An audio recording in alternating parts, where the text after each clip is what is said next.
Pambansang Awit ng Pilipinas. Kayang mag-ibig, telas ng sinagalan, alam ng puso, sa dikit mo'y buhay. Lupang hinirang, tuyag ka ng magiting, sa manlulupin, di ka pasisikin, sa nagagang tutok sa simoy at sa langit mong pagaw, ay hinagang tulad, awit sa pagkayang minamahal. Ang isang ng matawad mo'y tagumpay na nag-iinip, ang bituin at araw niya kailan pa may di magdidinig. Lumagang araw ng walhati pagsinta, buhay langit sa piling mo. Ang inigaya na pagkay mga api, ang mamatay ng dahil sa'yo.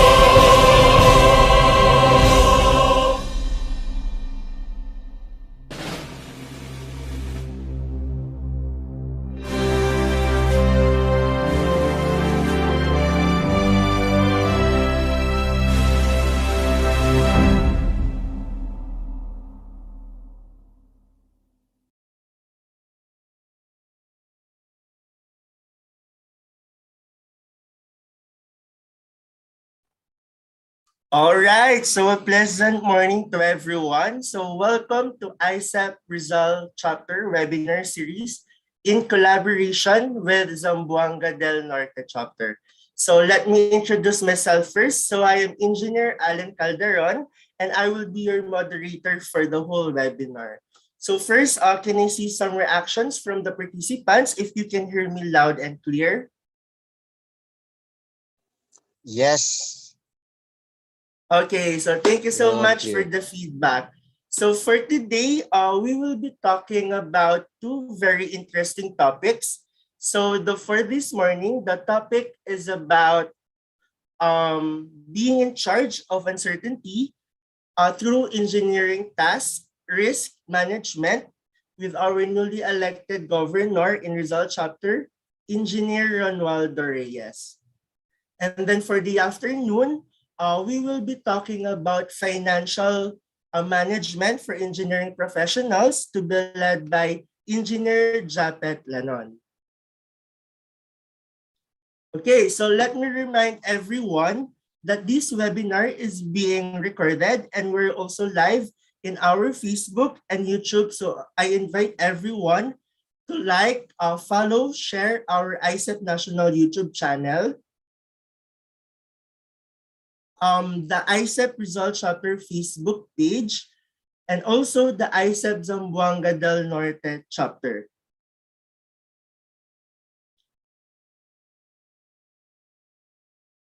Okay, so you can also share the links of our live and use our official hashtags for today. Hashtag when IECEP RCZN Unite, hashtag keep adding value, hashtag mabuhay IECEP, and hashtag one IECEP. So to formally start the event, may we call on Engineer Jefferson Manrique, IECEP Zamboanga del Norte Governor, for the opening remarks, to be followed by the reading of House rules and how to qualify for e-certificates. Can you hear me?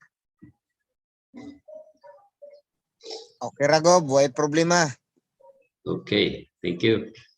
So the officers and members of IECEP RIZAL Chapter, led by its active and dynamic governor, Engineer Ron Reyes, my fellow officers and members of IECEP ZAMBOANGA del Norte Chapter, fellow engineers, students, guests, ladies and gentlemen, a pleasant day to all of you. It is my distinct honor and privilege to welcome you all to this another groundbreaking and fun-filled event.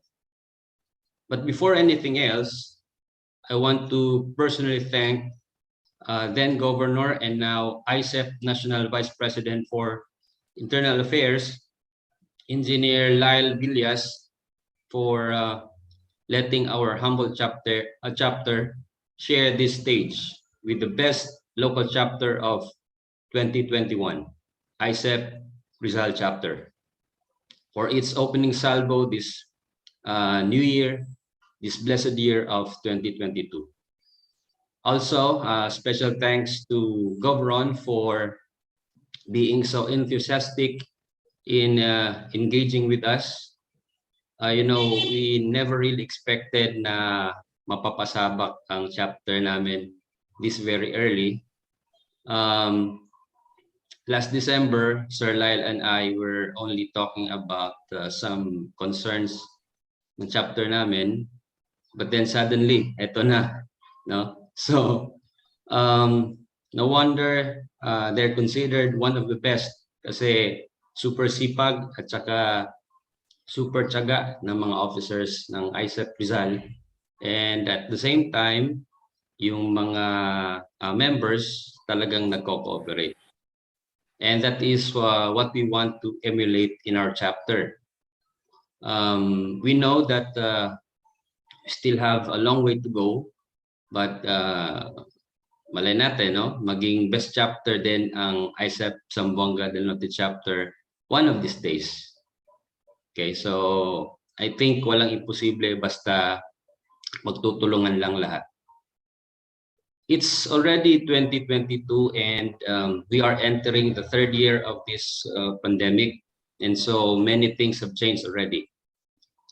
Our lives have been completely transformed, but we have increased our digital footprint more than ever.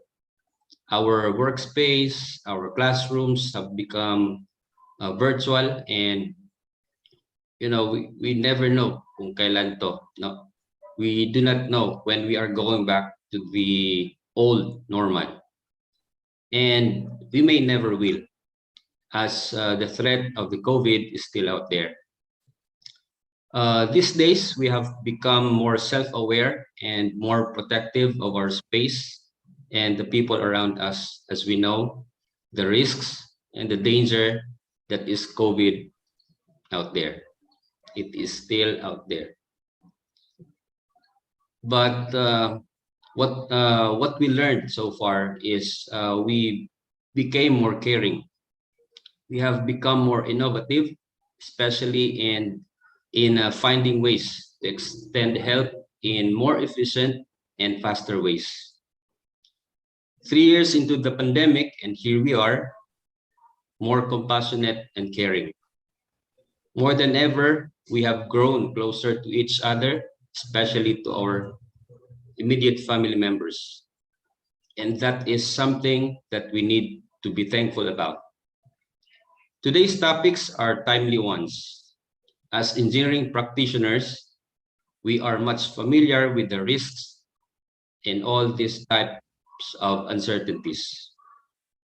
But as engineers, we are trained to be resilient and innovative individuals.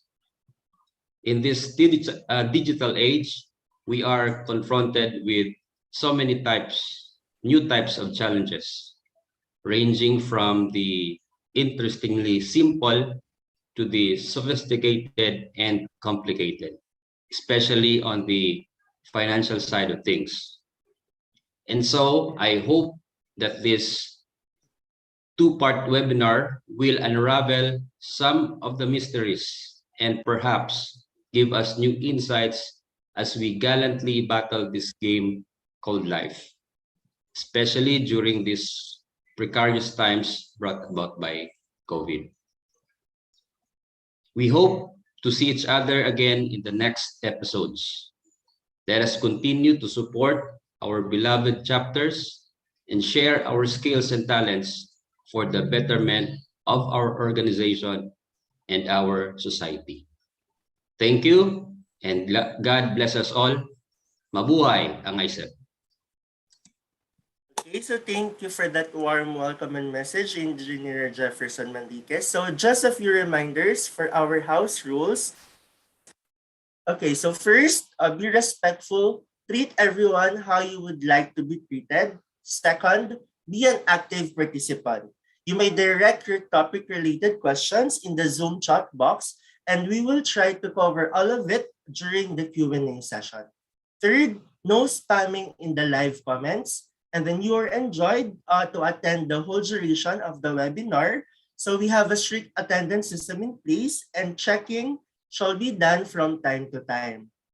Your attendance will be invalidated if you do not complete 90% of the session. Also, an evaluation test shall be provided after the Q&A session to gauge the learning gained in this webinar.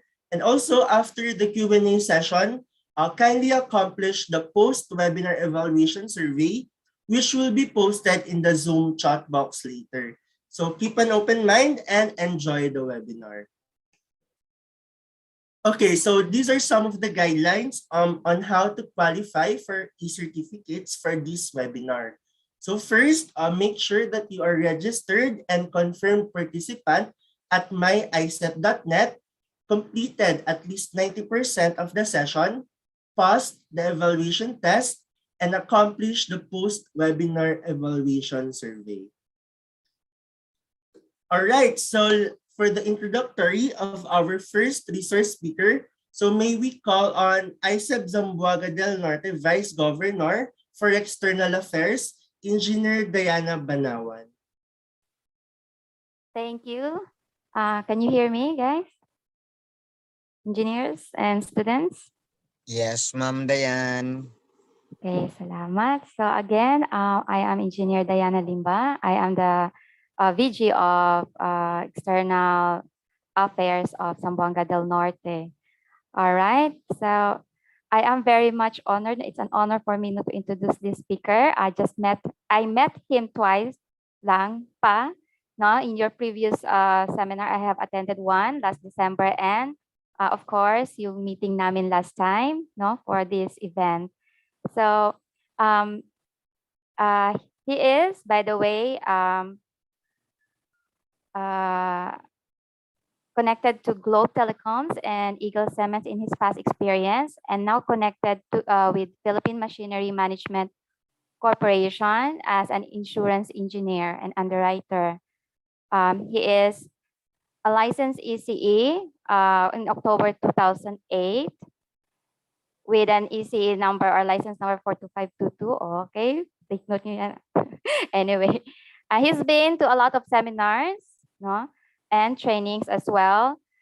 He is a graduate. He finishes his bachelor degree in electronics and communication engineering at Far Eastern University, and his postgraduate Masters of Science in Engineering Management at Mapua Institute of Technology. All right, and ano pa ba? Okay, I just learned, no, that he is very much single. So to all the single ladies there, okay, so with his motto in life, the only way to make the impossible is to believe it is possible. Yun. Our governor of the Rizal chapter, let us welcome Engineer Ronaldo J. Reyes to give us a discussion on the topic, being in charge of uncertainty through engineering risk management. Let us give him a big hand or welcome. So, thank you, Engineer Diane, for that kind introduction. But before we start, guys, I want to key in, or if you can hear me, guys, clearly, loud and clear, pahingin naman ako ng isang hashtag dyan, hashtag no boundaries. So guys, sa ating mga participants sa Zoom, if you can hear me while I set up my slides.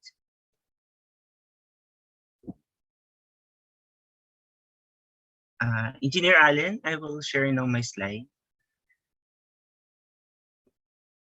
Okay, thank you.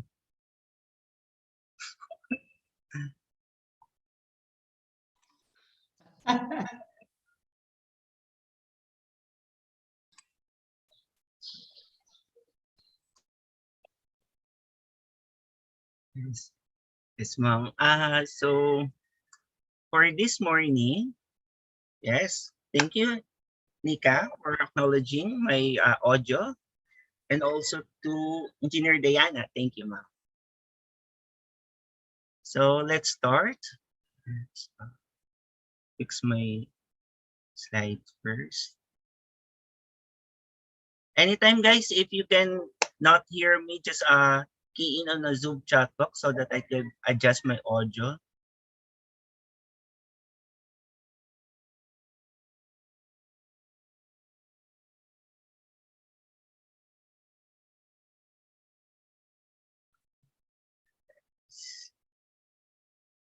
So later on, we will be having our some energizers. Yes, thank you very much, guys, for acknowledging. So again, guys, I am Ronaldo Reyes, or you can call me Ron for short, and I am your 2022 ISAP Rizal Governor. So as a quick background of myself, I am a graduate of BSECE in FEU East Asia College, or more commonly known today as the FEU Institute of Technology. Then after quite some time, I took my master's degree in Mapua Institute of Technology in Engineering Management. So for my experiences, work experiences, I work in the telco industry in Globe Telecom, and I also work in the construction side, which is in the Eagle Cement. And then for my trainings, I got lucky. I got the chance to be trained abroad in one of the largest reinsurer in the world, which is Munich Re. I took the Engineering Insurance Seminar 1 and 2.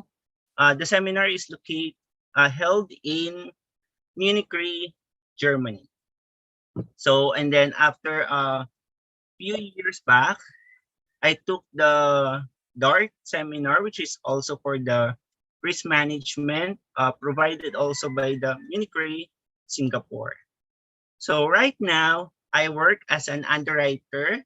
So I usually evaluate risk and design and engineering policies to the owner or principal or general contractor, subcontractors, or anyone with insurable interest. So moving forward to our discussion for today, we will be having the current advocacy of the government, which is the Build program. So guys, we are still considered a developing country. In my own standpoint, the current government make the right decision, guys, to create and implement this Build program to boost up our economy, right, guys? The Build program consists of around 20,000 infrastructure projects nationwide involving roads, highways, farm-to-market roads, airports, seaports, terminals, evacuation centers, lighthouses, hospitals, schools, government, and the like. It is the centerpiece and one of the top priority programs of the current administration, which has been allocated a budget of 8 trillion pesos, or equivalent to $164 million. This is for the 6th period starting from 2017 to 2022. So such budget allocation on infrastructure is thus far the highest in the Philippine history to date. So moving forward to that, we have our statistics coming from International Monetary Fund. So this one starts from 2011 until now, 2022. So to give you an insight on this bar graph or bar chart, from 2017 to 2019, the average percentage of infrastructure budget to the gross domestic product was 6%, or 932 billion pesos, which is equivalent to $19.1 billion. In 2020, the budget allocation for the Build program was 4.6% of the gross domestic product, or 972 billion pesos, or equivalent to $20 billion. So these numbers indicate a far more augmented budget for infrastructure development compared to the previous administration, illustrating the fervent solve of the current administration to not accelerate, only to accelerate rather infrastructure development, but to deliver the much needed infrastructure projects to bridge the infrastructure gap in our country. So guys, then we have some examples of this build program. One is we have in Clark International Airport Expansion Phase 1. So this one, guys, is a project which aims to construct a new passenger terminal to accommodate 8 million passengers per annum, as well as the construction and installation of all required associated facilities for both land and air side to support the operations of the Clark International Airport. So guys, this project is a good one because it will decongest the air traffic here in Manila. So this type of project has a budget of 12 billion pesos, which has started last July 2017, and then it is finished on June 2020. So we have another one, guys. The new Clark City Food Processing Terminal and International Food Market.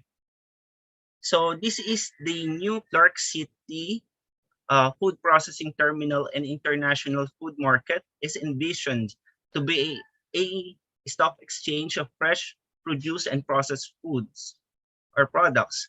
The project aims to attract investors from the private sector, local government units, and other associations and cooperatives to invest in managing and storage and other infrastructures and facilities for processing, handling, distribution of agricultural products, utilizing integrated research development and technology to be set up in New Clark City's agri-industrial zone. The project will consolidate food supply chain and post-harvest production. For example, the fruits, vegetables, poultry, and other products for Northern and Central Luzon, Metro Manila, and even neighboring countries for a niche market. So this one, guys, has a budget of 31.3 billion pesos, which started the project in June 2017 and will end this upcoming May 20, and hopefully this May 2022. So we have another one, guys. This one, guys, is for the railway project of the government in Subic, Clark. So the Subic Clark Railway Project is a component of the PNR System Development Framework, providing initial freight service between the Subic Bay Freeport Zone and the Clark Freeport and Special Economic Zone, linking Subic Port with Clark International Airport and other major economic hubs in Central Luzon, especially New Clark City, and forming an integral logistics hub for the development of Central Luzon as the new growth center to decongest Metro Manila. So this one, guys, has a budget of 50 billion pesos, which started in October 2016. So until now, guys, this is a project of the current government interconnecting the Subic Clark going to Manila. Then we have, so guys, that's are just three main projects of the government. There are other projects that are still implementing up to date and still ongoing. So guys, these projects, the delivery and completion of these build projects within the target time frame under the current administration will not only steer and drive economic recovery of the country amid the pandemic and in the post-pandemic era, but will to some degree enhance, improve, and further develop land, air, and sea, and inter-island connectivity and mobility in the country. This will also facilitate balanced development to a greater extent to diffuse economic activities and development toward from urban centers of the country toward rural areas or the countryside. The transport-related infrastructure projects will not only ease traffic and road congestion in the national capital region and other traditional urban areas like Metro Davao or the Metro Cebu, but will also facilitate the transporting of people and goods from one place or island to another. So guys, the completion of all these infrastructure projects in the long run would not only to a greater extent sustain, accelerate, and achieve the desired economic growth of the country, but most importantly, will improve Philippines' global competitiveness. So guys, this should be an eye-opener to us, ECE, that the construction industry is booming and it means more job opportunities to us, whether it is on the construction side or it is on the operation side, or while maintaining these kind of projects. Let's move forward to our, what are the most common delivery methods in a project? So let's embark our discussion with the most common methods in the construction side or industry. This will give us a big picture on how projects commence over time. Choosing a project delivery method is an important step in the early design process. The delivery method determines how the architect and contractor execute your project and can significantly impact your budget and schedule. So starting off, for the most common delivery methods, we have the design, bid, and build. So how does it work, guys? After several phases of planning, the owner's design team completes a construction plans and specifications to solicit competing bids from the general contractors. From the general contractors, it could be one or up to 3 general contractors competing on the same project. And also they are engaging their trade subcontractors.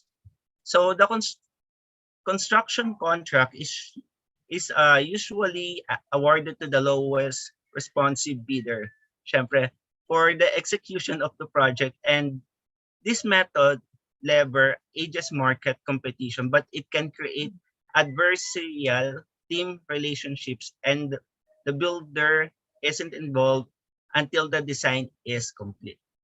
So we have this first one. Then we have another method, the construction management. So in the construction management, we bring construction expertise into the design phase. A construction management is engaged to take general contractor's role that may work on agency basis, providing assistance during the design phase, and then bidding and managing separate trade contractors held by the owner or at risk, with cost liability based on a price negotiated as the design is completed. So either approach provides more collaboration between designers and builders. So this agency option can leave the owner with more financial risk, but option can yield some of the conflicts found in the design build bid approach. So guys, there are pros and cons in selecting your design method or project engaging method. Then we have another one, which is the design build. So this approach has a single party contractually responsible to the owner for both design, construction of a project. The design, build entity can take various forms, including an integrated firm, a contractor, or design-led team, a developer, or a joint venture. The design builder encourages early participation by key trade contractors and awards other trade contracts as a general contractor would. The overall project cost structure may not be transparent unless done on an open book basis. So competitive selection of a design build team should focus on the qualifications of the past performance of the uh, third party contractor. So guys, this one has a performance check or the background check on the contractor or the general contractor itself. Then we have another one, the last one. We have the integrated project delivery. So for some owners, adopted this innovative delivery approach to encourage alignment, collaboration, and more efficient processes among all members of the design and construction team. So in general, guys, integrated project delivery method members share mutual business incentives, risks, and rewards for the entire team's performance relative to the explicit goals and objectives. And maybe some integrated project delivery projects use multi-party contracts signed by all team members in many ways. So the integrated project delivery method approach creates a business venture among the owner, designers, and builders. So there is no single integrated project delivery method. So guys, it is like a win-win situation for the general contractors and for the subcontractors who are competing on a certain project. Then we have our next slide will be the uncertainty in construction and installation project. So this comes from many sources, whether externally or internally, and likewise involve many participants that will or may cause the project to fall apart. So it is for us engineers to mitigate this uncertainty for a better project management. Then we have, let's now define what is uncertainty nga ba. So the uncertainty is the state of being unsure of not knowing an issue or situation in programs and projects. So guys, uncertainty may be described as a lack of awareness and understanding of issues, events, paths to follow, or solutions to pursue. So meaning it defines uncertainty as having inadequate information about when the project activities will achieve project goals, since it is more difficult to predict and solve problems when information is lacking. Is that correct, guys? And also, we can say that the levels of uncertainty will vary based on the amount of information available to us. So what are the sources now of uncertainty? So before I reveal that, understanding the top causes of uncertainty on construction project is the first step in anticipating them and managing our risk. So building projects are more complex than most business commitments we make as individuals and organizations. Why most of the things we buy are manufactured projects or routine services that have been designed, tested, and perfected before they are offered to customers or before they are launched into the market. So by contrast, most building projects are one of a kind creations. Oh, so many, I think, who attended on the construction site can attest to this. is a one-of-a-kind creations customized to serve an owner's individual's goals and requirements. They are constructed in unique locations and site conditions. They represent unique combinations of design features and systems. So many building projects are also undertaken by teams of people who have little or no experience working together in this kind of process. So we unveil now our first source of uncertainty. Our first source is the owner-driven changes. So since the project is a contract between the contractor and the owner or the principal and the general contractor, so this is evident to that. So the greatest source of project uncertainty, change, and additional costs is very evident on the needs of the owners and building users. Building projects take a long time to complete, many years for large ones. So in my experience evaluating risks, I think the minimum number of years to complete a structure, for example, for a simple one, just for a house or residential building is around 8 months at most. And then for the large ones, I've seen 7 years or 6 years in the Philippine setting to be done on time. So it is not surprising that requirements between change the early planning phases and project building occupancy. In some cases, the owner requirements are unclear, insufficiently explored, and documents as the basis for design and construction, inviting change for the late in the process. So guys, if you are working in the construction side, you can you already experienced this. Well, on the students, this one has even though you have a standard design on your project, there are still addendums or revisions on that kind of project because every project, as I've said a while ago, is unique. So you cannot apply the same settings as on the previous one and then on the new one. We have another one for the source of uncertainty. We have item number 2. So this is for the design omissions and communication gaps. The information prepared by architects and engineers for the construction does not include every piece of hardware required or answer every conceivable question about the designer's intent.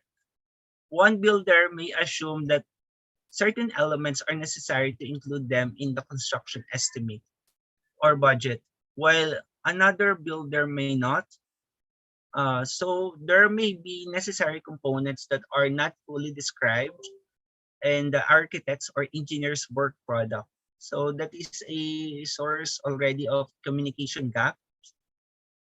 It is therefore common to change questions and additional information during the construction.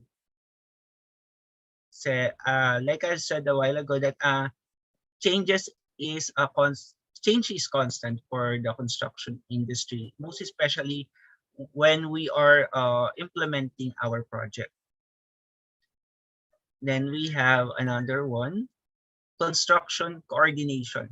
For the construction coordination, the construction team is responsible for procuring the thousands of individuals components required for a building project, assembling them in the right sequence and making the pieces fit together as the designers intended. Pre-construction planning is a critical step. When the design is unique and customized, there will be inevitable be some modifications and rework required during construction. And some necessary components may be overlooked in the bidding process and not included in the initial construction prices and contracts. Then we have our fourth one. We have the unknown site or building conditions. This one is an external part of uncertainty. So this is not the largest source part of uncertainty in building construction, but it is a common, widely recognized risk.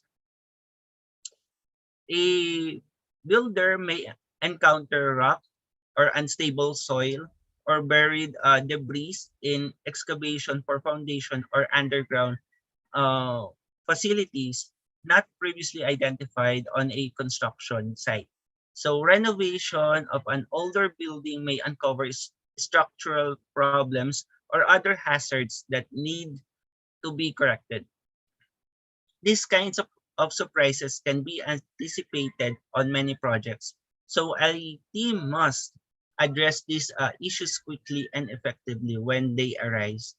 For example, guys, we have a building construction in a certain area. Then they have the soil investigation done first. Then they have the different soil testing before they uh, commence their projects. And then suddenly, guys, there are certain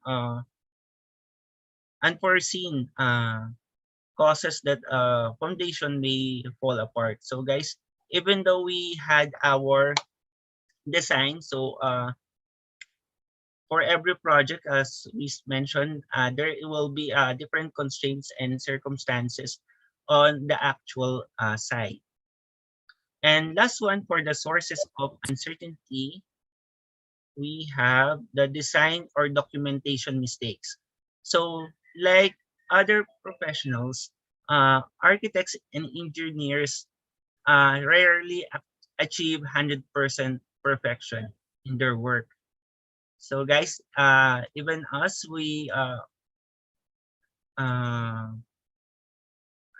we are committing mistakes on the construction side. So more than 90% of the owners surveyed in the managing uncertainty. So it is impossible to achieve or to really achieve the 100% accuracy on perfect design documents, and also for the project cost estimation, it is also not possible to achieve 100% accurate. So for the minor changes, usually the owner or the principal absorbs the additional cost, discrepancies among documents, or simple errors in calculations in details. Then we have another one is to accelerated design and construction schedules. So this is a demand for shorter design and construction schedules. It's becoming increasingly common. An owner may want to beat competitors in the market with a new manufacturing plant or hotel, retail center. A school may need to relieve crowded classrooms by the start of the next academic year. So the owners may want to take advantage of favorable financing terms. There are several good ways to speed up process, but for faster schedules can result in more mistakes, coordination issues, and cost premiums along the way. So this is always true, guys, that if we put things into rush, so we are really prone to mistakes and miscoordination to our projects, most especially in the construction side, wherein you have so many subcontractors, personnel who are doing the design work. Then we have the last one. We have the delays in procurement, fabrication, or assembly. So delays can occur anywhere along the chain of responsibility, from a general contractor to trade subcontractors to vendor suppliers and product manufacturers. So shortages of labor or material also cause delays, especially during a strong construction market. Delays can also cause bad weather or other acts of God. So this one, guys, is very familiar to you when you are buying your the motor car policies, the acts of God. Even if those delays don't significantly raise the cost of construction, missing key deadlines can disrupt the owner's business operations. Then, as we mentioned a while ago, these 7 uncertainties is interconnected with each other. So, guys, it would be a big problem if we cannot address this properly. So, if we are putting this on a graph or in on a illustration, we have the internal uncertainties characteristics of the activity. It could be the design, the contractors, the owners, the architects, the engineers, and then it is interrelated to the internal uncertainties in the interdependence and the project. We have the external uncertainties or the third-party organization. Then we have our external environment. So guys, that includes the acts of God peril, the site conditions. Then let's move forward. That is for the big picture, and then let's now go to the personnel who does the work for us. So guys, we are not just responsible for making our project work, but we are also responsible to our fellow workers on site. So this one is for the occupational injury or risk that may happen to a worker on site. Globally, there are around 2.3 million deaths associated with annual deaths is around 2 million. It is correlated with occupational diseases, while 0.3 million were linked with occupational injury. So guys, what is occupational injury? It is an injury which results from a work-related event or single instantaneous exposure in the work environment.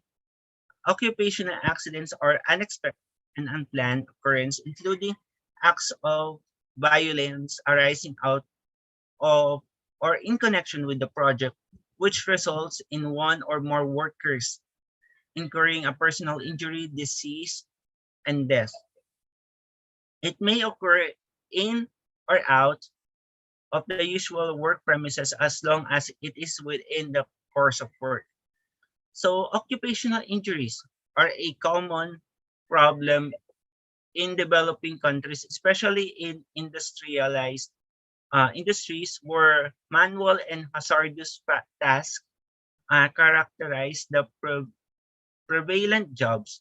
So the laborers in developing countries are at greater risk of occupational injuries than the other developed countries. There are aggravated poor nutrition and high chronic diseases that can lead to heart attack or other internal diseases. So guys, as I experienced this one in the construction side, when we are constructing a cement plant, some of my fellow engineers, they have been amputated their fingers. It is because of the lack of knowledge on the usage of the machine. So guys, this is very inevitable in the construction side. So guys, please do the safety procedures before doing a machine or before you repair them. So we have this bar graph, which is a source of the World Health Organization or the International Labor Organization Burden Disease and Injury for 2016. So guys, as an insight today's, it is a way to improve workers' health equity, and within countries, uh, in inequalities must be monitored. So guys, this is a great graph to monitor the injuries that we incurred for our projects. In the absolute terms, the World Health Organization, Southeast Asia region, and the Western region had death rates higher than the global rate. So guys, the global rate standard is around 35. So we are much higher on that. On the Southeast Asia, we have 45. So we are 10 marks higher than the normal. Had death rates higher than the normal, whereas the World Health Organization African region, the Americas and European region, and the Eastern Mediterranean region had death rates lower than the global rate. So there is absolute differences in the rates by the World Health Organization region compared with the global rate ranges from 10.7 deaths per 100,000 working age population. So imagine guys, how many lives we can save if we do the right thing in handling our uncertainty in our projects. And then we have another graph or illustration of this. It is still our source, World Health Organization or the International Labor Organization. This one is the proportions of work-related deaths and attributable to occupational injuries in 183 countries for the year 2016.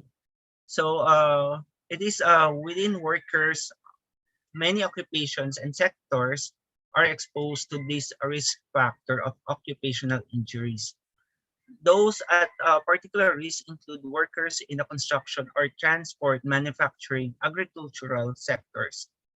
Loss of life and health attributable to occupational injuries may be reduced through primary prevention, including occupational health and safety risk assessment, or we could also use risk management, as well as preventive interventions specific to certain occupational injuries. For example, the promotional framework of the International Labor Organization or the health safety standards of the ILO. So guys, if you could check online, International Labor Union has its framework to secure our workers on site. You can check them out. Then we have Philippine setting on the occupational accidents and cases, occupational injuries in establishment and construction within 20 workers or more. So our source of data is on the Philippines Statistics Authority in the year 2017 or 2018, integrated survey on labor and employment. So as we can see, guys, these are the occupational accidents happen in the on-site or in the establishments. So a total of 38,235 occupational accidents occurred in 2017.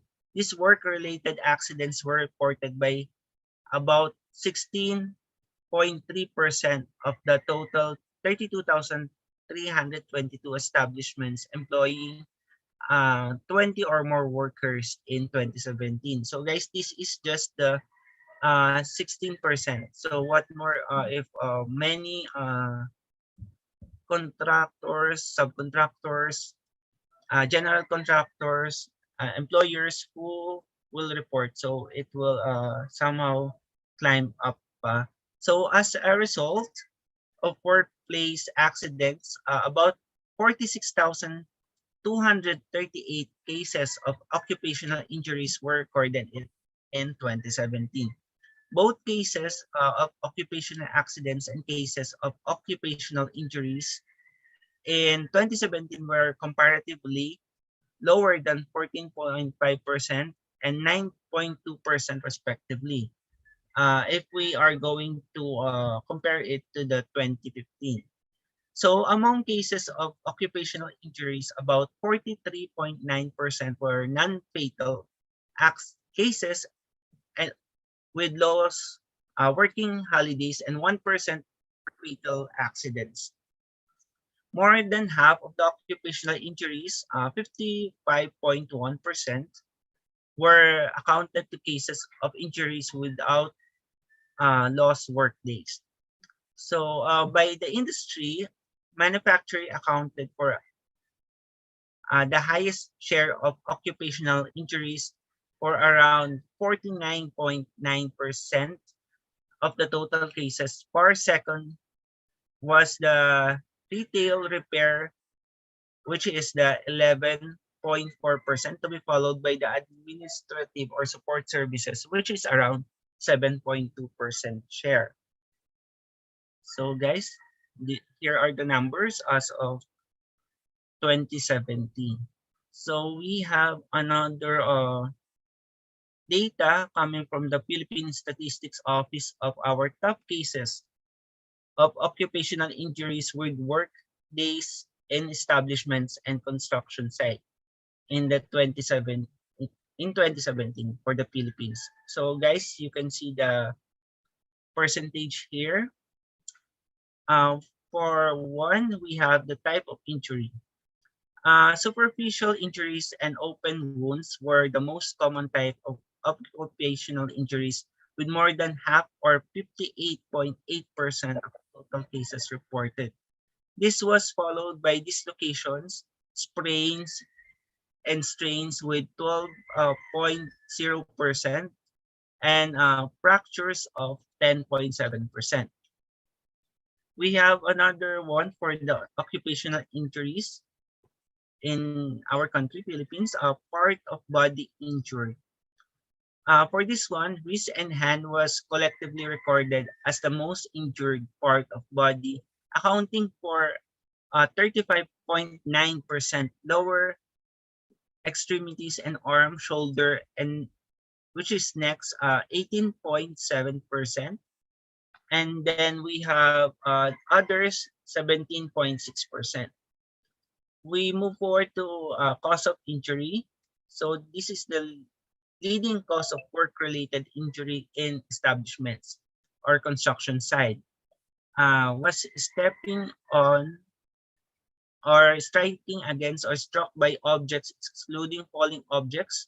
We have 36.3%. For the other injury cases that might cut in between, we have 21.0%, and the falls of person 10.05%. We have the agent of injury, which is for the machines and equipment. It will be 26.2% for the materials or objects. And then we have the 24.4% for the hand tools. So for other occupation, plant machine operators and assembler, by major occupation group, we have 30.2% of the total 20,797 cases of occupational injuries work days lost in 2017. Affected by plant machine operators and assemblers. Injuries in the service or sales workers is around 19.3%, while on the others we have 18.7%. So guys, we are now going to our energizers. Nandyan pa ba kayo guys? Mukhang mamaya nagmo-monolog na lang ako dito. So guys, this energizer is brought to you by IECEP RIZAL chapter and IECEP ZAMBOANGA del Norte chapter. So let's take a look, guys, if you are catching up. This is our first energizer of our webinar for this morning session. Are you ready, guys? So this energizer has a price, syempre. So we are giving 200 pesos GCash on the first one who can answer correctly. So guys, be ready on your keyboard, on our Zoom participants. Are you okay, guys? Can you hear me, guys, on the Zoom chat box? Yes, sir. Okay, thank you very much. So our first question. So by the way, the format that we are looking is your letter of the answer space #1 ICEP. So I'll repeat, guys. The format of the answer should be letter of your answer space #1 ICEP. So for the first 200 pesos GCash, our question is this one. So guys, as I discussed a while ago, uncertainty is always present to every construction or installation phase of a certain project. Among the list given below, which of the following are correct? We have 4 enumerated scenarios, then you have selected 2 or 3. So I think we got it now, guys. So our correct answer is letter C, #1 ICEP. So guys, congratulations to Dondi Jan. Sorry. Is that? So, yes. No, it's Miss Angel, Engineer Angel Robles, rather. Okay, congratulations, ma'am. You won 200 pesos GCash, courtesy of ICEP RIZAL chapter and ICEP Zamboanga del Norte chapter. So, ma'am, paki-message na lang po ako through Facebook to claim your prize. Congrats. So, let's now move forward to our next topic. It will be now the risk management. So guys, investing in construction projects, it is not without risk.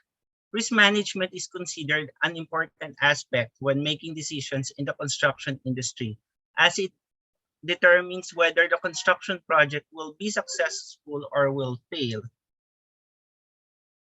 So effective decisions are made based on certain predetermined criteria, such as investigating the construction project in detail, generating good alternative to manage risk, exploring the best options, and etc. Generating good alternatives to manage risk, exploring the best options, were areas that made clear at the onset of the construction project, or logical assessment of project-specific criteria are not considered part of the process. So as a result, risk can possibly have an adverse effect on the delivery of the construction projects with respect to its objectives. Then we have our risk management proper. So how do we define risk management or engineering risk management? It is a process of determining the risk present in your business and evaluating the procedures to minimize their impact. In construction, the process involves planning, monitoring, and controlling instances of risk. So as the center of the process is your risk management plan, a documentation details the risk and processes for addressing them. So guys, attention to detail is really a key in engineering risk management, and most especially keeping our historical data for every project so that it could be a great reference for our future projects. Then let's now move to our risk management proper or engineering risk management. What are the sources of construction risk nga ba? So to craft our risk plan, we have first to identify the sources of construction risk. So we'll need to identify the factors that could most jeopardize our projects. The potential sources of risk are most common in our construction site or industry. Then we have one is safety risk. So safety risk, as we mentioned a while ago in the occupational risk, that is the most common na overlook when we had our project implemented. It is any construction site or risk or hazards that can lead workers or accidents or even death.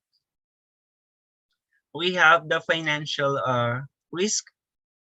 This one has factors that impact your financial flow, including lack of sales, problems with the economy, unexpected cost increases, and competition with other firms. We have another one, legal risk. This is a potential disputes in the fulfillment of contracts with clients. So that's why, guys, we have the performance bond that we are getting for this one, for the legal risk. Then we have another one, project risk. So project hazards such as poor management of resources, miscalculation of time, lack of proper policies, or misunderstanding of project deliverables. Then we have another one for the environmental risk or for the external factors. This one is a flood, earthquakes, and other natural phenomena that can damage our construction site or make work inaccessible. So a very good example of this, guys, are the typhoons that we are experiencing year after year. And so for the recent one, we have Odette. So we have seen the extent of damage of Odette. So these guys, make your project secured, get your risk management done, or you can transfer your risk to a certain insurance policy. And we have our risk and uncertainty. How are they interrelated nga ba? So risk and uncertainty are avoidable in construction project life cycle, and it is dangerous to ignore or deny their impact. Uncertainty is described as the absence of information or knowledge, as we mentioned a while ago. And then for the project managers, constantly suffer from an absence of information, knowledge, and understanding. So a common view of risk is that can be thought of in terms of variability or uncertainty, guys. So we have one is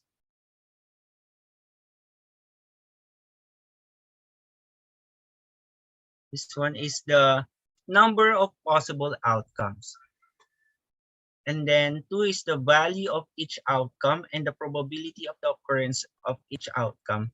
So guys, risk can also interpreted as referring to a lack of predictability and about outcomes of or consequences in a project management decision situation. Risk is therefore related to the outcomes and concepts of chance, such as the probability of loss or probability of gain. So these three guys should be checked on our project because if we already have experiences doing this kind of project, then we are doing another one but on a different site.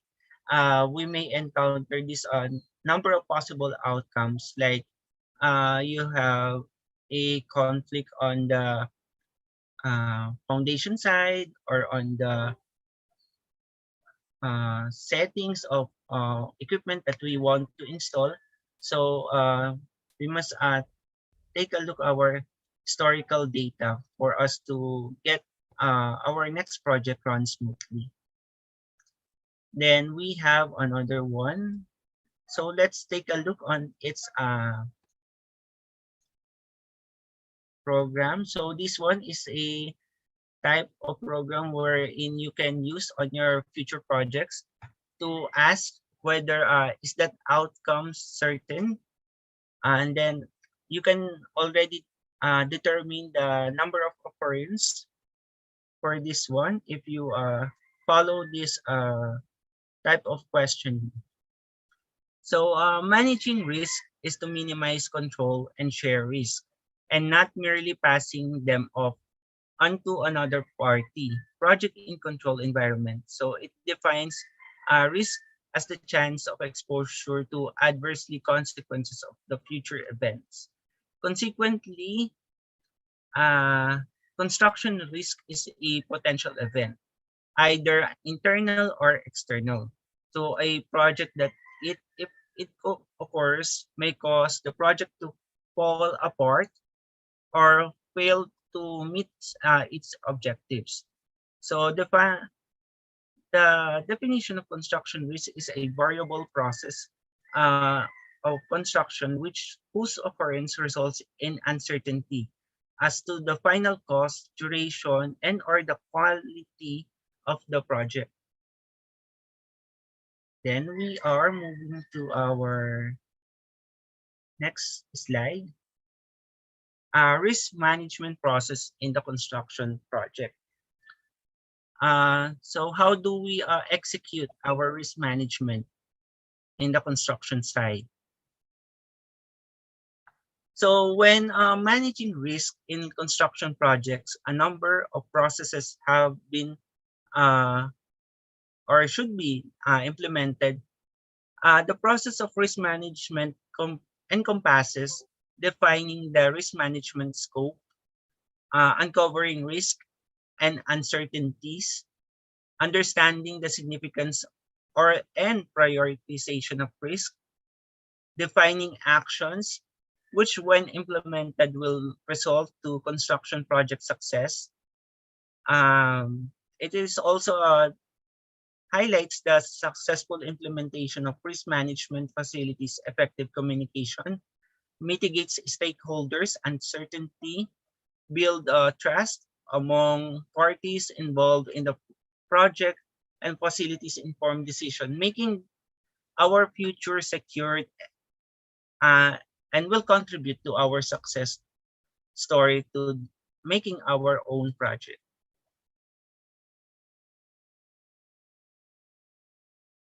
Then for this one, we have the life cycle of a project. So guys, or in the risk management. So this figure illustrates the 6 processes and their relationship among these processes. Risk management planning is the first stage of the risk management process where the scope and objective of project risk management are defined, and it is achieved through the production of a risk management plan.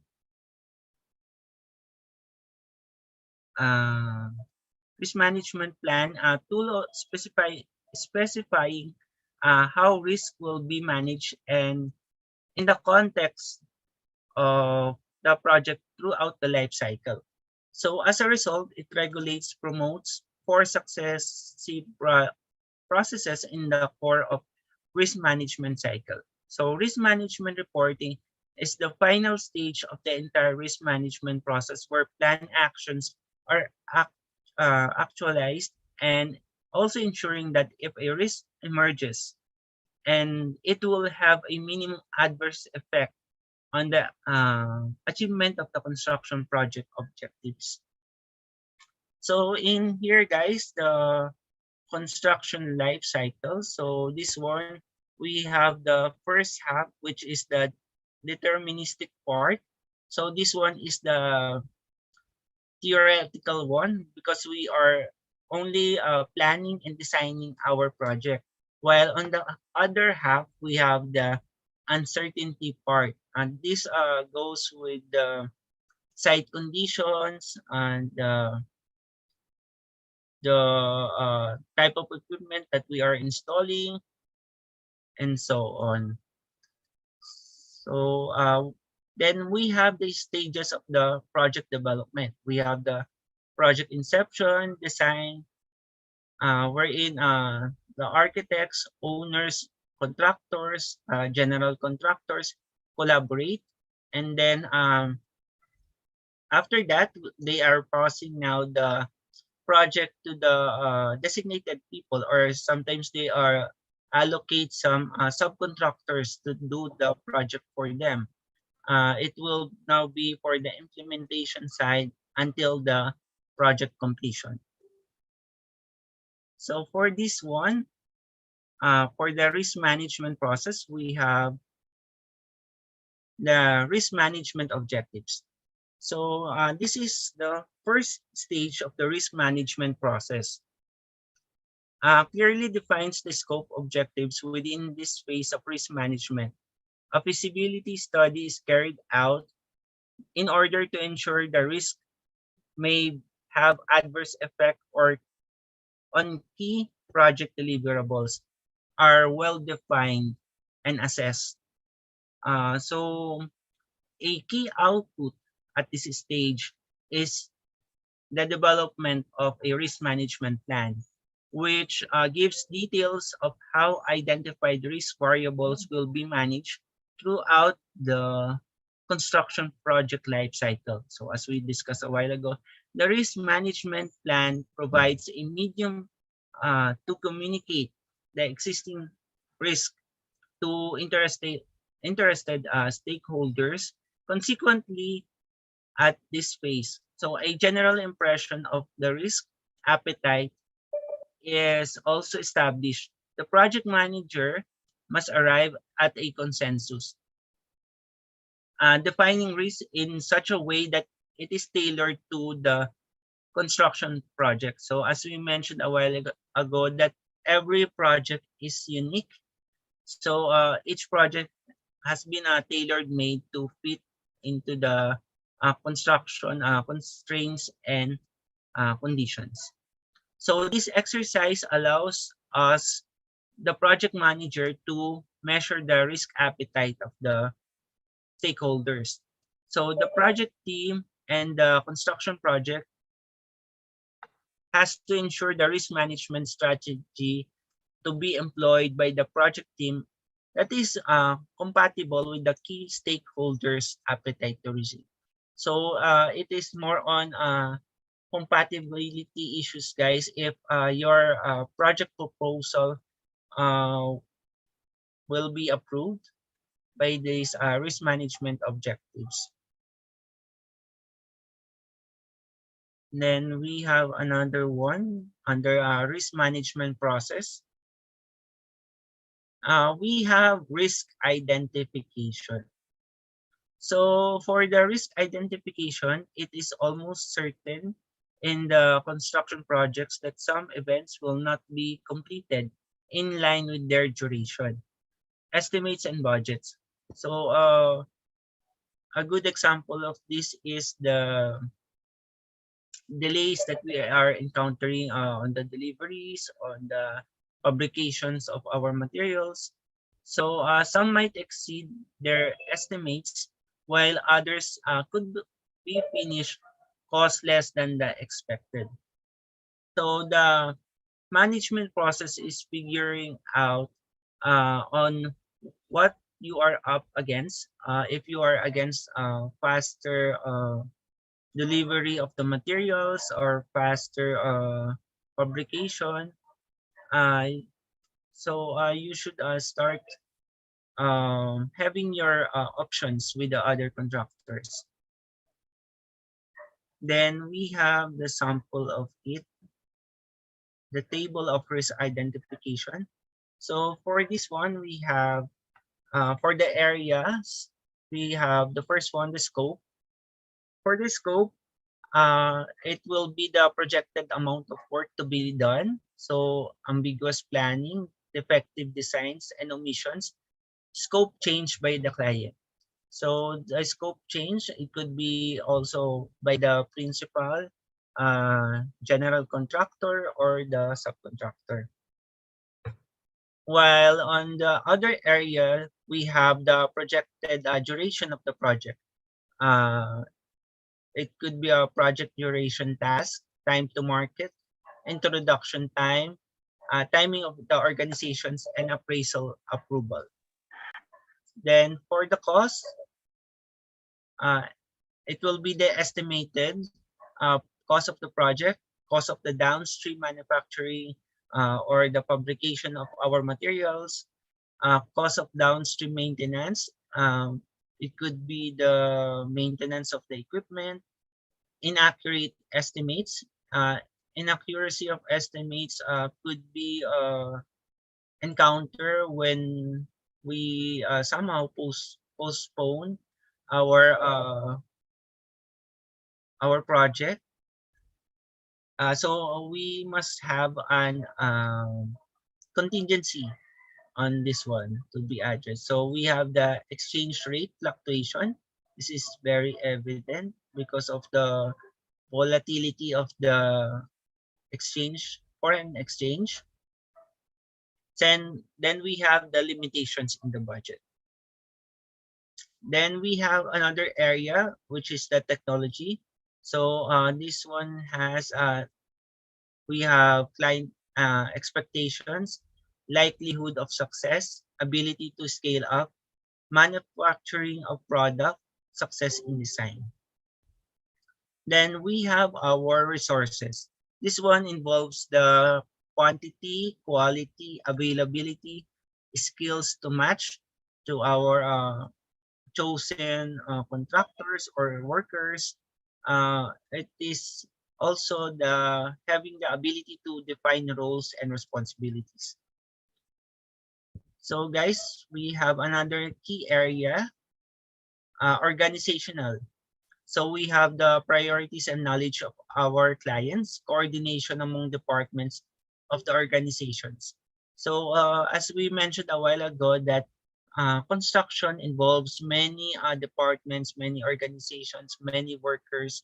So knowledge should be a key in order for us to be successful on our project implementation.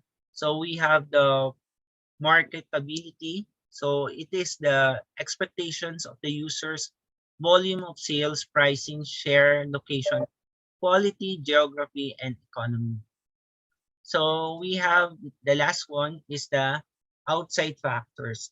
It is the actions of competitors, regulations in the industry.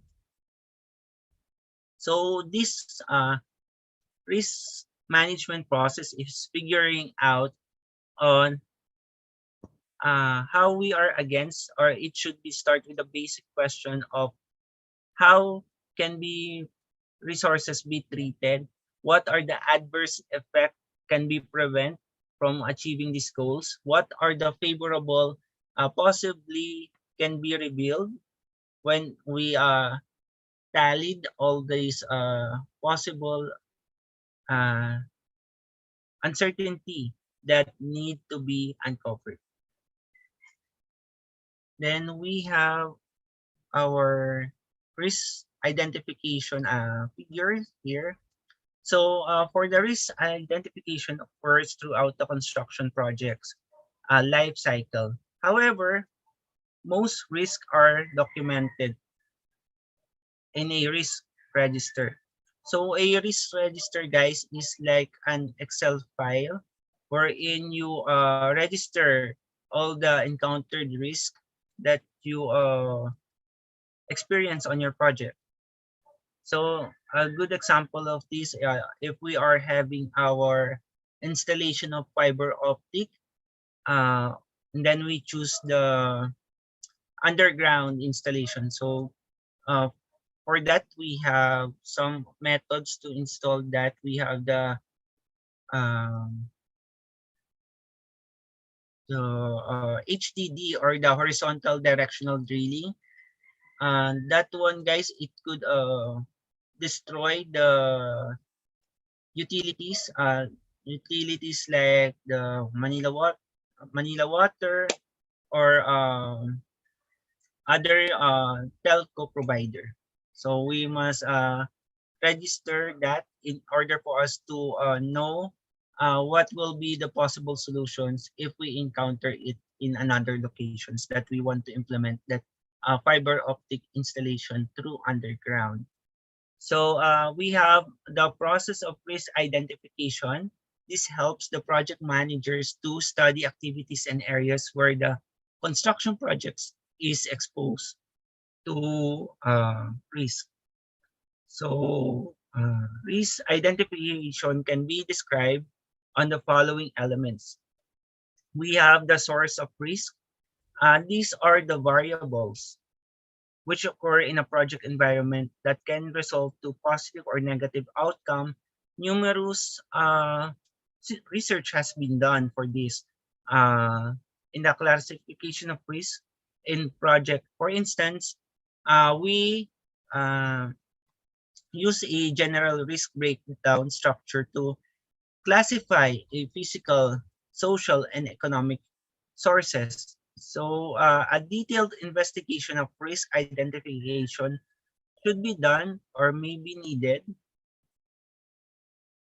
for us to classify that risk that can cover all the types of risk in more detail within a construction project management environment. So we have next one is the hazard. Hazard are the conditions or circumstances that have been tendency of increasing the chances of losses in the construction projects. So it could be losses in the financial side, losses in terms of profit. Then we have the peril results in construction projects. So guys, it is important to state that peril happen at any time in a construction environment and cause unknown predictable losses. So we must take a look of it, the peril, because of our profitability, and also it could be our history to make the project on time. And then we have the exposure of risk. This is a situation wherein facing possible loss or gain in a construction. So the project will be affected of this risk occurs. So for the risk identification, we have the controllable and uncontrollable, the dependent and the independent. So guys, for the controllable, these are usually retained by the principal, general contractor. So for the controllable, the example of this could be the design of your project. And then for the uncontrollable, it will be the external factors, or it could be also the internal factors during the installation process. So this one, many companies, principals, owners, contractors, subcontractors, and other entities, they transfer their risk to a certain insurance company in order for them to cover up or to lessen the financial loss during a event which is harmful to the project. Then we have our next one is the qualitative risk assessment. So this is the last topic for our first half. So qualitative assessment. In the risk management process, qualitative risk assessment is regarded as the most useful part of the process. At this stage, qualitative assessment allows us for the risk comparison and prioritization. So hence, attention has to be focused on the most significant uh, risk in order to reduce the negative impact of the objectives of the construction project. So at this stage, two considerations are or must be made: the anticipated impact on the project and also the likelihood if it occurs, using these measures as a common criteria of allowing us to prioritize risk. So guys, this is a qualitative. It involves data that we can gather from our previous projects. It could also be a guide from our safety officer to present to us the data of possible risk on when implementing our project. So with that, we end our first session, our first half of my discussion. Engineer Allen.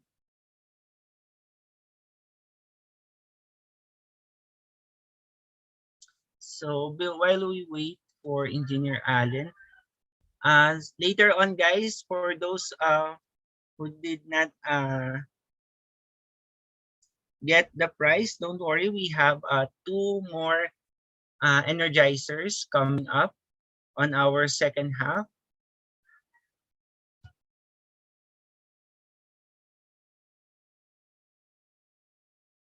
Engineer Allen.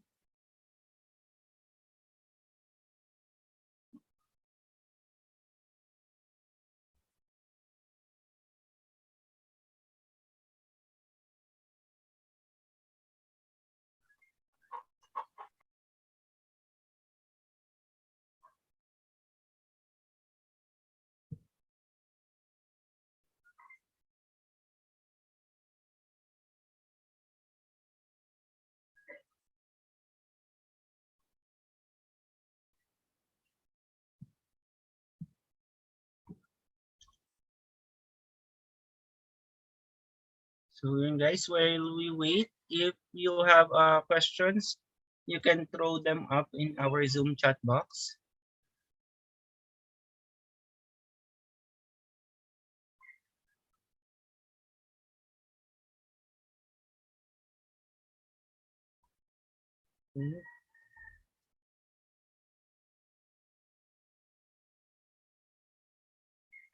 Let's take a 15-minute break siguro muna. Engineer Allen.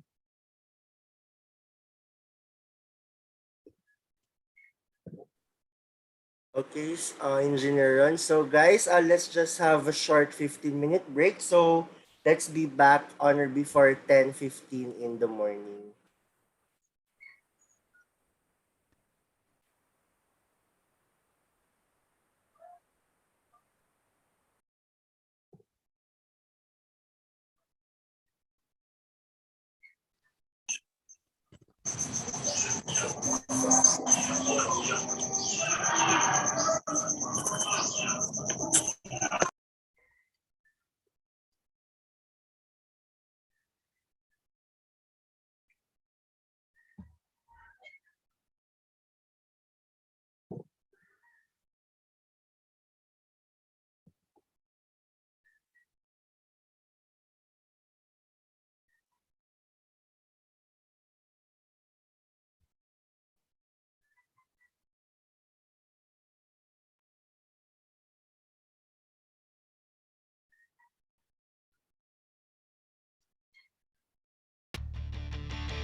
All right, guys. So everyone had their CR breaks and quick brunch or snacks. So let's continue the session about risk management with Engineer Ron Reyes. So go ahead, Gov.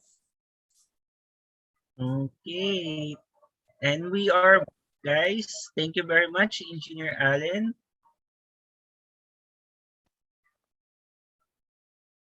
Here you go, guys.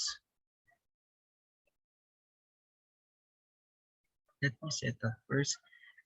If you could hear me again, guys, loud and clear, pakitype sa ating Zoom chat box. Hashtag no boundaries.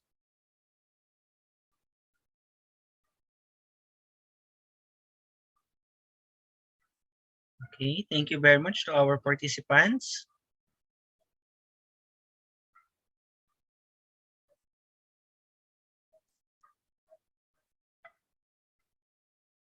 All right.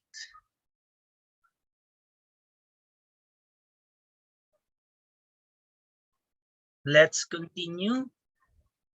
So before we have our break, we discussed this one, qualitative risk assessment.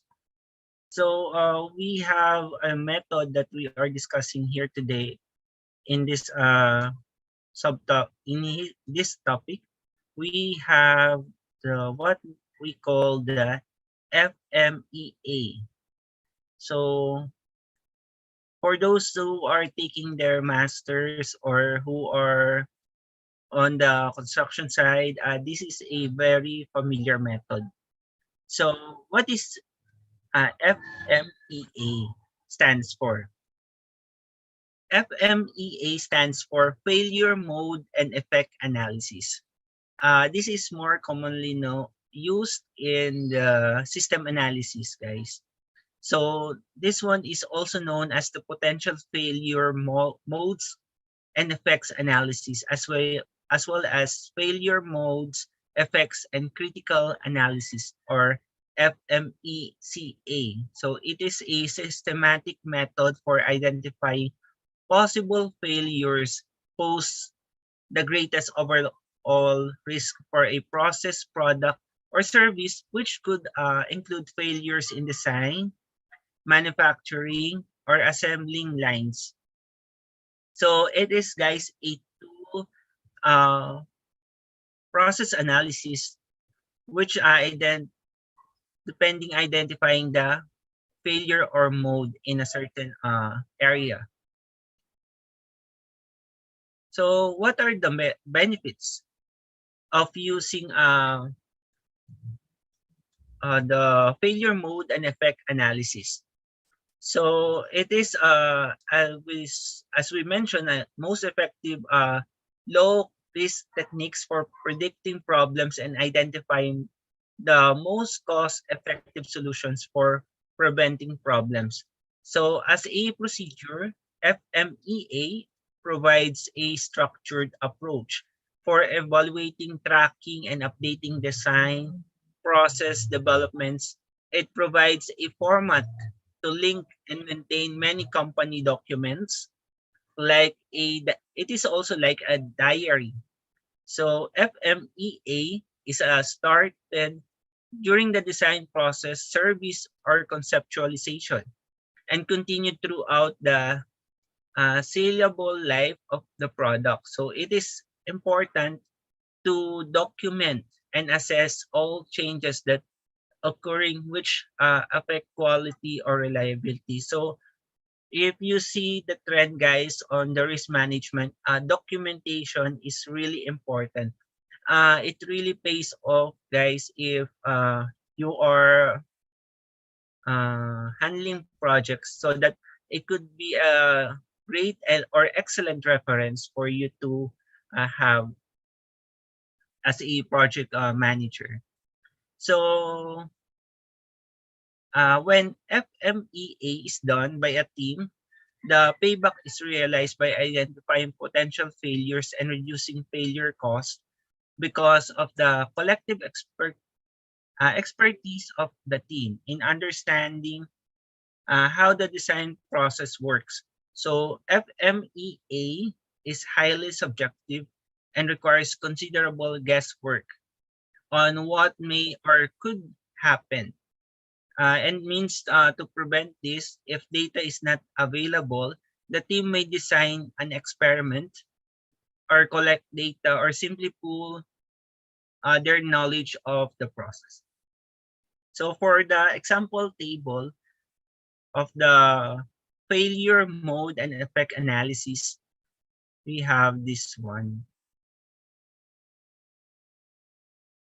So in here, we have examples of the failure mode analysis. So for the item one, we have the building project. So the failure mode, it could be the building construction collapses during the installation of heavy equipment. So heavy equipment, it could be the CT scan or generator sets, which are very large equipment. So cause of failure, errors in floor loading calculations. So guys, this is more on the civil side, but they are calculating the loads per floor. So what is the maximum load on each floor that it could carry? So the effect of having a cause of failure of the loading calculations, it could be personal injuries, project interruptions, or most importantly, that we don't want to shatter is our loss of reputation, guys, to our clients. So what could be the remedy or course of action for this kind of failure? So we must triple check the structural calculations or the loading on the floor so that it will not easily break. And then we have another one for the building project. Building construction collapses during the installation or heavy equipment again, but this time the floor slabs incorrectly poured into the ceiling or in the steel structure of the building. So guys, the effect will be the personal injuries again, a project interruption, and most importantly, our reputation to our clients. The course of action could be ensure operatives good training and instruction, employ competent project manager, or employed experienced project manager. So there you go, guys, for the building. You could include many failure mode and then but different causes. And then relating this one to our side, ECE, we have a fire detection and alarm system.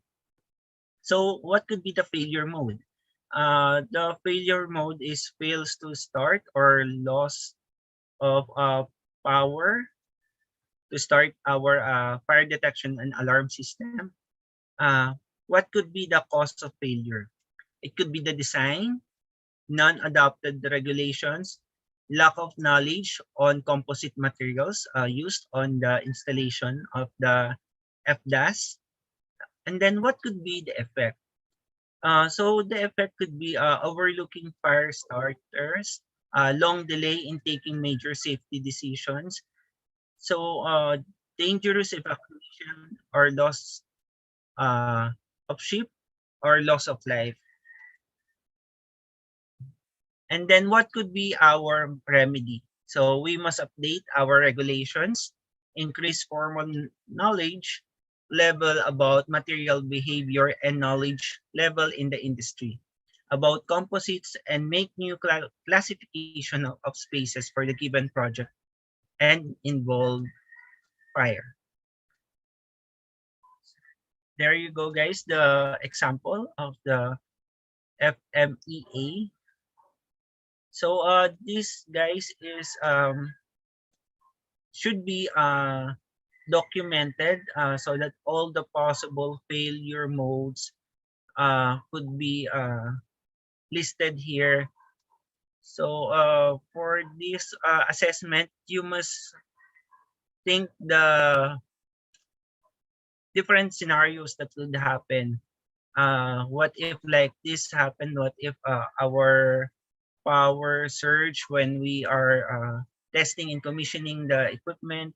What if there are so many what if in this type of method, so that we can somehow bulletproof the risk that we may encounter.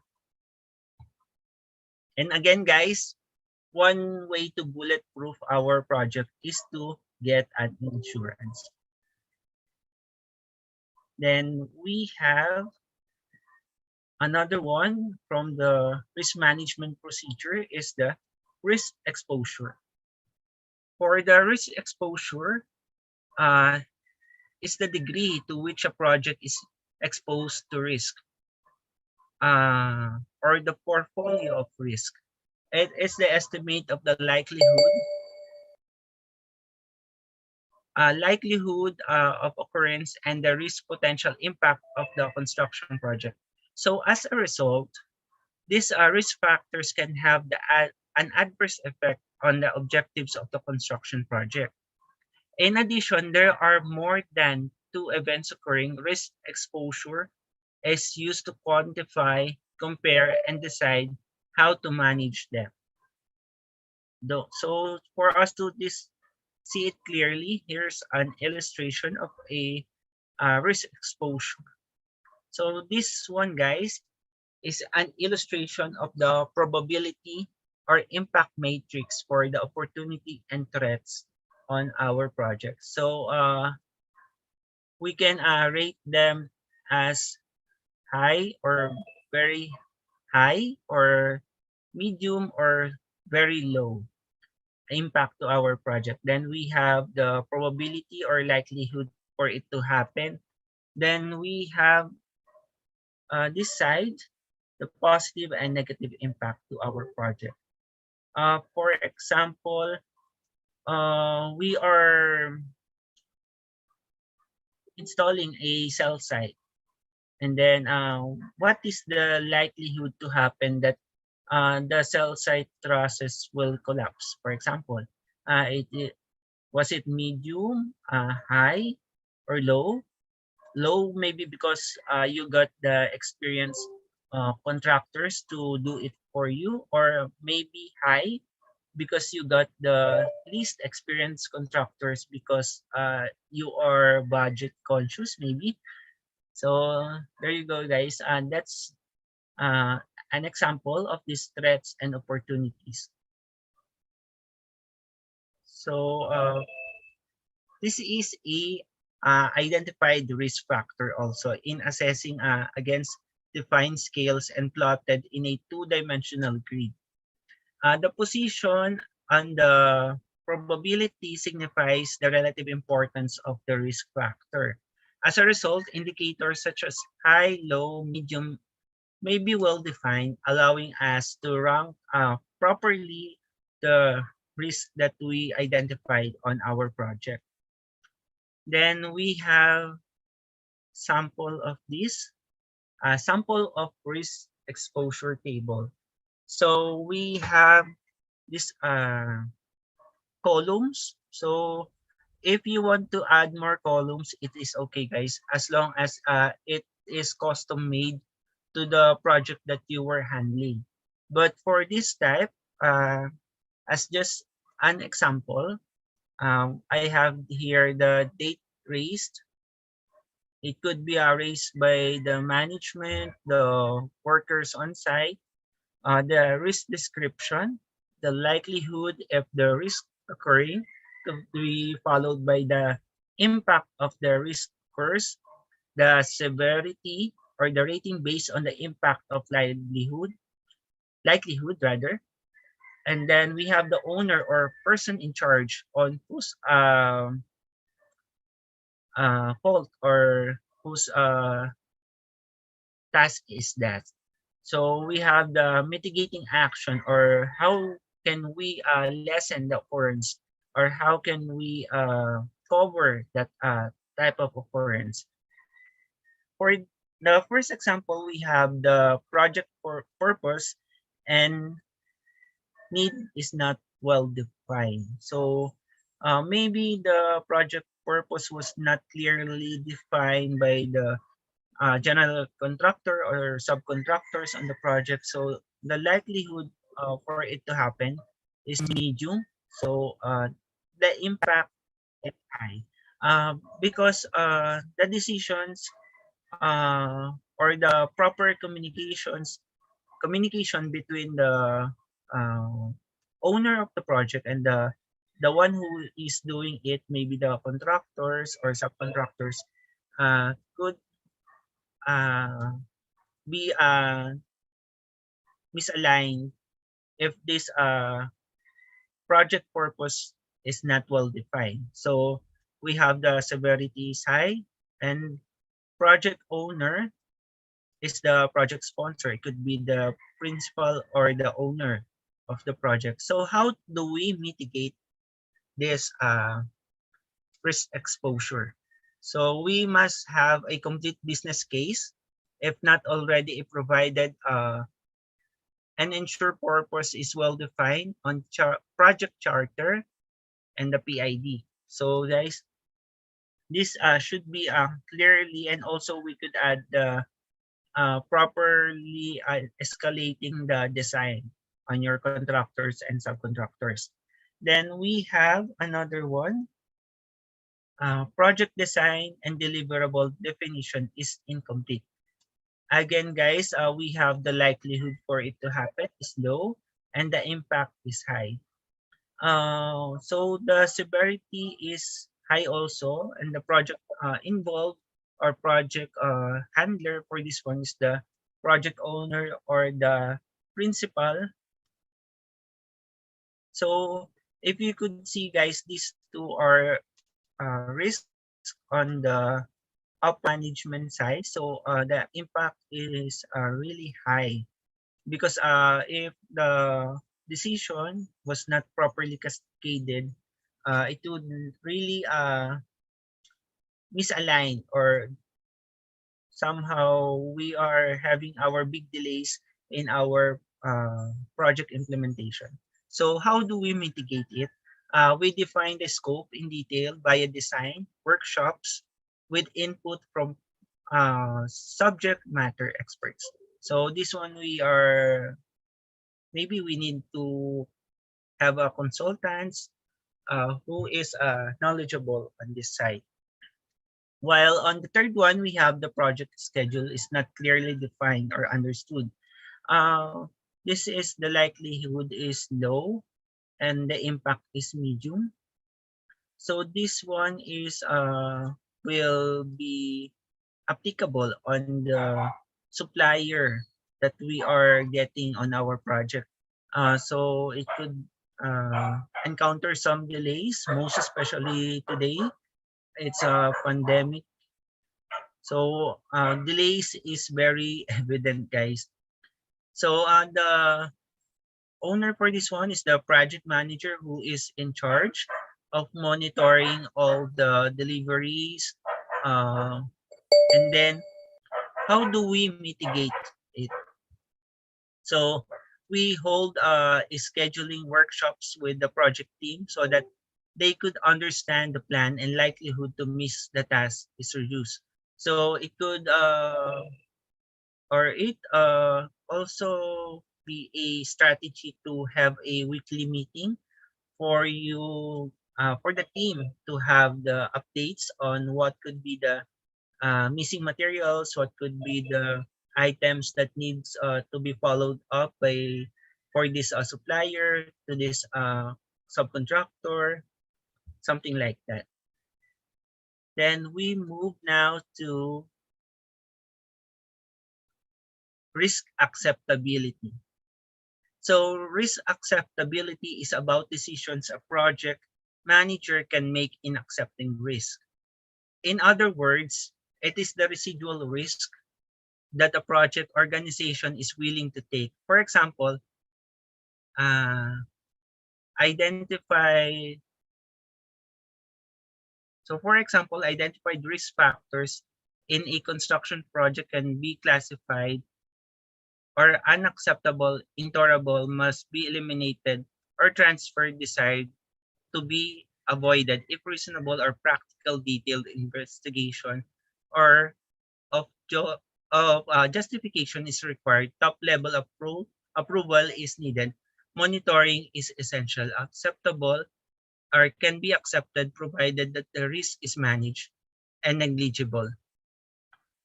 So for us to get going on our risk management, we have to accept the fact that our project will not run smoothly. So it is our responsibility to accept it, because if we are not going to accept it, some things might happen along the way. So that is very evident. No, as we mentioned a while ago, that no project will run 100% smoothly.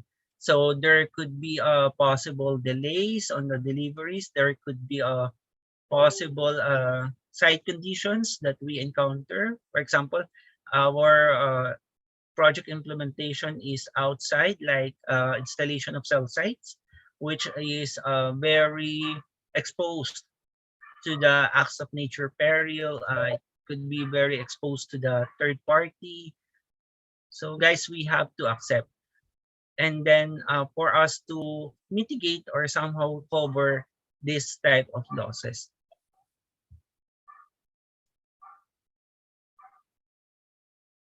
So guys,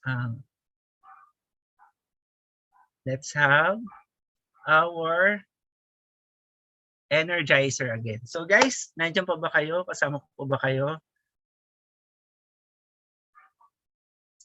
So for this energizer,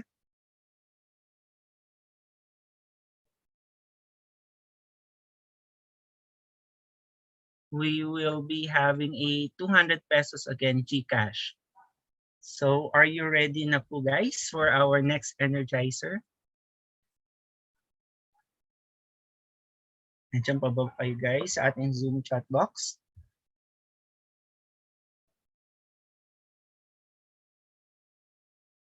Can you hear me guys? Okay, thank you Leo for acknowledging. So our question with a 200 pesos GCash reward is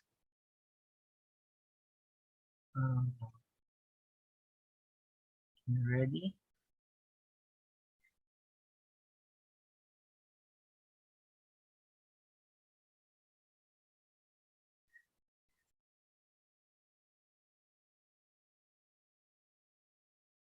Wait guys, let me check this one.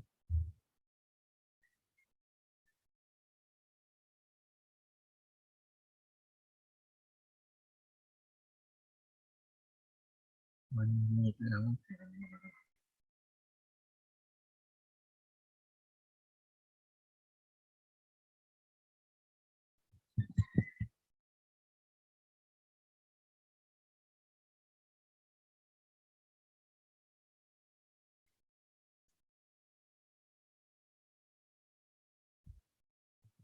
Okay, let's continue. Tama naman siya.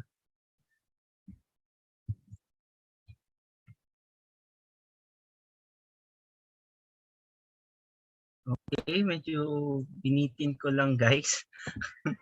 Double check ko lang yung answer. Okay, let's have your question.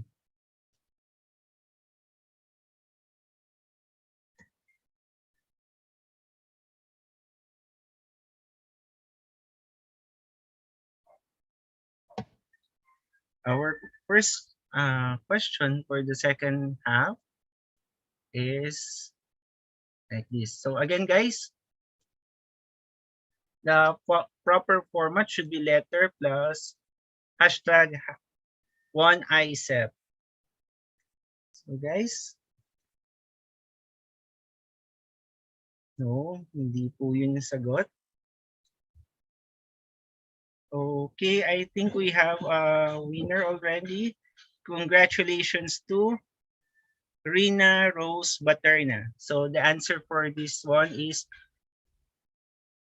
letter C, hashtag one ISEP.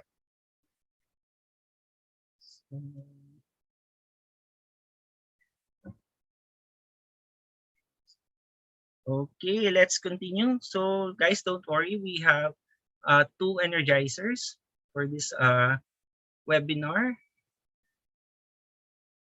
So let's continue.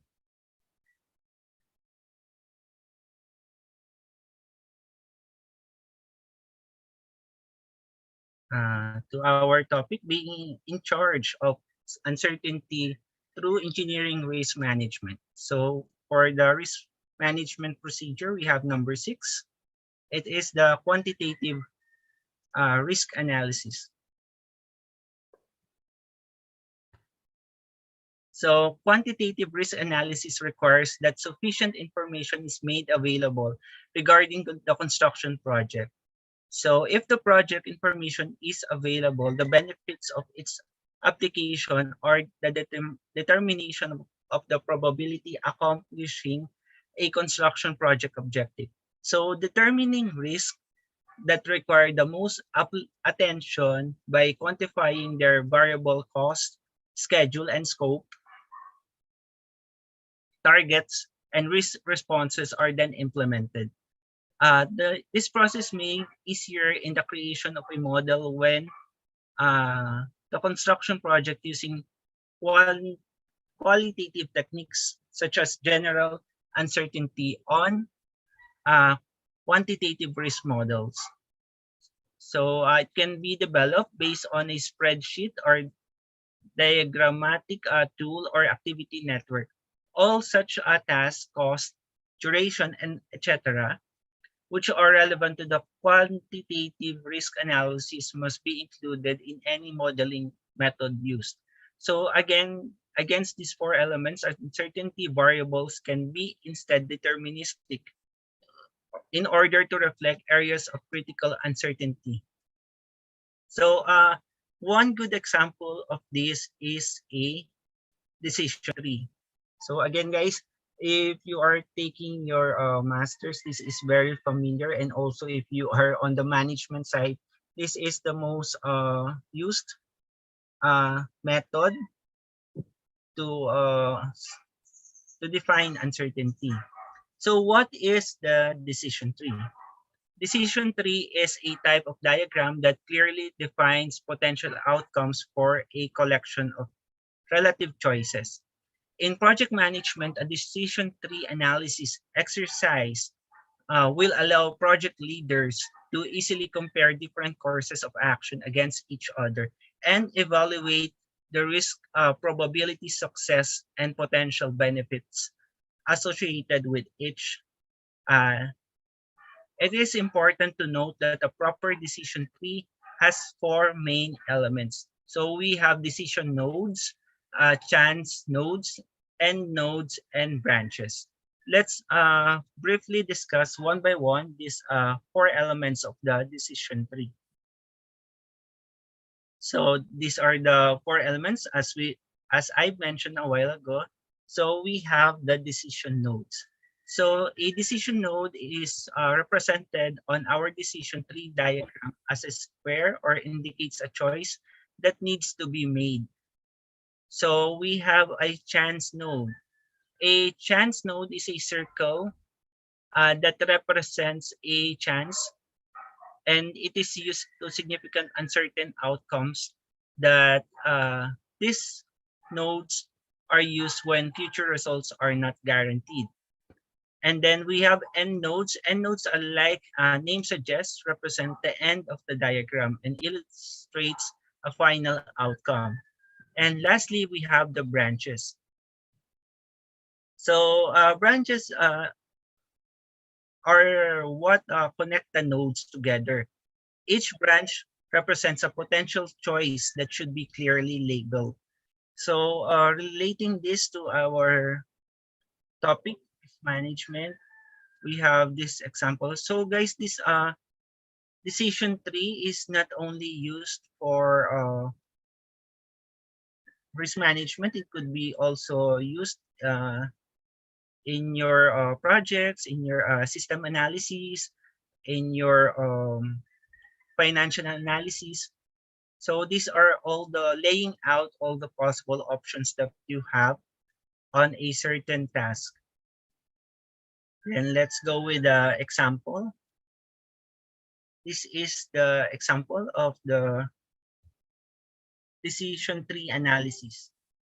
So what we have here is the subcontractor decision, available subcontractors. This is evident, guys, in the construction industry. You have the subcontractors. Then you could also have your own subcontractors doing the job for you. And also we have the possibility of being late.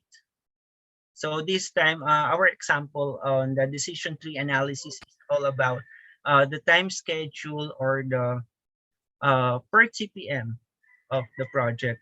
So what is our decision to be made? So which contractor is appropriate? For example, we are doing installation of cell sites, implementation or design, build, and installation of the FDAS. So which is the appropriate contractor for that? We have subcontractor 1 and subcontractor 2.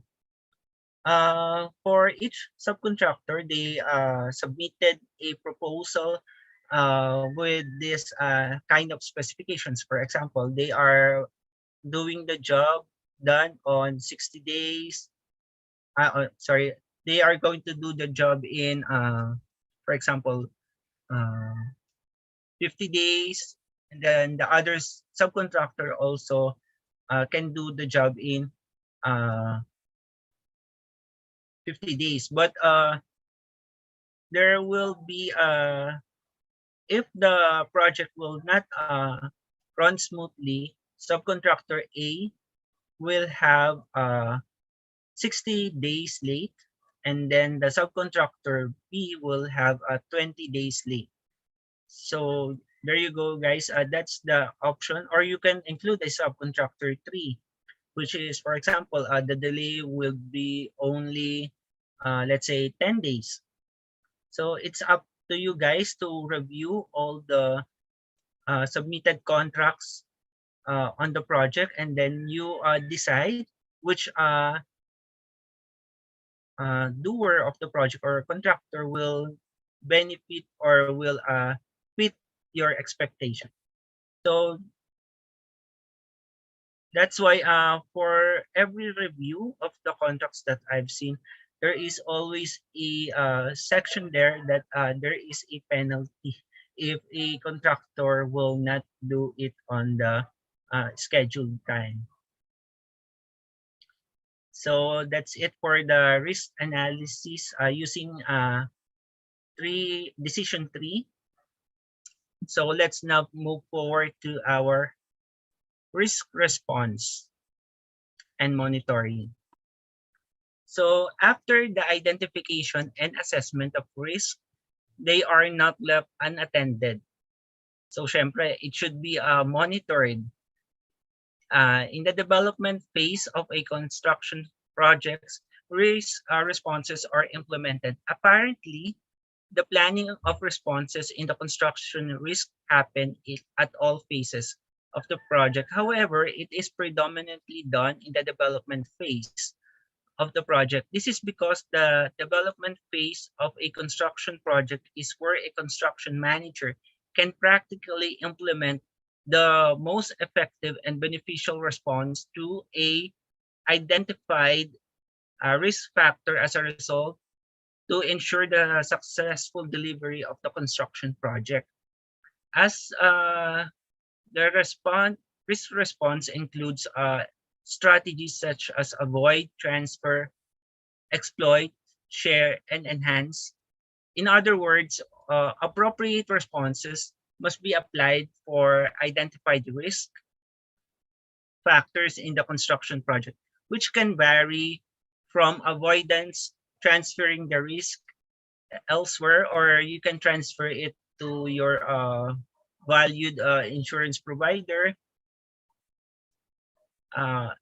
Elsewhere, reduction through mitigating threats and realizing the opportunities and acceptance of the risk. So guys, there is always, or there should be always, a acceptance of the risk for the project risk management or engineering risk management to work.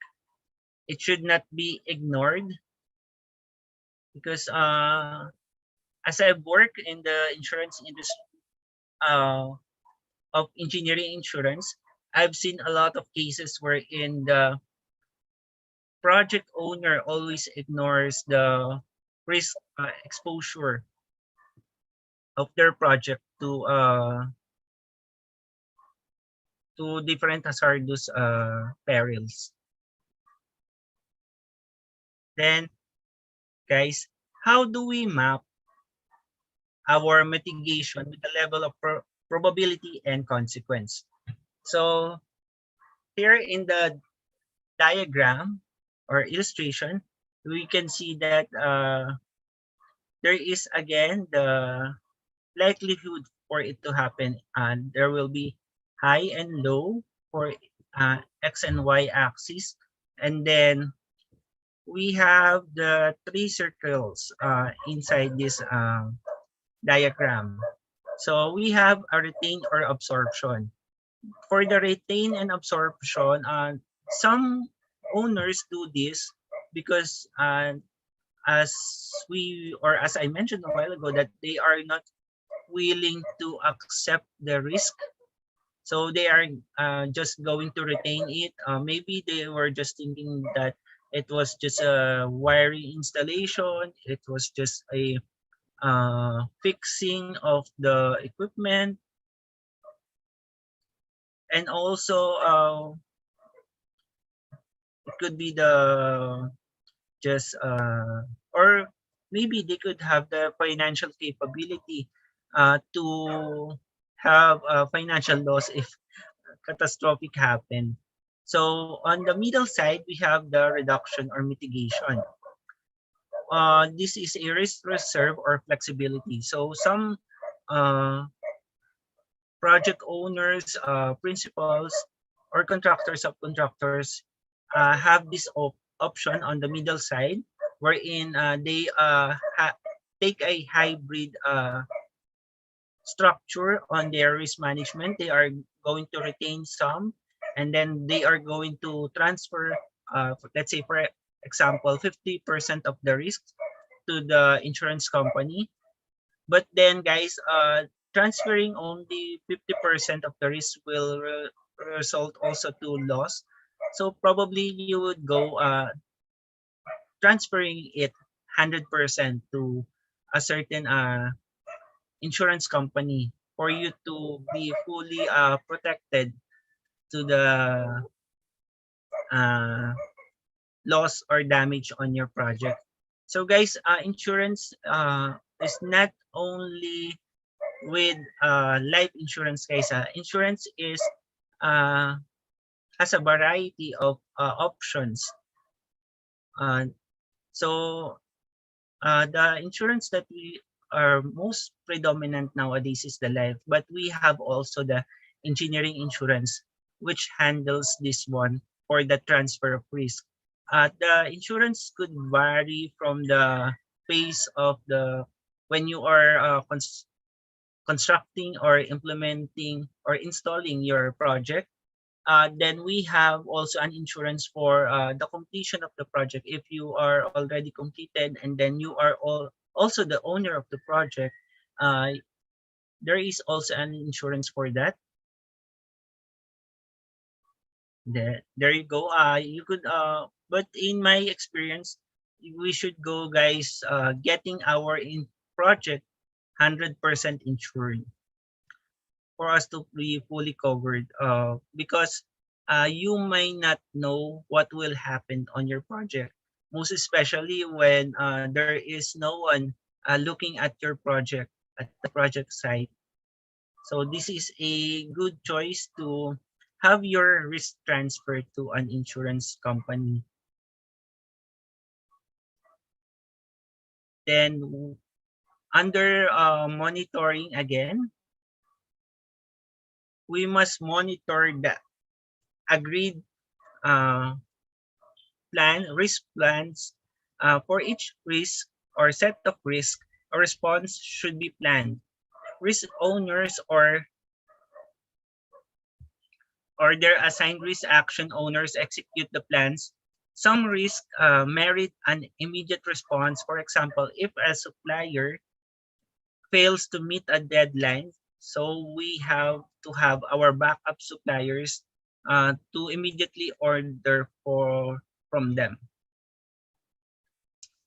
So how do we track identified risk? So the project manager should use tools to track the overall project risk. It could be the available project tool software online, or you could always use the Excel file. Excel are the risk response plans ensuring the project team delivers the project on time. And also on the budget and in accordance with the requirements. Trigger conditions are defined when defining risk response plans. Project managers work with the risk owners to determine the trigger conditions and related merits and metrics. For example, additional resources may be added to do an activity if the activity fails or falls behind schedule for 2 weeks or more. So this one, if you have, let's say, the minor task that could easily be done when you are having, for example, delayed in the delivery of the equipment, maybe you could finish its case, something like that. Then we have to identify and analyze new risk. So guys, this one,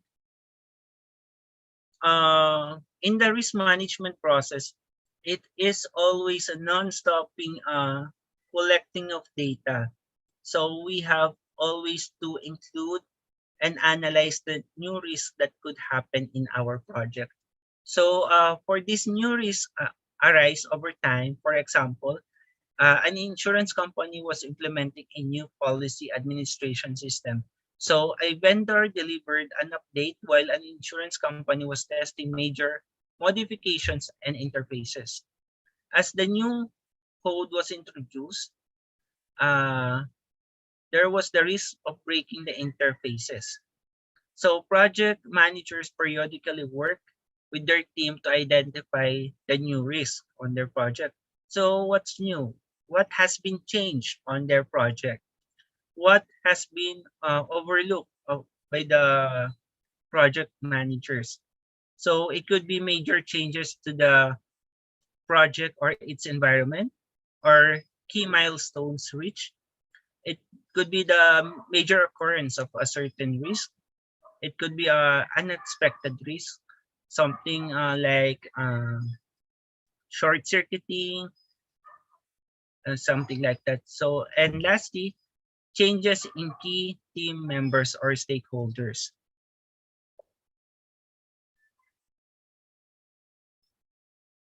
So guys, we are, again, as I promised, we have another energizer.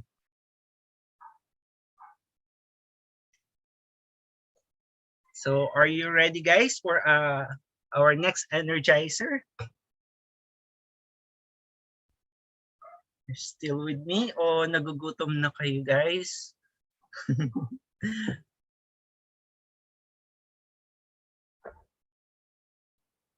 So our next energizer,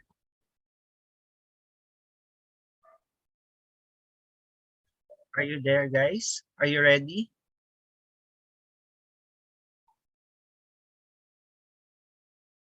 This is, again guys, 200 pesos worth of GCash. courtesy of ISEP Rizal chapter and ISEP Zamboanga del Norte chapter.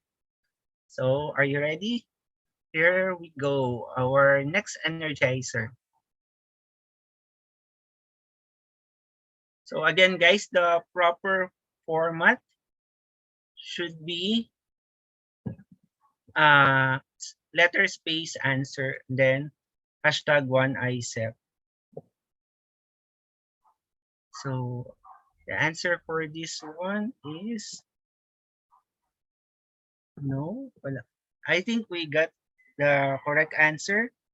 Congratulations to Apable Christian Robert. The answer is letter D.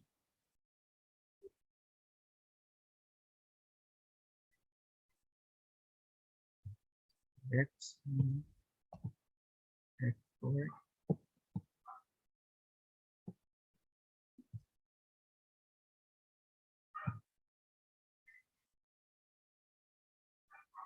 Okay, congratulations, Mr. Apable.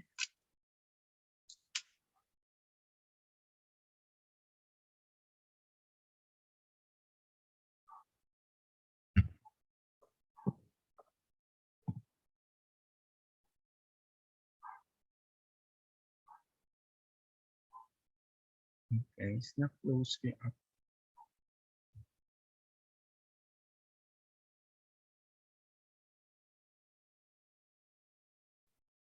Moment, guys.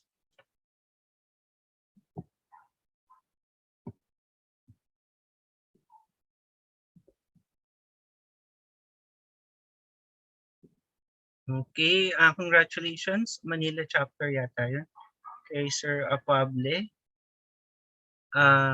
Please message us on the ISEP Rizal chapter Facebook page to claim your prize. Let's now continue, guys, with our discussion. What are the benefits of risk management in the construction and installation? So by now, it should be evident that a risk management plan can provide our company with greater ease and security. While building out a project plan requires a lot of effort, effective risk management provides some essential benefits for our company. Again, one benefit is that we have to streamline our operations. Once a risk management plan is set, it helps make your future projects easier to assess. Team members have the knowledge and tools needed to make the decisions and avoid risk, improving the efficiency of your company.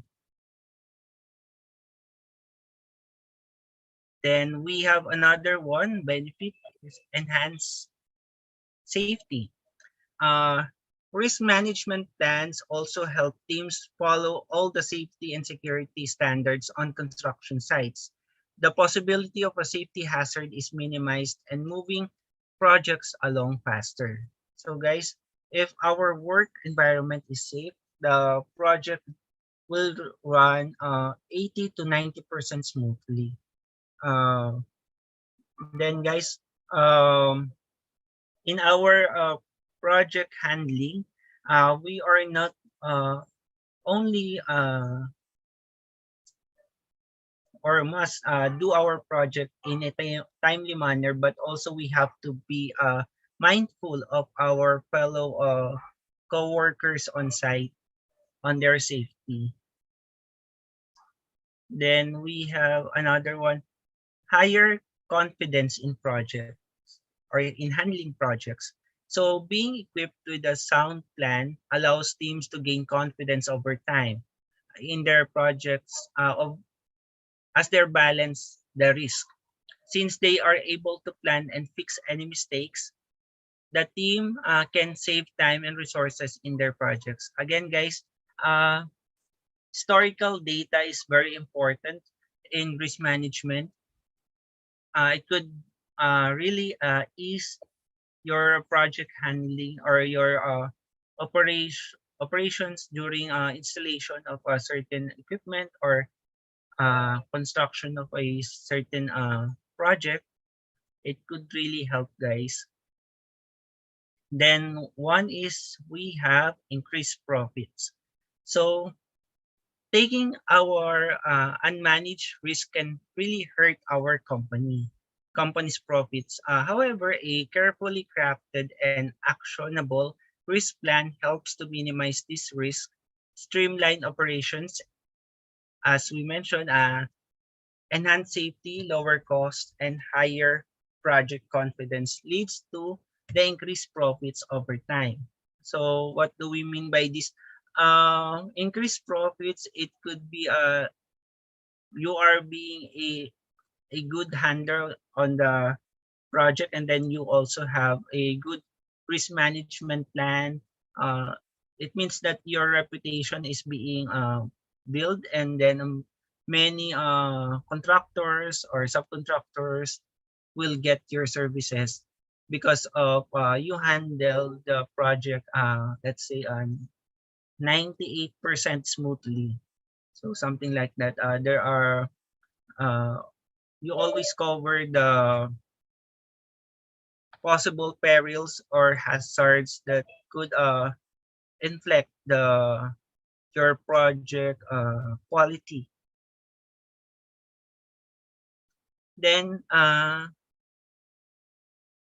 what are some of the recommendations in mitigating uncertainty and risk in handling a project? So how do we uh, address this one? How do we set our tone or being in charge, as we mentioned in the title, being in charge of uncertainty in doing a certain type of projects? So the question now is, how do we mitigate uncertainty? We say, guys, mitigate, because uncertainty or risk is always there. It is always present, guys. We take it or not, it is always present in our projects. So we have to have an eye for it so that our project will run smoothly. So here are some of my recommendations that you might want to consider in your handling project installation or project construction. One is provide strong and consistent leadership within the owner's organization. As we always mention on the course of this webinar, that the main contributing factors on the uncertainty is the top management. So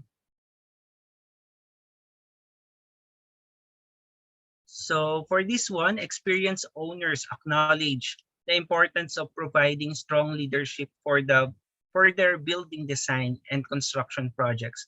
As the customer or the project owner, contractors, subcontractors, for the rest of the project team, an owner must be prepared to give clear directions of what he or she wants the project to do, collaborate in the team's creative work, and make timely decisions as required to support the process. This is the top two priorities that the owners of the project, or it could be the owner of general contractor, the subcontractors. So one is, we have to identify one project leader to represent all the owners, users, gap, and other stakeholders, facilitate decisions, and provide the rest of the project team. So some projects do this. They employ a third-party handler for their project, and also experienced owners now acknowledge the importance of providing strong leadership for their building, design, and construction projects. As the customer or as we say, owner, for the rest of the project team, an owner must be prepared to give clear direction, collaborate in teams, creative work, and prioritize clear decisions. So how can we provide this kind of leadership? One is we have to engage the most senior leader in the owner organization to articulate and reinforce the project's purpose, views, goals, and criteria for a successful project. We have to provide clarity and depth in the owner's teams to reflect multiple levels of leadership, decision-making authority, and knowledge of detailed program and technical requirements. And lastly, guys, we must avoid making changes in the owner's key leadership roles, which can be very disruptive. So along the way, guys, you decided, I want to transfer this senior project manager to another project, and then the new project manager enters. So the historical data is really important, and then also the experience of the project handler is very important. Maybe we could do that if the project is already at 95%, something like that. Only the minor details that could be done on your project. So if changes are necessary, allow as much time as possible and consider additional cost to the transition. So again, guys, every move in the project installation or construction, there is always a cost, whether we like it or not. So my next recommendation would be assemble the whole project team at the right time and in the right way. So guys, most owners, principals, contractors, architects, and builders, that this is more of a 75% of their experiences. So why is this important? Assemble the whole project at the right time and in the right way. So greater team integration gives everyone a consistent understanding of project goals and requirements. Designers and builders can collaborate on design technical options.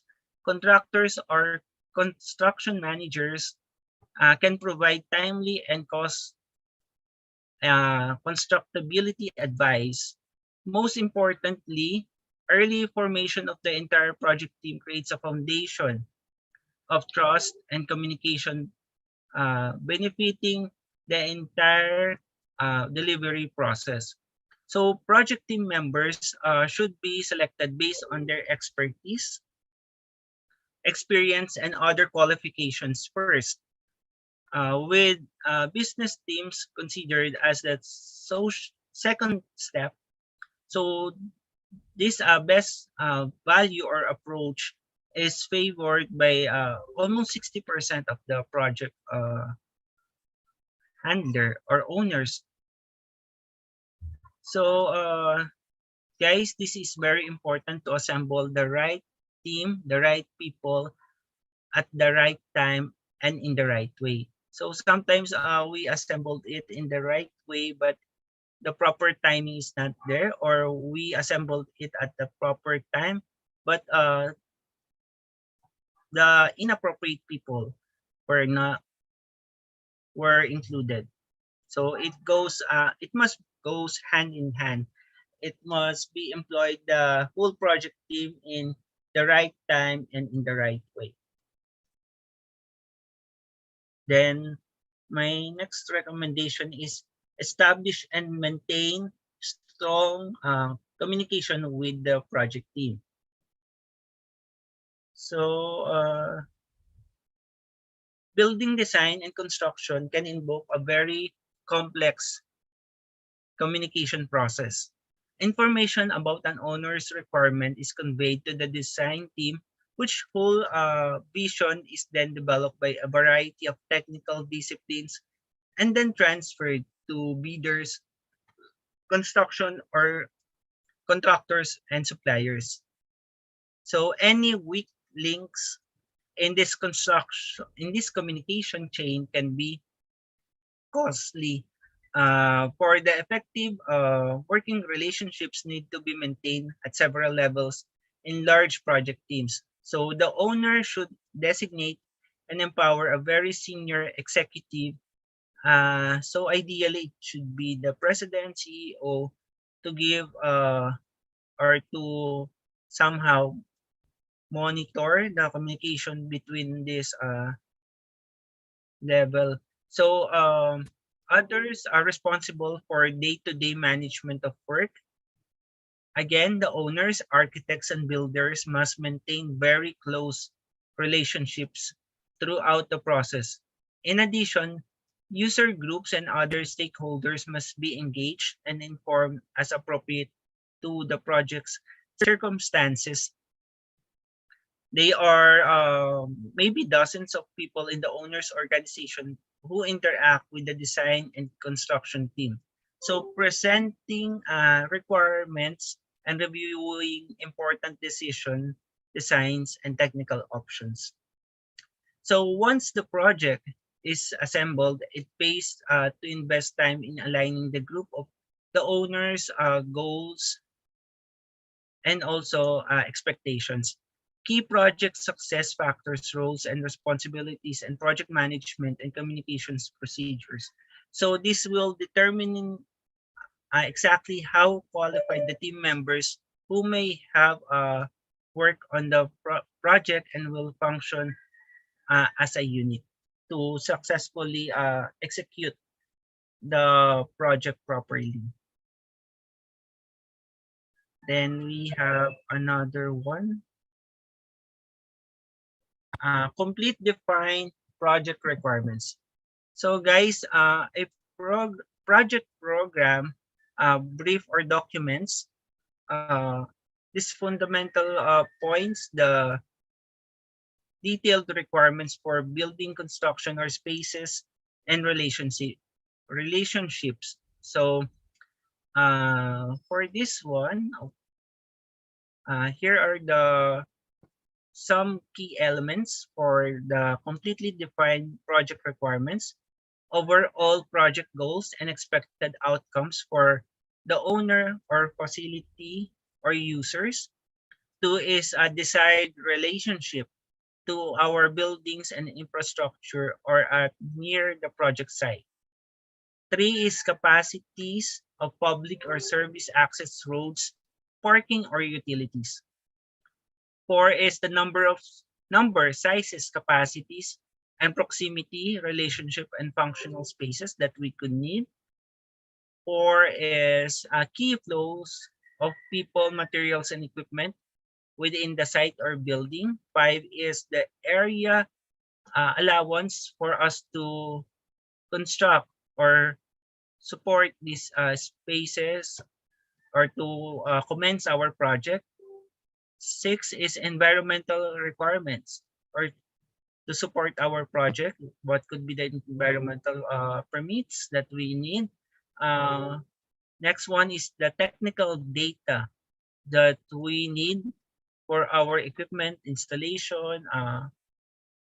And then we have next one is the desired capacity for our project, and then also what is our budget, most importantly to that project installation or project construction. And then we have to have a project schedule goals and any critical milestones dates for our project. And then also we have to have our applicable zoning ordinances or building codes and other regulations that could affect our project. Then we have the last one is the certification targets related to sustainable design and building performance. So what is the next recommendation? Next recommendation is take advantage of the best proven technologies and design methods. So what could be the best proven design methods? Digital information, as we all are going to the digital age. So many digital available platforms are already available in the internet. So it could be really aid our project on a more simpler side, because the risk management tools and guidelines is already there. So it is advantageous to us to use that tool or to purchase that tool, as we on the project management side, we always tend to forget the little details that we somehow put our project at risk. So again, guys, that is the last recommendation. Then, are you ready, guys, for our energizer again?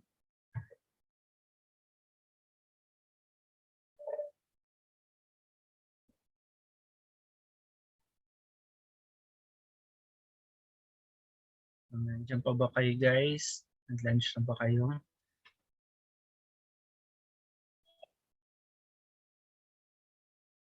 So again, guys, this energizer has a 200 pesos GCash reward courtesy of IECEP Rizal chapter and IECEP Zamboanga del Norte chapter. So guys, are you ready for our next energizer?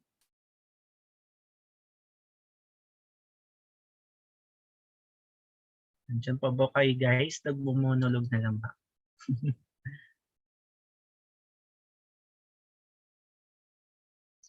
So anyway, okay, ready na daw, sabi ni Engineer Diana. So our next question is, again, guys, I would like to remind everyone that the format should be letter of your answer space, #1 ICEP. So this is a energizer worth 200 pesos worth of GCash. So again, guys, this is the question.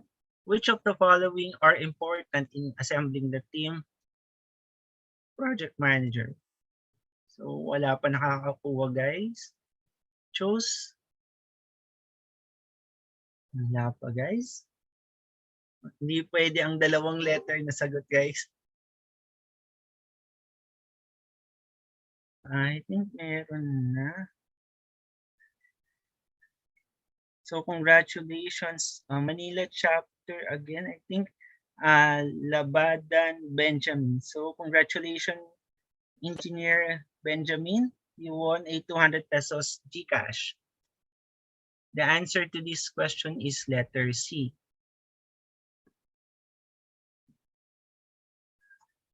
So yun sa ating winners, please message us on the IECEP Rizal chapter Facebook page to claim your prize. To our 4 winners. Then let's have so wrapping up my discussion for this morning. So risk management as being talked about more than implemented. You should always walk the talk when you are doing the risk management. Whereby people are overly optimistic about future event, lacking clear understanding and philosophy behind each of the steps of the risk management. So guys, we are being optimistic is good, but in project management, it should be you should always think of the possible risks that could happen on your project in order to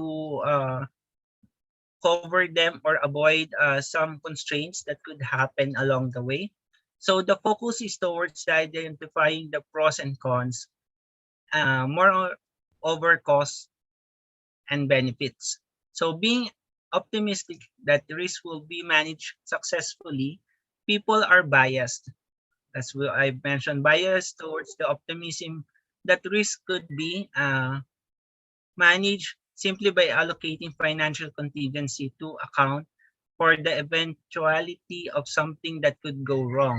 So such biases can overcome through the use of a structured and explained and planned framework for risk management. So again, guys, my picture here is chess pieces, and then someone is playing chess. So risk management is someone or somehow related to chess, because in chess you have to have contingencies, plans on your next move to cover up the your opponent's move, and also you have to have some sacrifices that could really make your project work. And then that's all for me now, guys. That's ends my discussion. You can throw now your question in the Zoom chat box. All right, guys. So I think Engineer Ron has already done with his presentation. So the question and answer is already up. So kindly leave your questions on our Zoom chat box.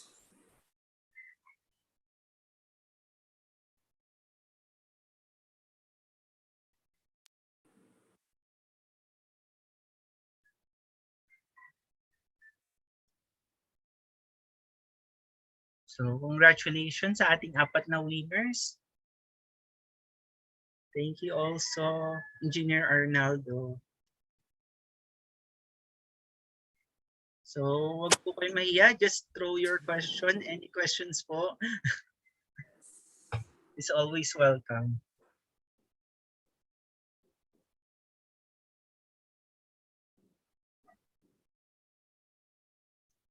Okay, meron tayo dito, Engineer Allen. Okay, Sir Ron. So the first question from Mr. Christian. So we discussed risk management before and during projects. So what uncertainties have you encountered after the projects? Uncertainty, being able to work in the cement plant, uncertainties always happen because one example is when we are assembling the packaging machine. So some items of the packaging machine does not fit to the supposedly place. So we improvised a housing for that. And also in the telco naman, when I worked there are certain miscalculations on the foundations of our generator sets. Then I hope I answer you correct, or I hope I give you insights on that, Engineer Afable.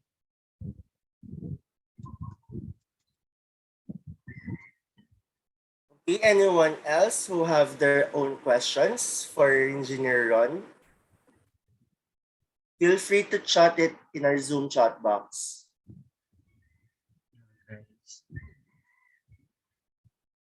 O kaya pwede sila magpa-food panda, no, Engineer Allen, para sa speaker and sa ano. Pwede, sir. Thank you. Thank you din, Engineer Mike.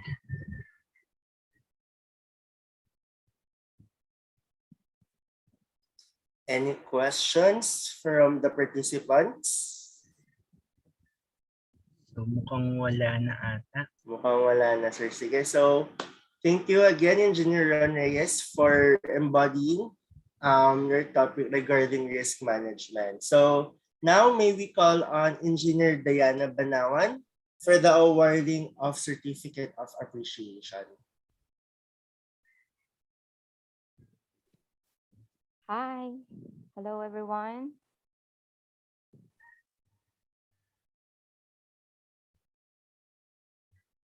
Okay. To award the Certificate of Appreciation,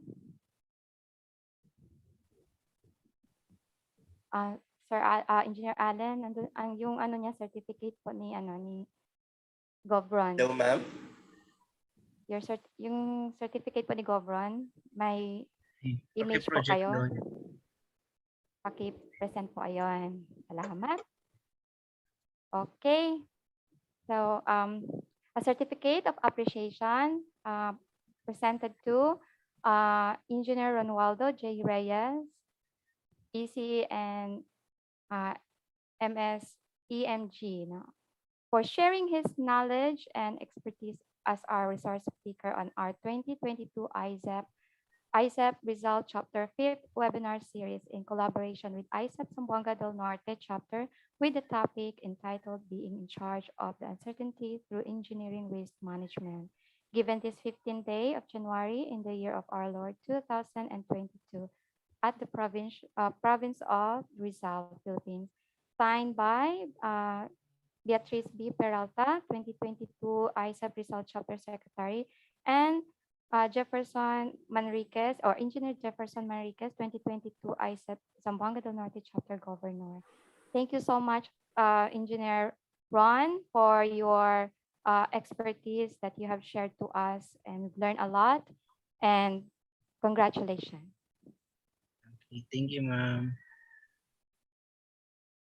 Okay, so thank you, ma'am.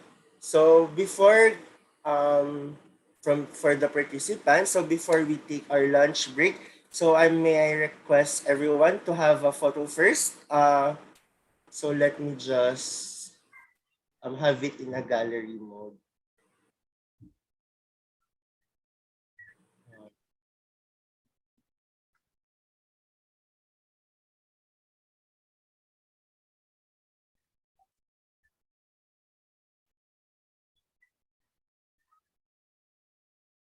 So guys, if you have camera, so can you turn it on for the photo?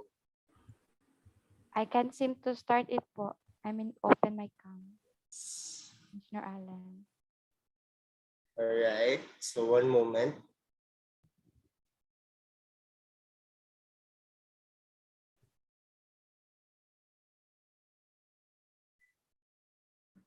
Okay, guys, so let me just have the first picture. So have a smile on your faces. So in 3, 2, 1, go. Okay, one moment.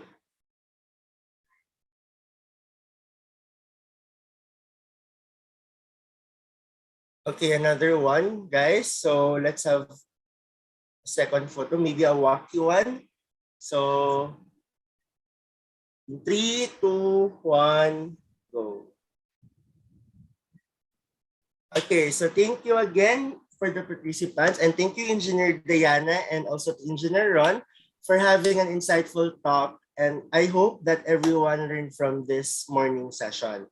So just a few reminders before we take our lunch break. So the links for the attendance, the evaluation, and the examination for the AM session will be now posted in our Zoom chat box. So kindly accomplish these forms. So also in preparation for our PM session for the financial management, so kindly download a Kahoot app in your mobile devices. So it can be on your mobile phone or on your maybe iPad or tablets. So I will be sending now in our chat box. And then let's be back at 1 p.m. for the PM session. Thank you. Thank you, guys.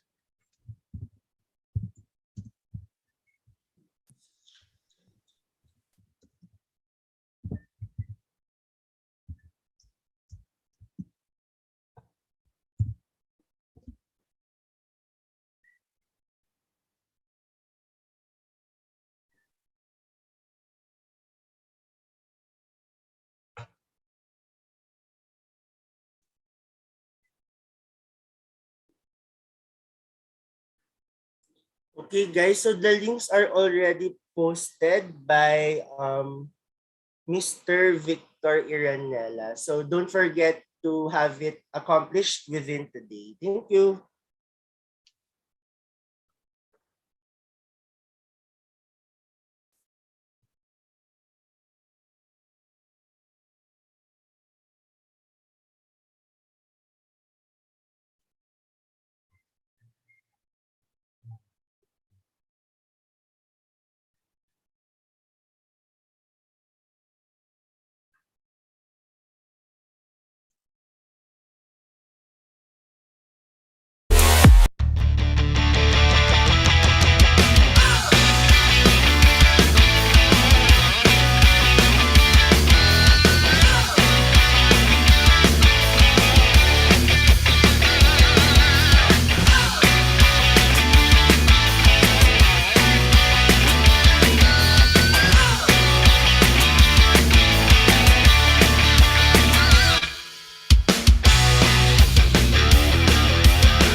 mabuhay po ang collaboration activities ng IECEP. Salamat po and good afternoon everyone. Good afternoon, Ma'am President. Maraming salamat po for your time in sharing us your message here. Proceed to the award.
Digital transformation due to pandemic disaster.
minuto lang. Meron pa mamaya.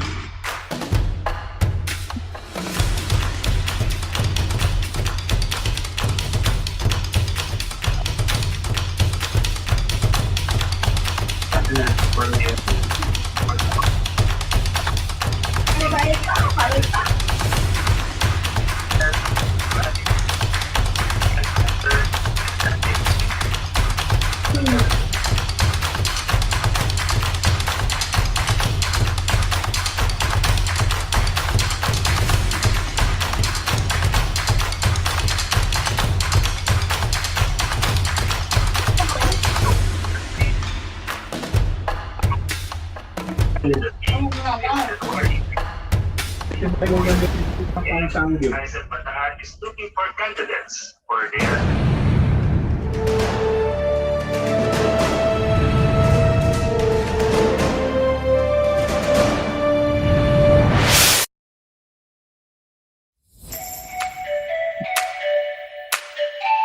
Good afternoon.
yung pansinin.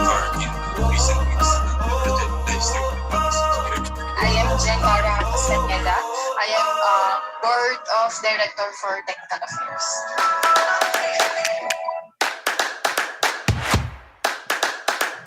ISEP is stands for Institution of is the accredited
So, all right, guys. So, welcome back again in ISEP Result Chapter 5th webinar series in collaboration with Zamboanga del Norte Chapter.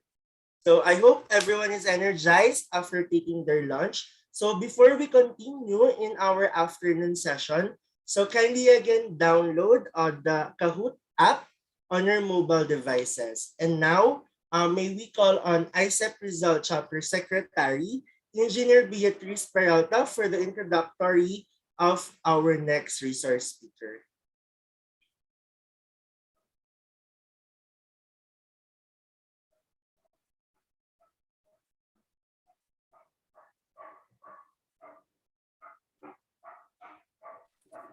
Hi, Engineer Allen. Can you hear me? Yes, Engineer Beatrice.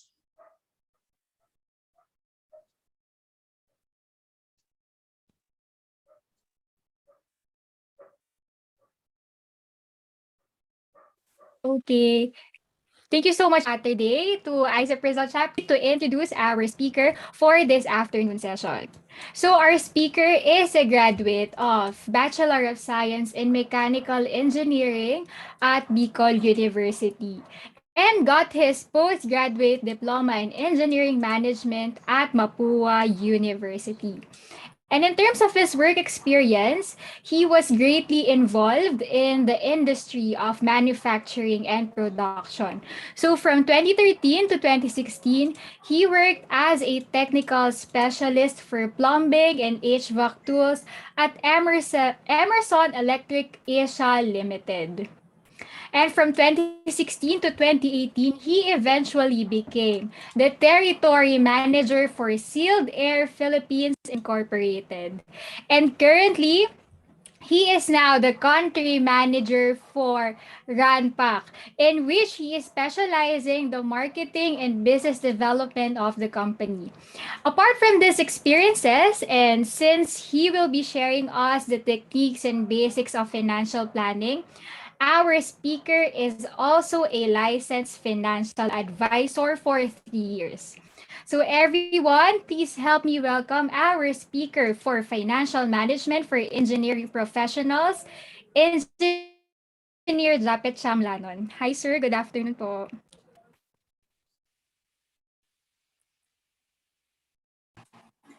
Hi, Engineer Beatrice. Good afternoon. Hi, engineers. Magandang hapon. I hope you guys can hear me clear and can see me on video as well. Give me a thumbs up reaction. You guys can hear or see me on video. Thank you. Thank you, Engineer Beatrice, for that very detailed introduction. Good afternoon, engineers, and welcome to this afternoon session. We are really excited to be spending this afternoon with you guys. Today we'll be sharing with you a general overview on personal finance. So this is entitled Financial Management for Engineering Professionals, from budgeting to stock market and investing, insurance and retirement planning, which you can apply as engineering professionals. With me today, because I'm not alone today, with me today is the face behind the investment blog called Smart Pinoy Investor, Mr. Omeng Tawid. You'll see him and meet him later. And one of Sun Life's sales managers, Miss Sheena Hipiliano Shangli. Don't you worry, guys. We'll try to make this session as interactive and fun as possible. Alam namin you just had your lunch and siesta time, so medyo nakakaantok ng konti. So we hope you have your cup of coffee with you now. So pampabuhay ba? Speaking of fun, we'll be using the Kahoot app. As what Alan mentioned a while ago, we encourage you to download the Kahoot app because we'll be using that for some fun quizzes in a while. And if you haven't downloaded it already, you can try to download it now from Google Play or App Store. So while you are downloading it, let me just share my screen.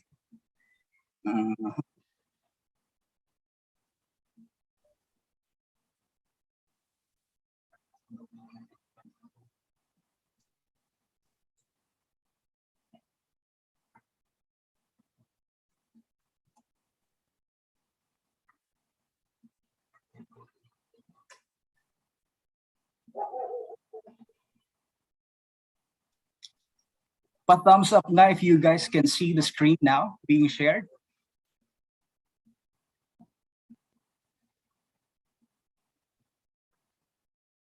Wala pa ba?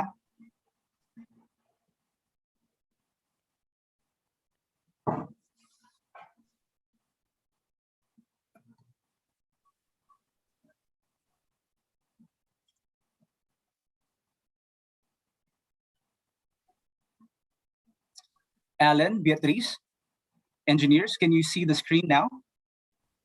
Yes, sir, we can see it. Okay, okay. So again, we'll be discussing more about personal finance and budgeting, stock market and investing, roadmap to sustainable wealth, discussing more on savings and insurance and retirement planning.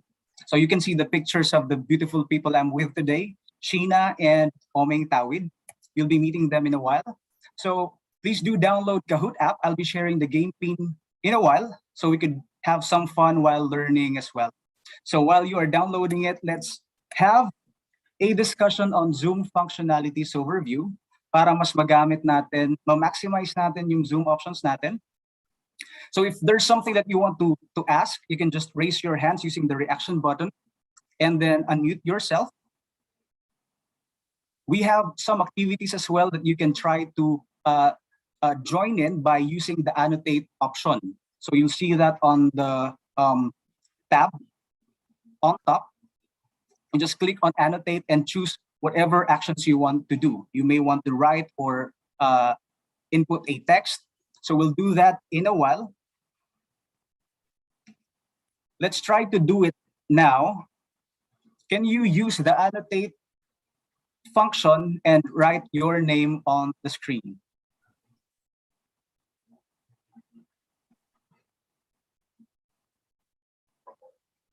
I can see Martinez. Baby Ruth trying to write, yes.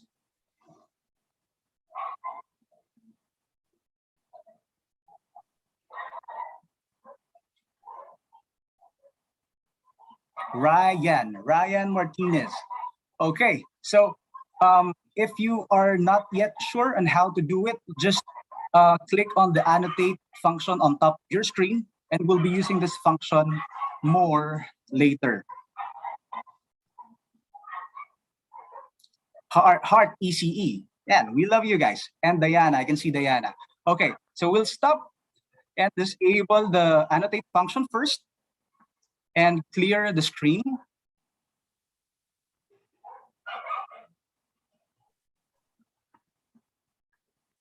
Okay, and we'll move on to our presentation.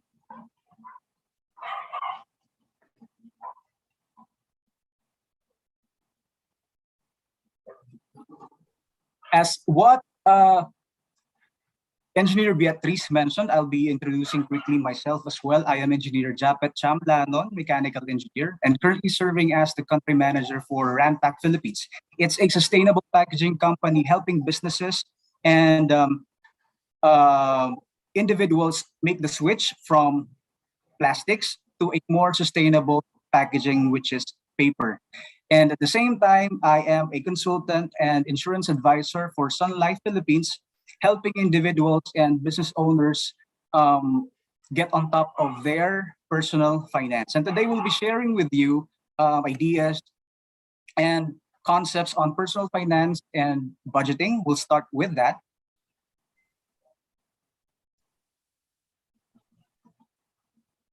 Ang sabi nga nila, the best way to learn is not just to listen.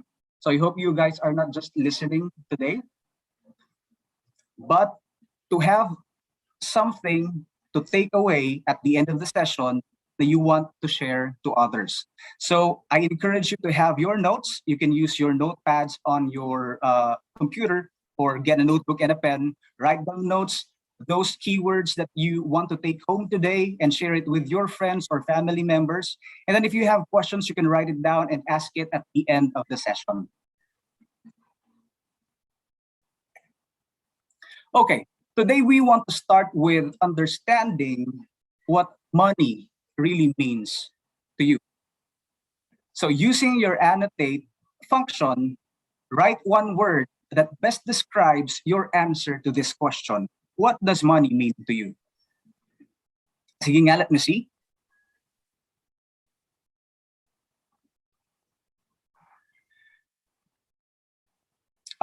Sorry. Enable annotation for others. Okay.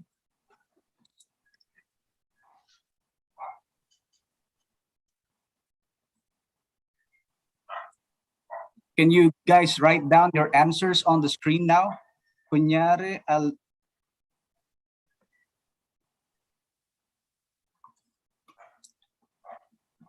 Happiness for Laika. Power for Allen. Problem for Lilia Toledo.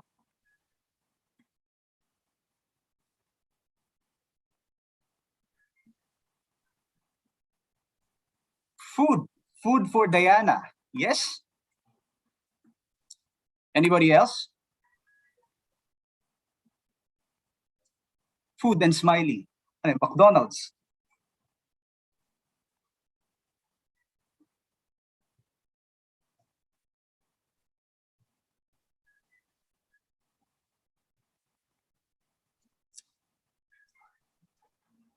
Mike Simbulan is writing value.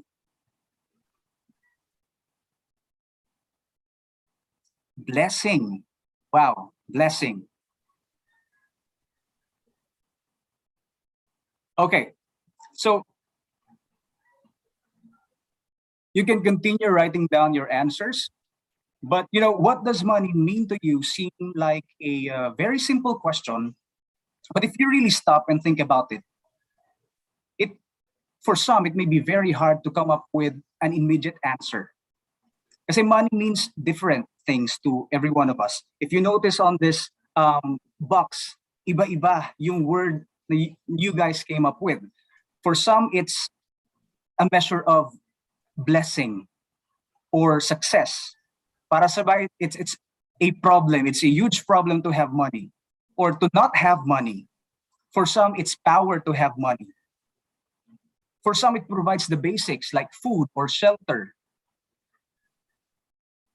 Minsan, it means freedom or fun or leisure. Money gives excitement to others while some, it's burden. Sabi nga, di ba, with great power comes great responsibilities as well. Same thing with others. They see money as a responsibility. So iba-iba yung meaning ng money sa iba't ibang individuals as well. Before we can learn how to create a solid personal financial plan and manage our money, we need to first learn what money means to us, what money means to you. We need to dig deeper on that personal level ng meaning of money. Okay, clear?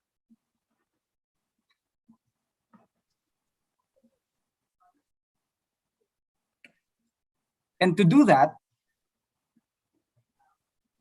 I'll disable the annotation first.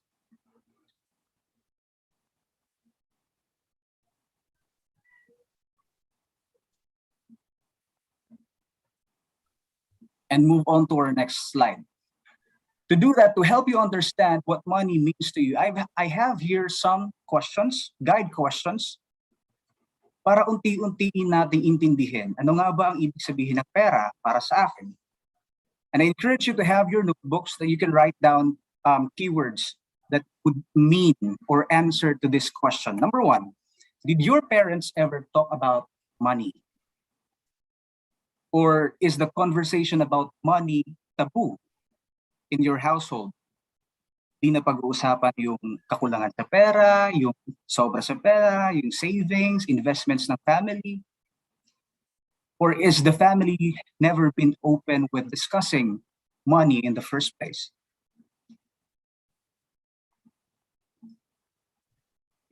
This is a personal reflection, so I encourage you to write down your answers to these questions para at the end of the session, we have a better understanding kung ano nga ba yung ibig sabihin ng money para sa atin. Number two, have you ever felt richer or poorer than your friends? And how did that make you feel? Growing up, mas nai-encourage ka ba ng mga friends mo because they have more and you want to have more as well? Mas nagpursige ka ba in life because of that? Or mas natitrain ka ba to give to others because you have more to share?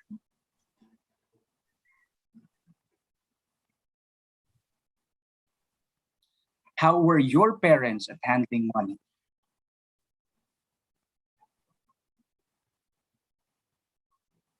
Growing up, did you see your parents argue about money or experience nyo ba na malubog sa debt and found it very hard to regain yung independence because of losing resources?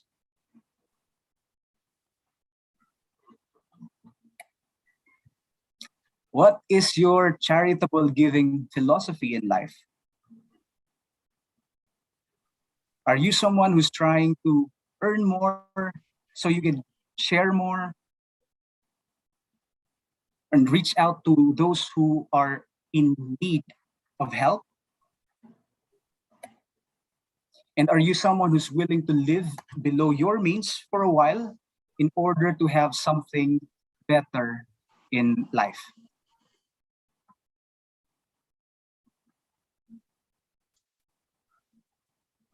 This question will actually help you understand kung ano yung ibig sabihin ng pera for you.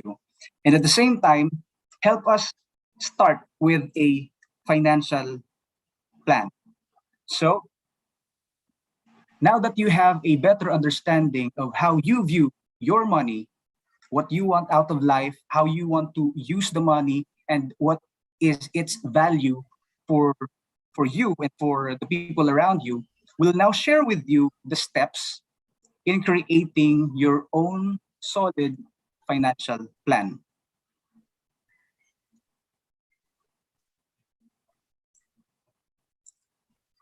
And before we give you the steps, we can again use the annotate function to answer this question on your screen.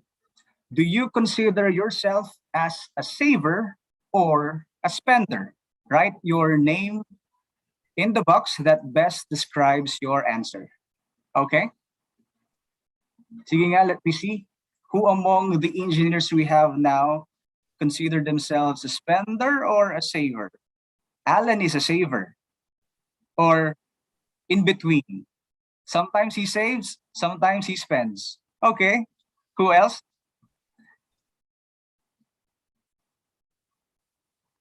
Diana Banawan considers herself as a spender.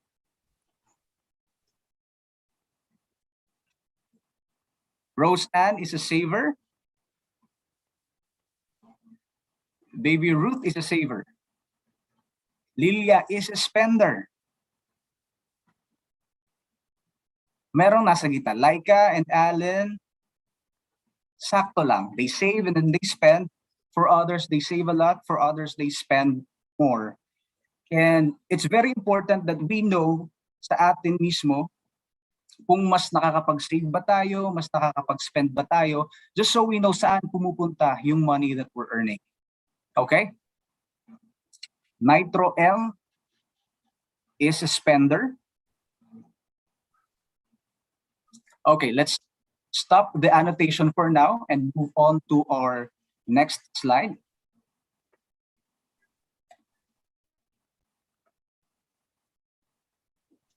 Wherein we'll be sharing with you the steps on creating your own financial plan. Ano nga ba yung benefits na makukuha natin with starting or creating a personal financial plan? Number one, you have more money and financial security. Because kita mo yung plano. You know how to use money to achieve your goals. You'll have less chance of going into debt you can't handle. And you'll have a clear vision of where you'd like your financial future to be. Sabi nga ng kaibigan kong si Benjamin Franklin, if you fail to plan, you are planning to fail. And that is a quote I feel na common with engineers. Because buong buhay ng engineers, kailangang laging merong plano and then you implement kahit sa work, kahit sa bahay, you know, napupunta sa atin yung pagpaplano and then pag-implement. Nakinig ako sa discussion kanina ni Engineer Ron, you even have to take into account risk management in your planning. Di ba? So, in creating your current financial or personal financial plan, we start with determining your current financial situation. So you'll have to know your monthly income. So this is the income that can come from paycheck or allowances or any form of gifts or rebates that you get on a monthly basis. And it may vary for some because yung iba nag-OT, yung iba may sidelines. But this is the money that comes in. You have to take that into account on a monthly basis. How much ba yung monthly income na pumapasok sa akin? Okay? And then, you have to list down and identify yung expenses mo naman. How much money am I spending on a monthly basis?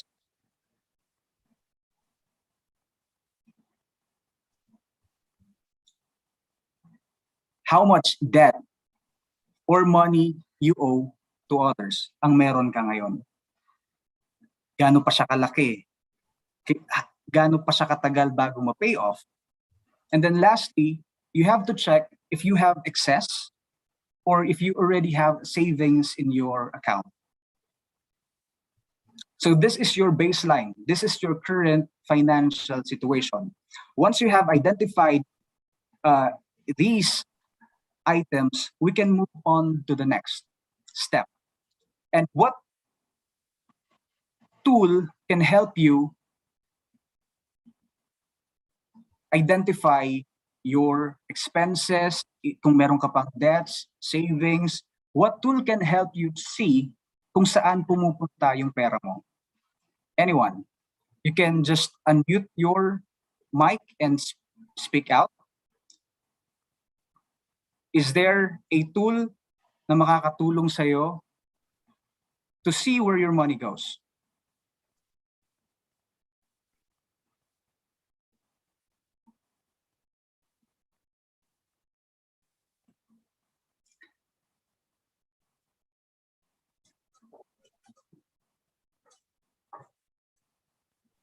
Okay, so actually you can use any budgeting tool just so you can see.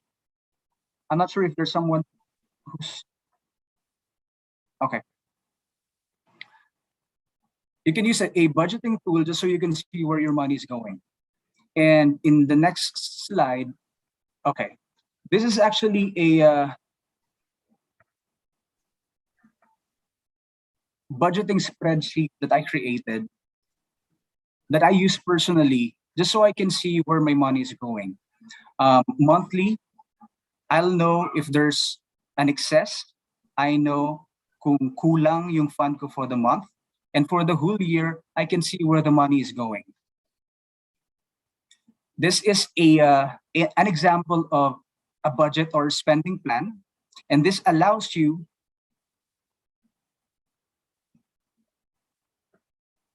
to plan for your monthly expenses and keep better track of where your money goes. Palike nga or thumbs up to those who have the same spreadsheet or someone who's using the same tool. Pwedeng mag-heart or mag-react.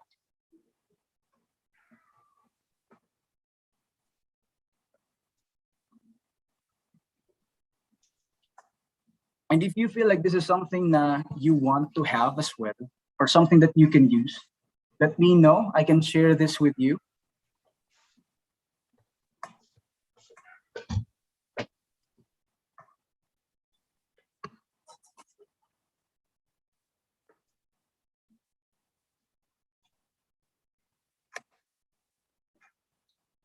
Okay, once we have established our baseline, our current financial situation, our step 2 would be developing your financial goals.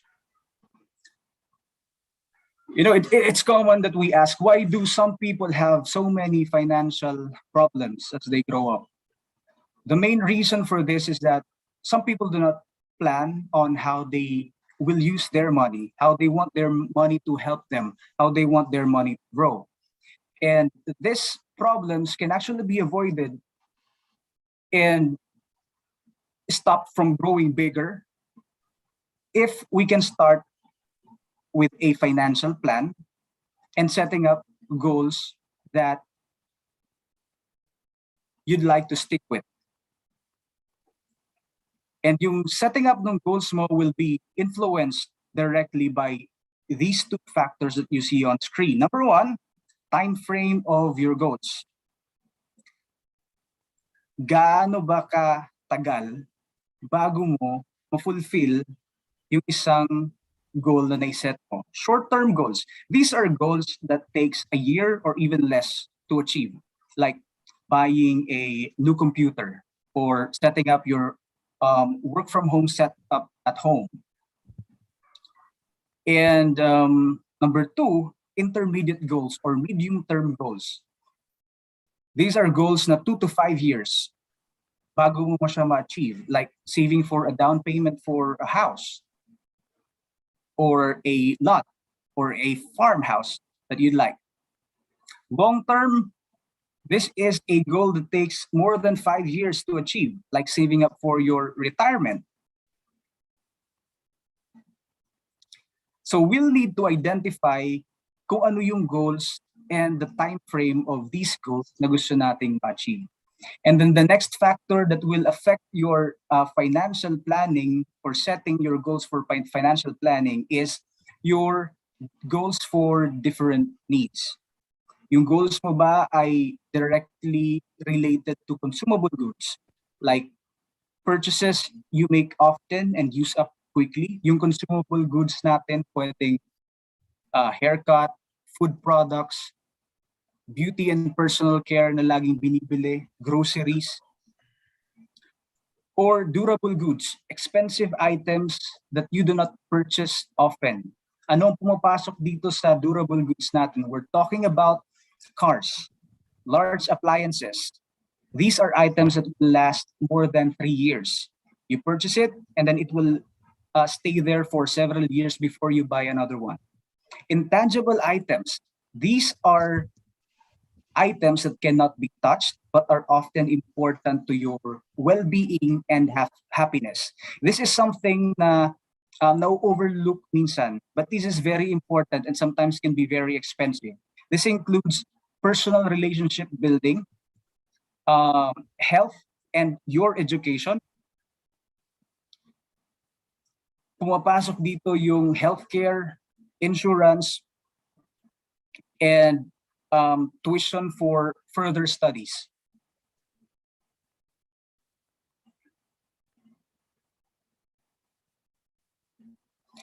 After identifying yung baseline natin and then setting up or having a clear vision of the time frame of the goals that you want to reach,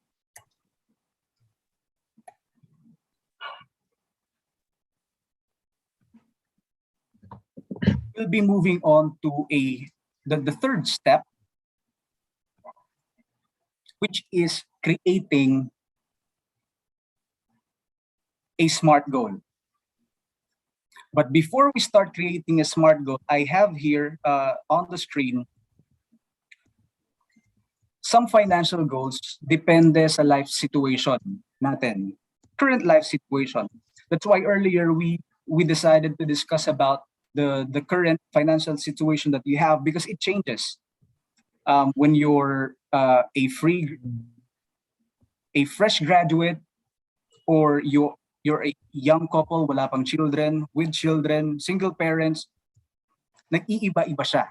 So you'll see here different financial goals, and there are goals here that you can relate to, or goals that you'd like to achieve for yourself as well.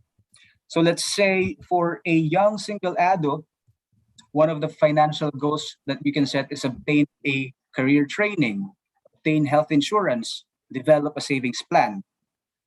For a couple with young children, they can set up a goal like purchasing a home, starting a college fund for the kids, make a will and name a guardian for your children.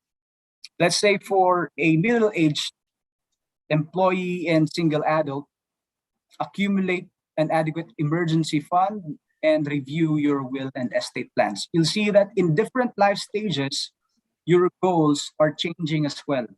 So, yung financial planning ba one time lang? Hindi. You'll be reviewing and setting up different goals in different life stages at what you see on the screen.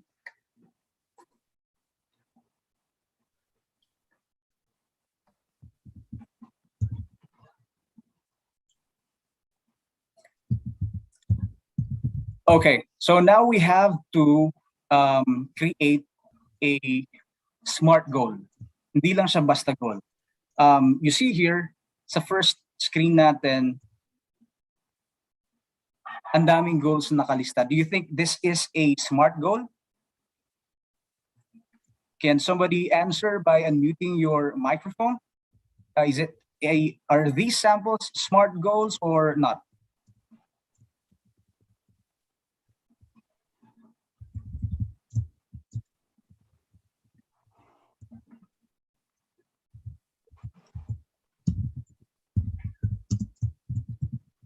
let's ask Ron Reyes. Do you think, Ron, these are SMART goals or not?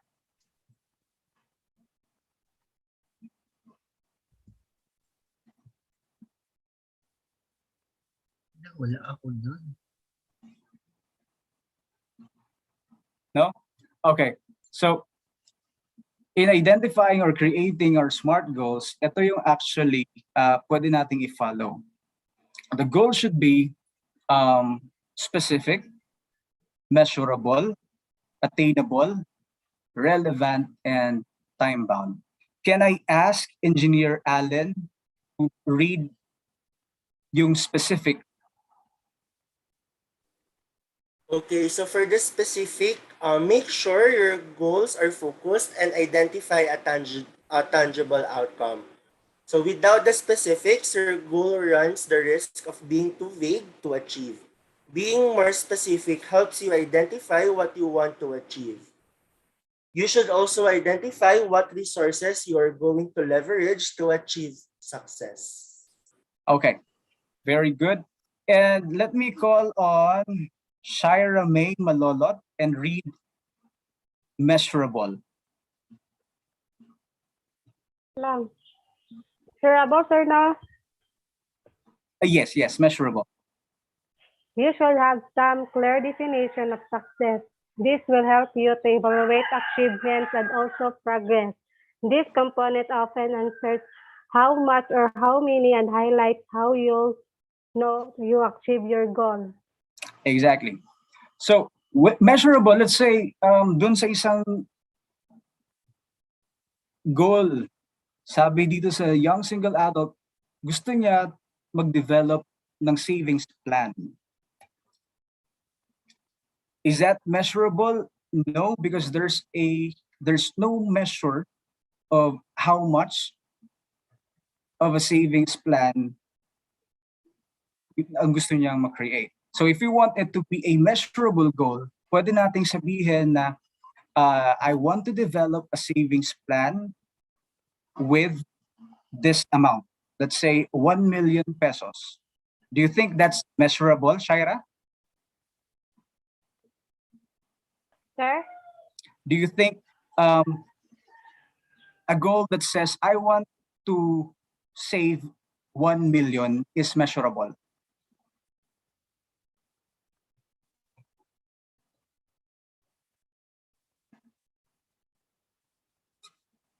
That is, yes, go ahead. Yes, sir. Yes, very good. So it's already measurable because there's an amount sa goal na naiset mo. Next, let's call on Lyle Anthony to read attainable.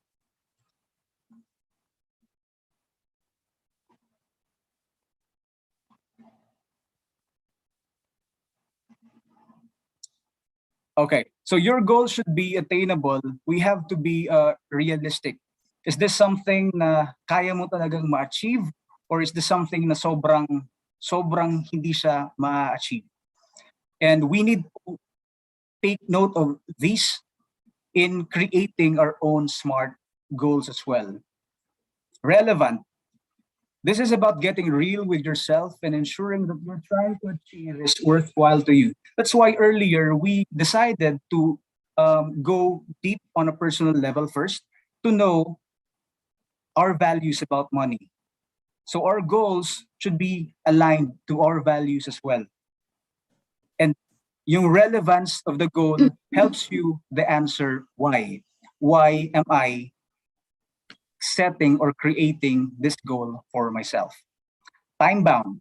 Every goal needs a target date. So yung goal na set natin kanina, I want to save 1 million. Wala pa siyang target date. So we can add, I want to save 1 million by the end of 2022. That's time bound because there's already a target date for your goal. That can be considered a SMART goal already. Very specific. I want to save 1 million by the end of 2022. Measurable. You have the amount by how much. attainable. This is something that you can attain with just proper planning. Relevant, you just need to know the answer. Why am I saving? Why do I want to save 1 million by the end of 2022? And you have the target date as well. Okay. So now we'd like to have another activity, SMART goal setting. So let's say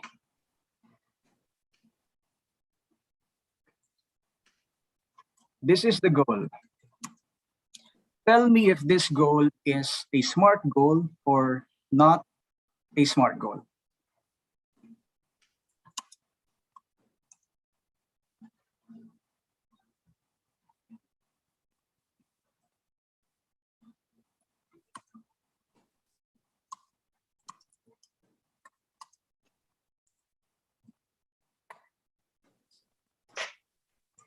Okay, sabi dito, I want to have zero debt by year 2023.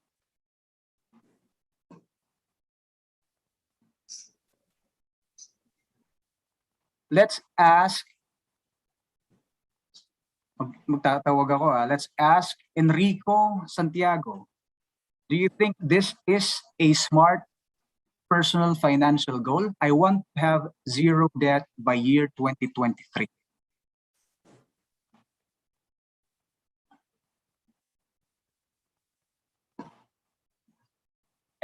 Enrico? Or you can use the annotate button. Sulat ko dito no, and then write your names. Write your names na lang. This is no. And here, it's yes. Sige, write your names dyan sa answers. Okay, Martinez. Nitro says it's yes. Laika said it's yes. Arnold says it's yes.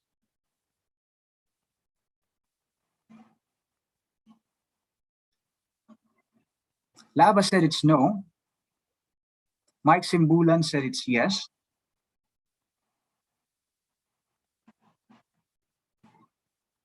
Ben said it's no. Okay.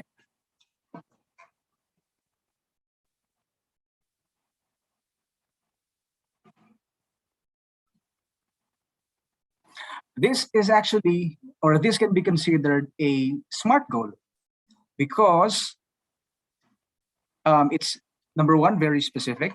You want to have zero debt by year 2023.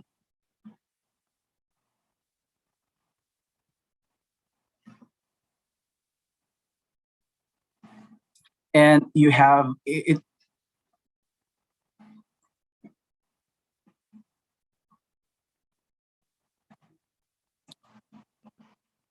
Okay, so Ben answered no because it is not relevant.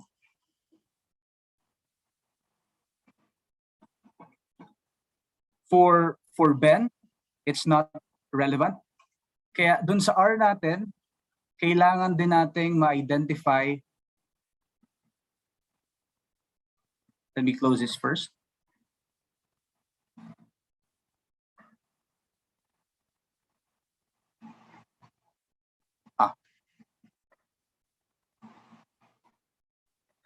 Kung ano yung relevant for you.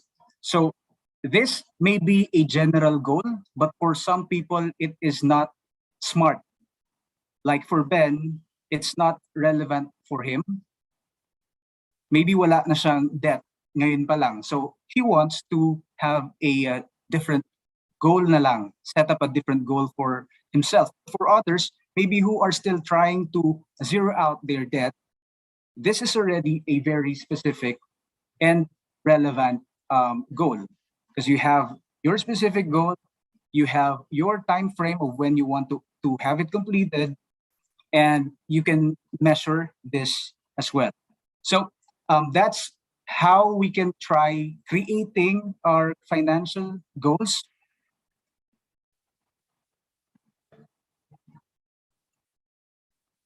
Let me clear the screen now.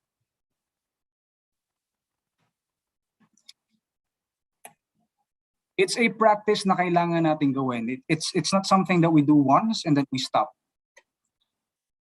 Okay, so step 3 is identifying your options. So natapos na nating i-check yung current situation natin, and then we have created our goals, our SMART goals. Ano yung options natin ngayon? We can expand yung current situation natin. Let's say right now, yung current situation ko, I have just enough savings. Pero ang goal ko is to have 1 million savings by end of 2022. How do I expand my current situation para maabot ko yung goal na yun? Pwedeng pumasok doon yung changing your current situation as well, just so ma-reach natin yung goals natin, starting something new, or continuing the same course of action. You'll have to identify if the current situation that you are in right now will lead you to the goal that you have set in step 2. So let's say every month you are able to save 10,000 pesos, but your goal is to reach 1 million pesos by the end of the year. Do you think it's possible with just continuing the same course of action? No, because 10,000 every month for the whole year, if you're saving that amount, you'd only get how much? Pa-type in nga kung magkano masisave natin. 10,000 every month for the full year.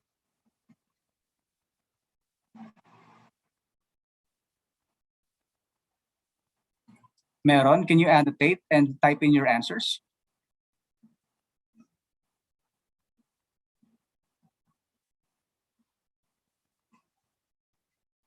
$10,000 every month for 12. Nag-iisip ako, kinalawan yung utak ko eh. 120. Tama ba? 120,000. Magka-calculator ako. 10,000 times 12. Yes, 120,000. Tama. Ayan. Salamat sa tulong. You'll have 120,000 savings hanggang to end of the year. That's not enough for the goal that you have set. So, yung continuing the same course of action, hindi siya magiging option for you for this goal. You'll have to either start something new and then change the current situation and then expand your current situation. Just so you'll have more money to save every month and reach your goal. So yung options mo dito, dun siya magbe-base sa goals that you have set in step 2. In starting something new, ano ba yung pwede natin makonsider? We can try to look for additional sources of income. We can try to study investing or earning from Forex or stock market or buy and selling something online. These are things that may be new to us, but can help in adding resources, adding income sa atin every month. And at the end of the day, can help us reach the goals that we have set for this year. Okay, so let me just clear this again.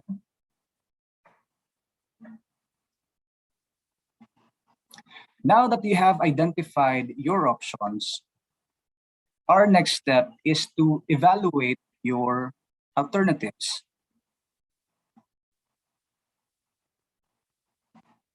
What else can we do? So, kunwari, you have set a goal, a medium-term goal of buying a car. Buying a car, I want to buy an SUV by the end of 2022. You can be more specific what type of SUV you want by the end of 2022. You can even be more specific by creating a budget. Kung magkano lang yung budget mo for this SUV. And then, once you have created the plans already on how to reach the goals, you may want to check the alternatives as well. Ano yung options mo to reach that goal? Like looking at in-house plans ng providers ng, kunyari sa Toyota, mag-i-in-house ka ba or you'll get it directly from bank? I-evaluate mo yung alternative options that would give you lower interest terms. Those are the items na pwede mong gawin to help you decide kung paano mo aabutin yung goals mo. And number 5, create and use your financial plan. This is something that takes action. Hindi lang pwedeng isulat natin, hindi lang pwedeng planuhin natin, but we need to start doing it. If we have identified our SMART goal, we want to be able to reach that goal by the time frame that we have set for ourselves. If we are just creating something, creating a plan, writing it down without actually doing it, hindi rin tayo makakalis from where we are right now. So you have to create and use the plan that you have created for yourself to reach that goal. And step 6, kailangan mo pa rin siyang i-review and revise. Sometimes the plan, nag-work siya hanggang dulo. There are times na sa gitna ng plano mo, something happens and you need to do something else or revise your plan just to make sure that you get to that end goal. So it's a cycle. It's a continuous evaluation of what you have set for yourself. Hindi siya matatapos ng isahang upuan lamang. After you have created the plan and started making it, from time to time, you have to review and revise your plan just to ensure na nothing will stop you from achieving the goals you have set for yourself.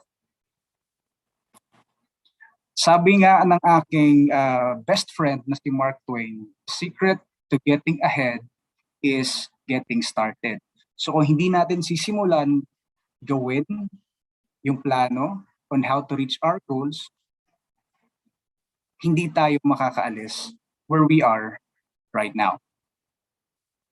I'll be ending this session with a game. So it's a fun quiz.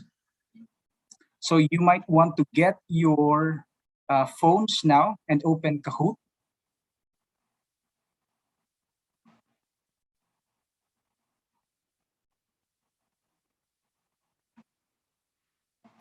And enter this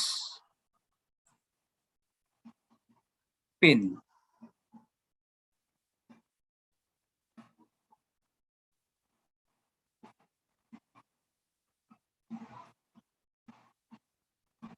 Okay, let me know guys if you can see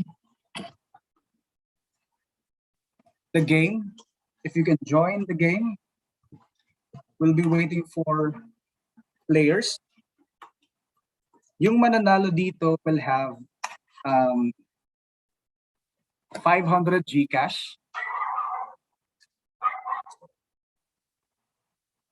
I'll just be asking the organizers to send me the details. Then we can share something for you guys.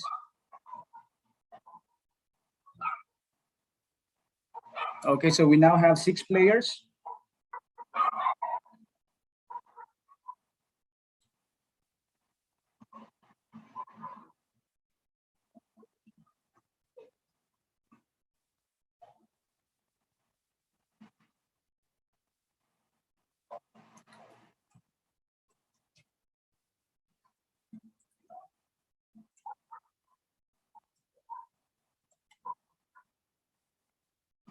$18 players, okay?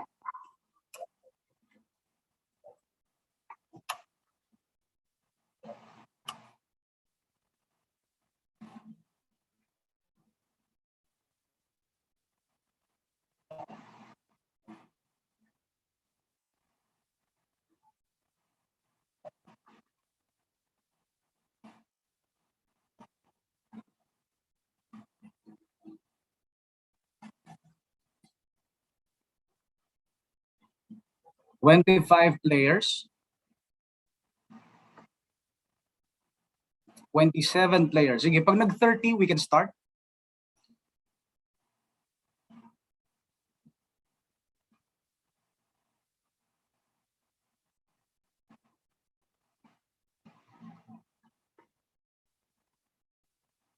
$30. Okay, sige. 31. Let's start the game. And let's see who wins this round.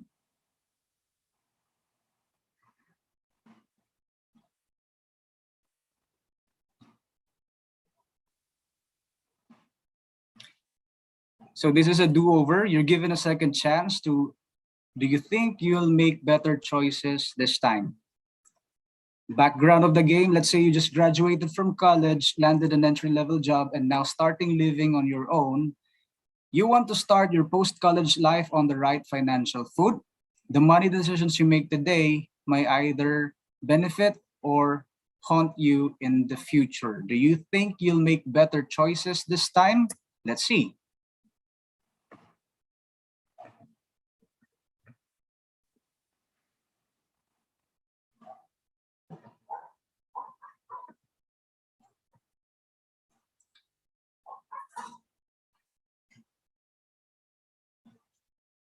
Okay, so after receiving your first paycheck, you realize your expenses is greater than your income. Which of the following should you do? Rethink your living style, create a budget, borrow money from friends, or ask help from mom? Let's see the answers.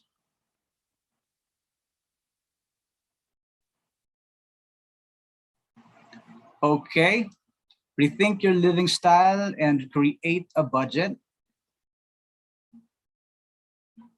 Meron tayong 9 who answered these. Okay, and sa ating leaderboard, nangunguna si Judy Lu. Very good, congratulations. Correct answers natin is create a budget and then rethinking your living style. And creating a budget, it allows you to plan for your monthly expenses and keep better track of where your money is going. In rethinking your living style as well, you can limit unnecessary expenses. Pwede mong i-review yung membership and subscriptions mo sa mga apps na ginagamit natin. That's something na pwede nating i-cut down. Okay. Is buying things we need considered an expense? Yes or no?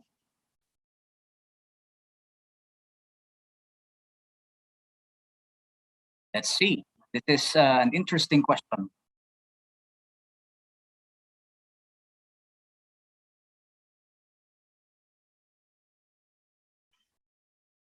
Okay, 23 answered yes, and then we have 7 who answered no. The correct answer is yes. Buying things we need is considered an expense. Bakit? Expenses are cost for items or resources that are used up or consumed in course of daily living. So anything that you buy every day, that's already considered an expense for your personal finance. Pwedeng kasama dyan yung housing or rent, transportation, food and groceries, utility bills, and travel expenses. Even the wants, if you're buying it, that's considered an expense. Next question. What can help you buy your future wants and needs?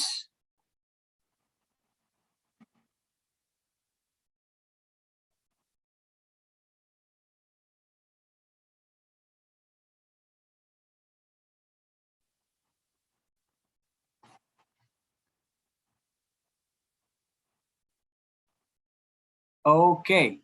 Saving. Ba, may sumugot ng impulse buying. Saving can help you buy your future wants and needs. Tignan natin ang leaderboard. Like is leading. Next, si Judy Lu. Nauna na si Like.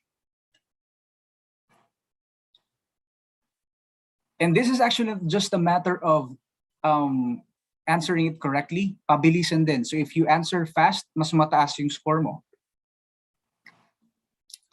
Next question. A budget helps you to buy everything you want, balance your income with your expenses, overspend, or earn more money.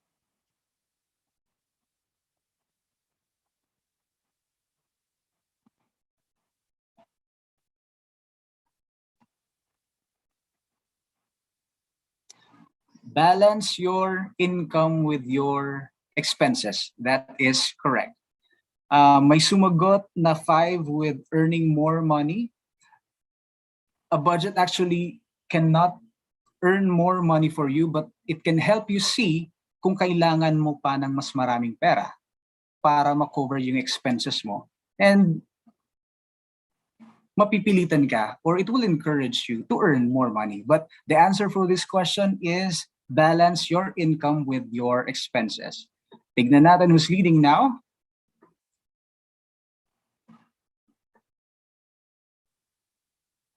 Oh, it's Anne now. Judy Lou is not on the leaderboard anymore. Okay, next question.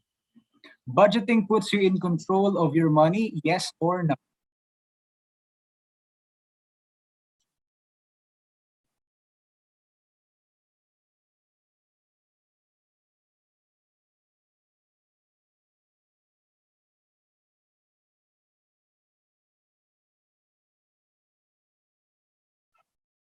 Okay, we have 27 who answered yes, walang nagsagot ng no, and that's correct.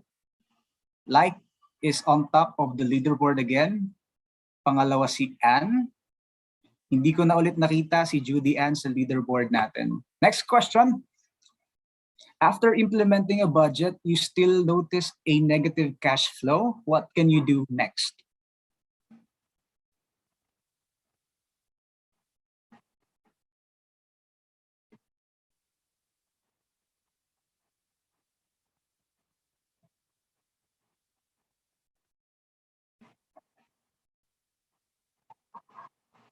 All right. Look for additional sources of income is the correct answer. Gusto ko din tong ask HR to increase your salary immediately. If that's possible, why not?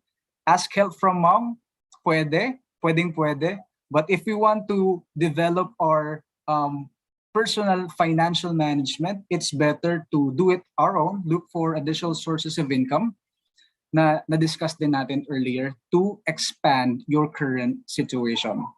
So congratulations to those who answered. Anne is on top of the leaderboard now. Sobrang lapit lang ng scores ni Mark, Ian, Like, and Anne. We'll see who's going to be winning this round. Many Filipino engineering professionals feel that they are underpaid and that their earning is not enough to cover their expenses. So if you cannot meet your current savings goals, adding a side hustle can help you improve your cash flow. Over time, we've learned that you can actually sell. Sige, mamaya, it's part of the game.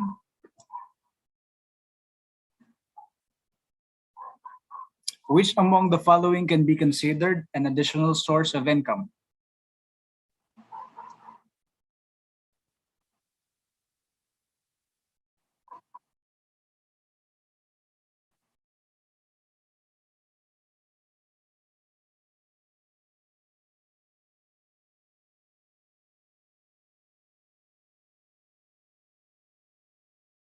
Okay, lahat actually pwede. These are things na pwede mong gawin on the side. You can buy and sell online. You can market your skills on Upwork or any online job hosting opportunities na meron. You can drive for Grab. You can become a financial advisor as well.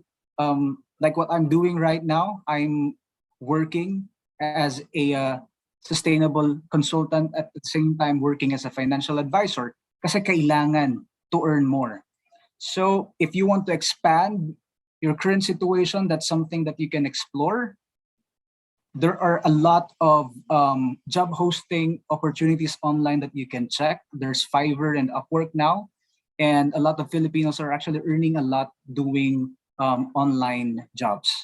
So let's see kung sino ang nasa top ng leaderboard natin ngayon. Ro. Okay, Ro came from nowhere. Anne is not on the top 3 na ngayon. Sige, this is, I think, second to the last question. There's extra cash in your bank account now. What's the next best thing to do?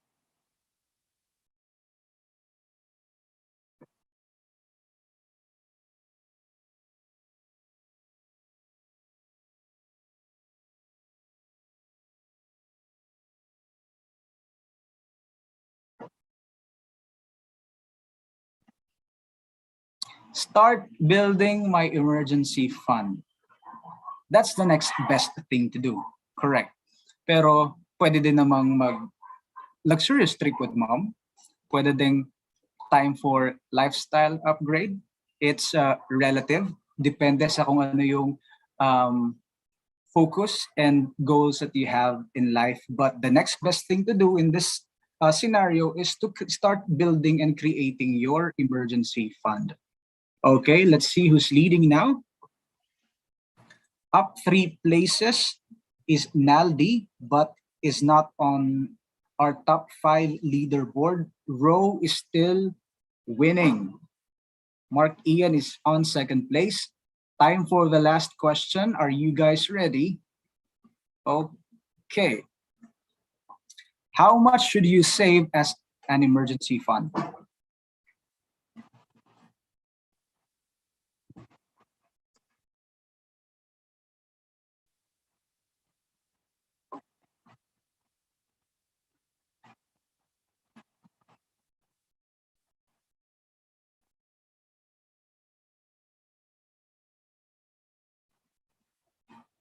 Okay, 3 to 6 times your monthly expenses is the correct answer.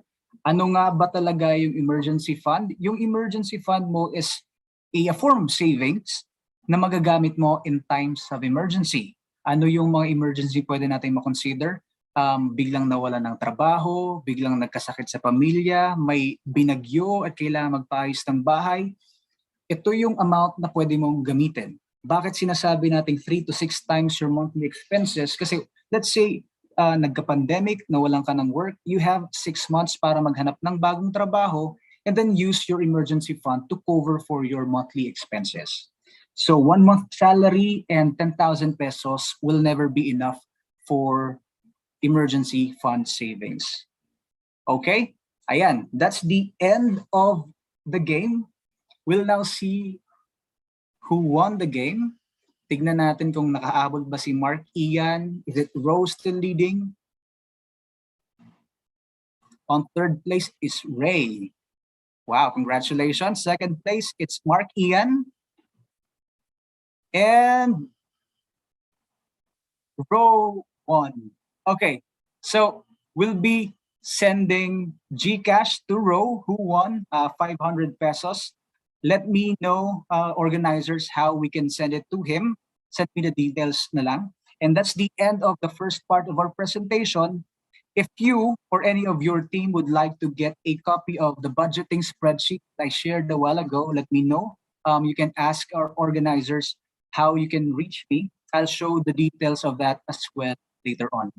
And today, we'll be moving forward to our next topic, agad-agad, which is basics on stock market and investing.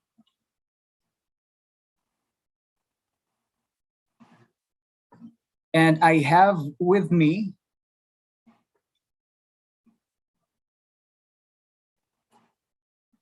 a colleague and a friend,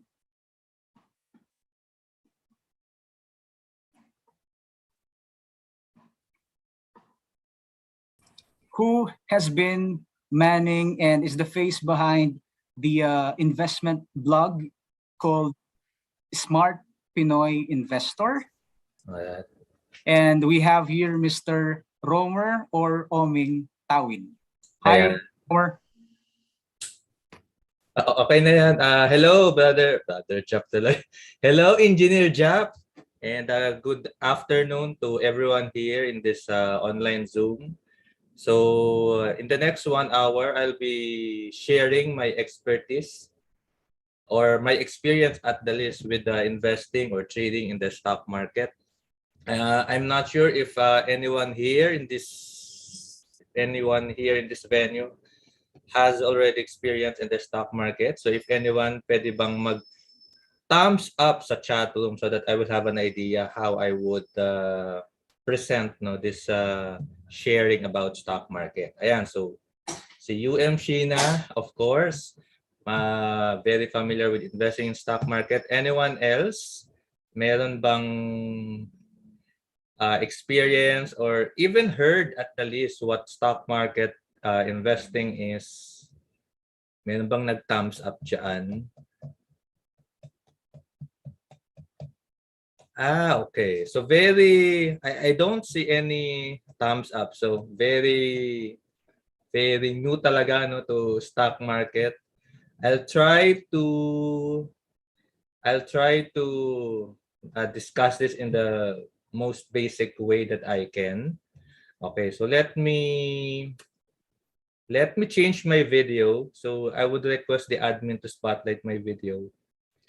So the audience can share yung aking presentation. Ayan. So ayan. Okay, so paki-spotlight na lang yung video, Mr. or Miss Moderator, na so that our fellow engineers could see the slide. Okay, so thank you, Sir Jap, Engineer Jap, for presenting about the basics of personal finance. Okay, that is actually the very first step before you even think about investing in stock market. Let me wait for my video to be... Naka-spotlight na ba ako or not yet? Not yet. Can we request the... Ayan. Thank you. Ayan.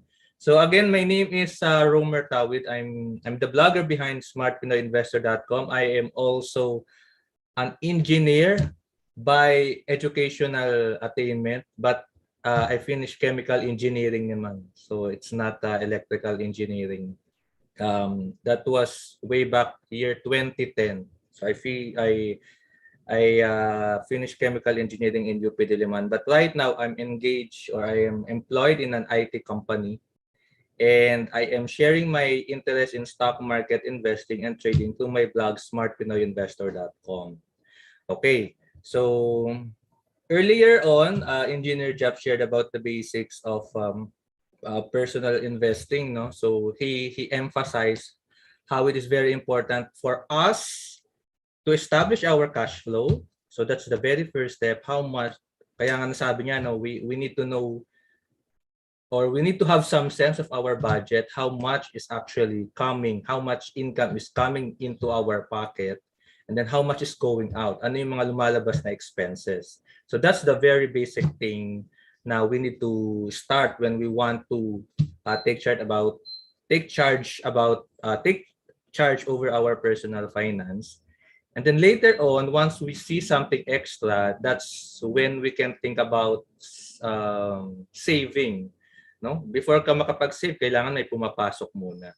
And then later on, so napasadahan niya that we need to think about life protection, insurance, and then later on, dyan na ngayon tayo papasok sa investment. Okay, so why do we need to learn about investment? So before I proceed, so kung may question kayo in anything that I would share, so feel free to write your questions or comments or feedbacks dun sa ating chat room.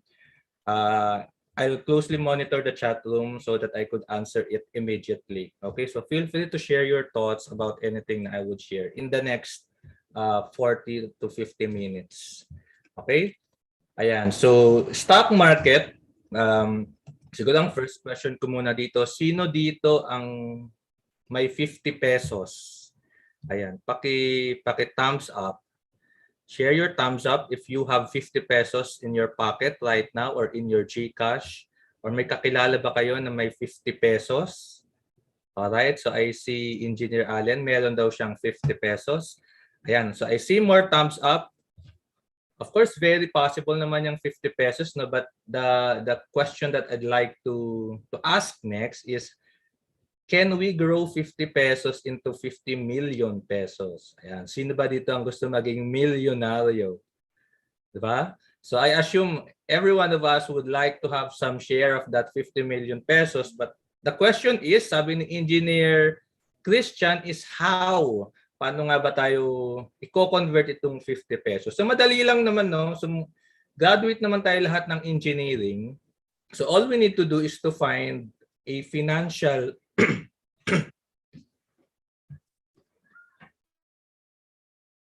Ayan. Sorry. All we need to do is to find a financial asset that gives us some sort of interest income. Okay? And we know, no, from basic math na if we will put our 50 pesos into an investment or into an asset that gives us 0% interest, our 50 pesos will never become 50 million because it never grows. No? But what if we increase the interest rate into 3%? Ayan, so from 0% to 3%, before it was impossible to convert 50 to 50 million pesos, now we could attain it after, nakikita nyo sa screen, after 468 years. Ayan, who among here could live until 468 years? Diba? So kung alam nyo yan, pakishare sa akin because I will be interested to live beyond 100 years old.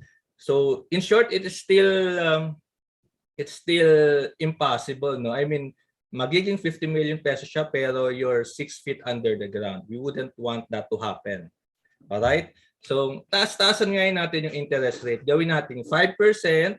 So that will take 284 years. 10%, that will take 145 years. 15%, that will take 99 years. So medyo attainable na, no? Kung magi-start ka ng BB ka pa lang, meron ka ng 50 pesos, after 99 years, that can go to 50 million pesos, so multi-millionaire ka na. Pero uugod-ugod ka na nun, no? So hindi pa rin siya desirable in short. So let's turn our 50 pesos because we started with 50 pesos lang naman eh. What if we have 50 pesos a day? Yan, 50 pesos a day. So before, 50 pesos lang talaga ang meron ka, but now 50 pesos a day. So kaya ba nating magtabi ng 50 pesos a day and grow it into 50 million pesos? So remember, this is 50 pesos per day. So kung per month, that will translate to around 1,500 pesos. Alright? So let's go back to our exercise. Kung 10% yung interest rate, ayan, so we would have 50 million pesos after 56 years. Quite attainable na, di ba? So unlike before na you're 6 feet under the ground before ka makapag-enjoy. Now, what if your investment earns 15% interest rate? Right? So that would translate now to 40 years before we can have our 50 million pesos. So you see, medyo attainable na siya. So ang next question ngayon is, Omeng, where can I find an investment that can give me 10% or 15%? Ayan. So pag nilagay mo ang pera mo sa bangko, magkano ba ang kinikita ng savings natin sa bangko? Sino ba dito ang may savings account na? For sure, meron naman siguro tayong some sort of payroll account. No? So that is a form of savings account. Did you know na ang interest income ng ating savings account is I'm not updated, no? Pero before it was, so sabi ni Engineer Diana, it's 1%. Actually, it's much less than 1%.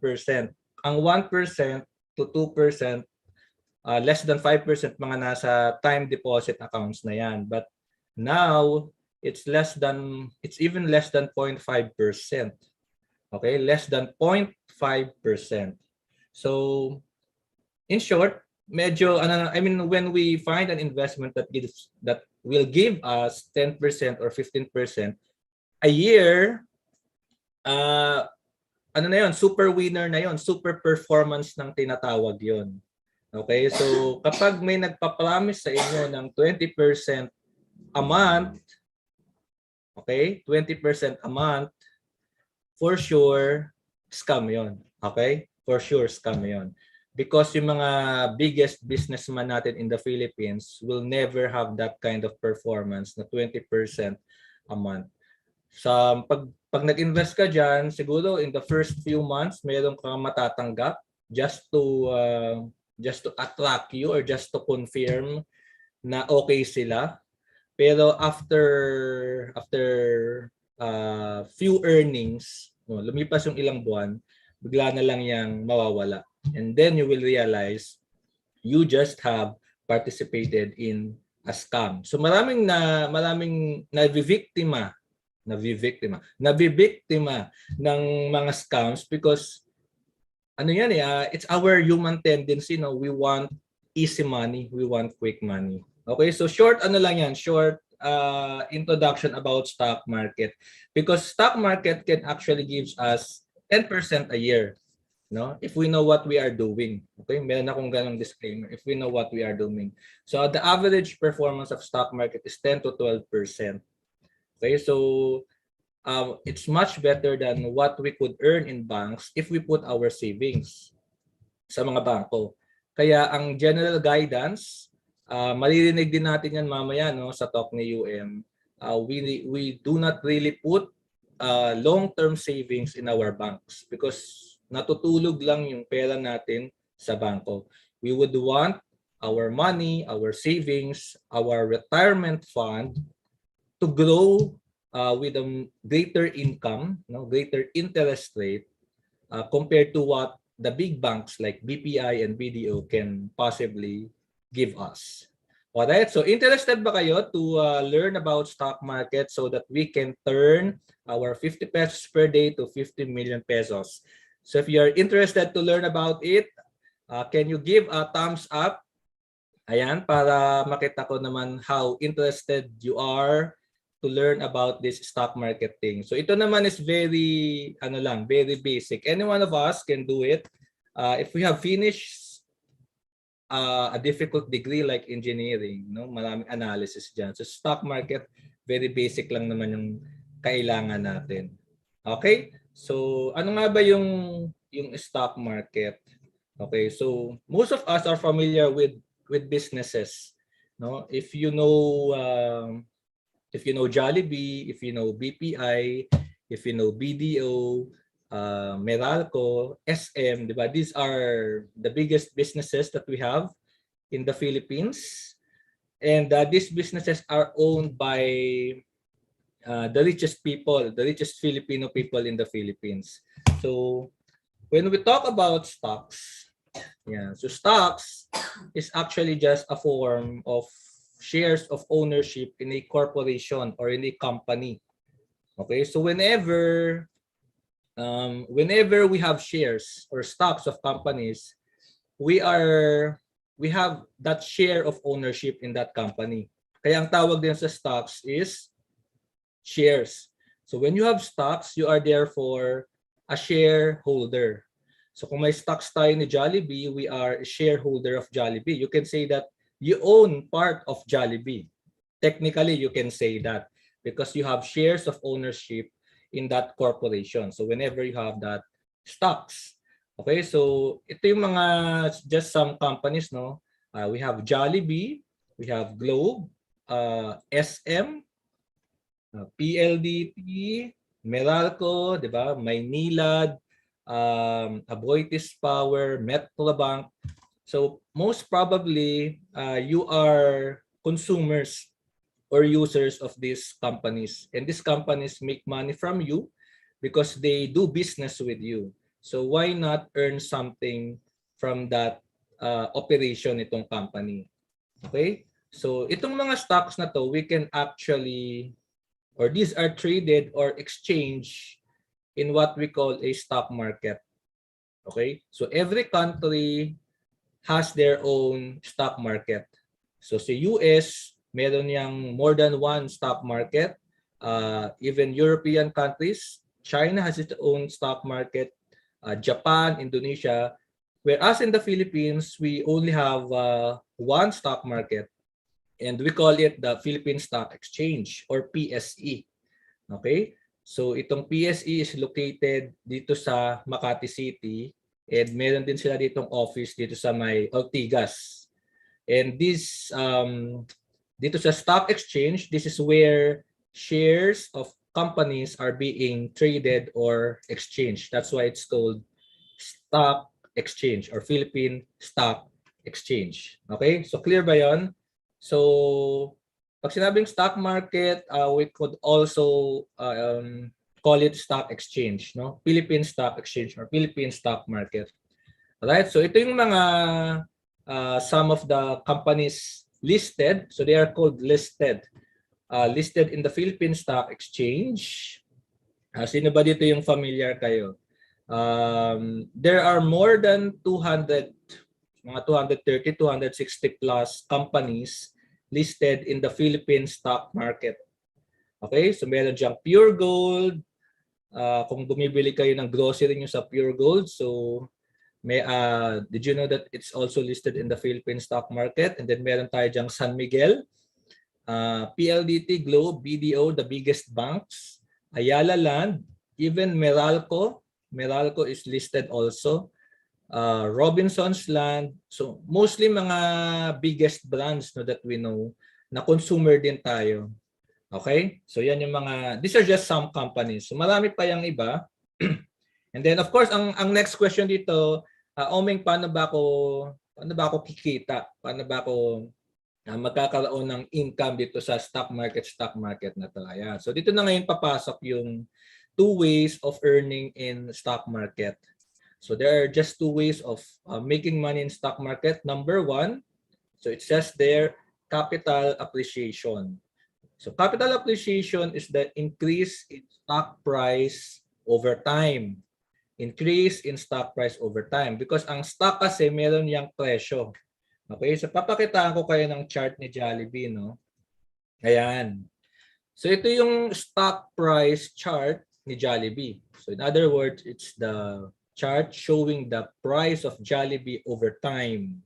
So nag-start, itong nakikita nyo sa screen, yung pinaka-leftmost, ayan, yung pinaka-leftmost, this was before 2014, so mid-20, siguro mga 2013, June 2013. So ang price ni Jollibee is just 135 pesos per share. Okay, so the price is per share, 135 pesos per share from June 2013.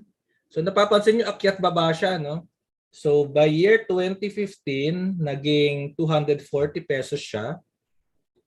By year 2018, it reached as high as mga 280. Okay, mga 280. Nag-peak yan at the top, mga around 300 plus. Okay, so 300 plus. So in short, after 5 years, more than 5 years, sabihin na natin 6 years. So from 135, naging 300 siya. So it's actually more than double. Diba? After 6 years, more than double. Pero napansin nyo, by year 2020, bumaba siya because of the pandemic, no? And then, so ito yung kalakaran sa stock market. Pwede siyang umakyat, pwedeng magdoble yung pera mo, or pwede namang mag 20%, 30%, depending on the performance of the stock. Pero pwede rin siyang bumaba. Meron pala ako dito, no? So ayan, so from June or from 2013 up to around 2019, 142% yung kinita. So if you have 100,000 pesos, your 100,000 pesos would have become how much? 242,000 pesos. Ganon. Okay? Yun ay kung naibenta mo siya. Okay? Yun ay kung naibenta mo siya when it reached that price. But as you can see, kung hindi mo siya naibenta, bumalik lang siya nung year 2020. So parang nasayang sana yung kinita mo na sana, naging bato pa. Okay? So ganun siya. You can buy shares of Jollibee in the Philippine stock market. Okay? So yun yung question ni Engineer Warren, no? So papakita natin Engineer Warren yung step-by-step guide how we can buy stocks in a company. Okay? So but that's the reality, no? So it could also go down by as much as 50%. So parang yung 100,000 pesos mo, kung nag-invest ka at the top,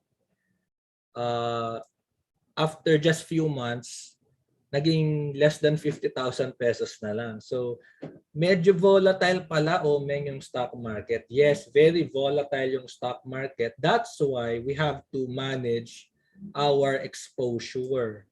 We have to manage our exposure. Okay? So yan. So that's capital appreciation. So ngayon, ang price ni Jollibee, so By year 2020, ang price niya is 136, no? Year 2020. Itong next screen natin, kahapon lang to January, actually ngayon pala, January 15. Ang price niya na ulit ngayon is 229. 229. So, year 2020, ang price niya is 136. Ngayon, ang price niya is 229. So, parang nakailang percent na yun? More than 50% na yun, di ba? So, in short, if we had the courage, no, kung meron tayong lakas ng loob to invest in Jollibee pala, during the surge of, or during when the COVID-19 pandemic started, pwede pala tayong kumita ng malaki, no? So, yun yung isa sa mga realization ko about investing in stock market. Every crisis is actually an opportunity. Alright? So, yun yung tatandaan natin. Every crisis, whenever there's a crisis or mga economic crisis or even itong mga worldwide crisis, bumabagsak yung presyo niyan eh. Kumbaga pag nagsha-shopping ka, parang ano yan eh, sale sa SM, ganun, di ba? 50% off. Pero after few years pala, pabalik pala sa normal price and you would have earned a lot. Alright? So, but again, we have to manage, no? Kasi nga, possible na ma-expose ka dito kung hindi mo alam. So, you need to take it slowly, no? Alright, so that's capital appreciation, the increase in stock price over time. Alright, so malinaw ba yun? Malinaw ba yun? Ang second way of earning naman is dividends. So what is dividends? Dividends is whenever the company shares its earnings to its stockholders. So dividends, company earnings are distributed to stockholders. So ano ibig sabihin nun? Whenever the company makes money after every year, di ba? Kumikita yan because of its ongoing operation, it could decide to share part of its income to its shareholders. So paano ngayon yun? So ito yung sample. Ito. So balik ulit tayo kay Jollibee, no? So ito yung dividend. Ito yung dividend na na-receive ko. Kita nyo yung date, no? May 26. Ano ba ang annotation dito? May 26, 2020. So I have stock code is Jollibee, Jollibee Foods Corporation, JFC. Okay? Ang cash dividend niya na binigay, alright, is 0.62 pesos per share. 62 cents per share. Okay, but that time, when Jollibee declared that dividend, I already have 320 shares of Jollibee. Alright, so 320 shares ang meron ako. Kaya ang cash dividend niya is 62 cents. So, i-multiply lang natin yan. So, 320 times 0.62, that is 198.4. Meron lang 10% na withholding tax. So, that's 19.84. So, nakatanggap ako ng 178 pesos kay Jollibee. So, clean money yan, Clean money yan, clean money. So, whenever you have shares of Jollibee and nag-declare siya ng dividends, tatanggapin mo tong dividends. Whether mayaman ka, it doesn't care about your status. Basta nakabili ka ng shares ni Jollibee, you are entitled to all its dividends na entitled ka. Alright? So, maliit lang siya, 178 pesos. But again, it depends sa number of shares mo. Diba? And depende rin dun sa cash dividend rate. So, pwede namang mas malaki kung mas marami kang shares na meron. So, limbawa, itong PLDT. So, sino ba dito ang subscriber ni PLDT or ni Smart? Si Smart actually is under ng PLDT. Alright? So, kung subscriber ka ni PLDT, pwede kang kumita sa kanya by being a shareholder of PLDT. Alright? So, instead na nagre-reklamo lang tayo sa battle ng connections, we could actually make money from these telecom companies. So, in this case naman, so Jollibee, it's PLDT this time. This was April 6, 2020. ang dividend rate or cash dividend is 39 pesos per share. So mas malaki, di ba? And that time, I had 315 shares of PLDT. So i-multiply lang natin yan. So ang gross amount is 12,285 less 10%. So I received 11,056 pesos na cash dividend. Again, this is clean money. Di-deposit nila ito sa account mo. Okay? And then of course, you can withdraw it and you can enjoy it, no? Kung ano mang gusto mong bilhin. So that's the second way of earning money in investing in stock market. All right? So ayun. So yun lang actually basic idea about earning in investing or trading in stock market. So meron pa ako ditong mas mas recent example. Ito naman itong second picture. So September 3, 2021. Okay, so ang cash dividend niya is 42 pesos per share. Yung number of shares that I have is 345. So the same calculation, so I received 13,000. So remember, whenever you have shares of companies, basta nagde-declare sila ng dividends at basta meron kang shares niya, you are entitled to receive the dividends. Diba? So in this case, April 6, meron akong shares ni Tel, entitled ako sa dividend niya. Ngayon, basta i-hold ko itong shares ni PLDT, next year ulit, kung mag-declare ulit siya ng dividend, entitled ulit ako. No? So panibagong round yon, panibagong round of dividends. Okay? So yon. So I hope that was clear. So those were the two ways how you can earn money. So sagutin na ngayon natin yung question ni ni Engineer Warren from QC. So how do we actually start, no? How do we actually start? So tatlong steps lang, no? So step 1, of course you need to have some capital, no? 1,000 pesos you can already start. 1,000 pesos you can already open an account. Yung second step is we need to find a broker. So we need to open an investment or a trading account na tinatawag. So may mga brokers tayo in the Philippines. Papakita ko yan mamaya. So mag-apply ka lang doon. It's very similar to opening a bank account. Kailangan lang nila ng ID mo and some sort of customer information form. Ganon. And then number 3, so once you have your capital and once you have your account ready, now you can start buying stocks of companies. All right. So sana malinaw yan, no? So those were the 3 steps. So very easy lang. Kailangan mo lang mag-prepare ng 1,000 minimum, and then look for a broker, and once you have that, mag-aral ka ng kaunti how to actually buy. So meron naman akong video sa YouTube showing the step-by-step how to do it. So pwede nyo hanapin yung YouTube ko sa smartpinainvestor.com. Yung pala yung search nyo. And then you can do it on your own. Okay? So ayan. And then how do I do it? So again, you can do it by yourself by opening a broker account, or you can do it by yourself. You call yourself a direct investor. You do everything, no? You open an account, you analyze the companies, you screen the companies you want to buy, then you do the actual buying and selling. Okay? So that's the direct way of investing it.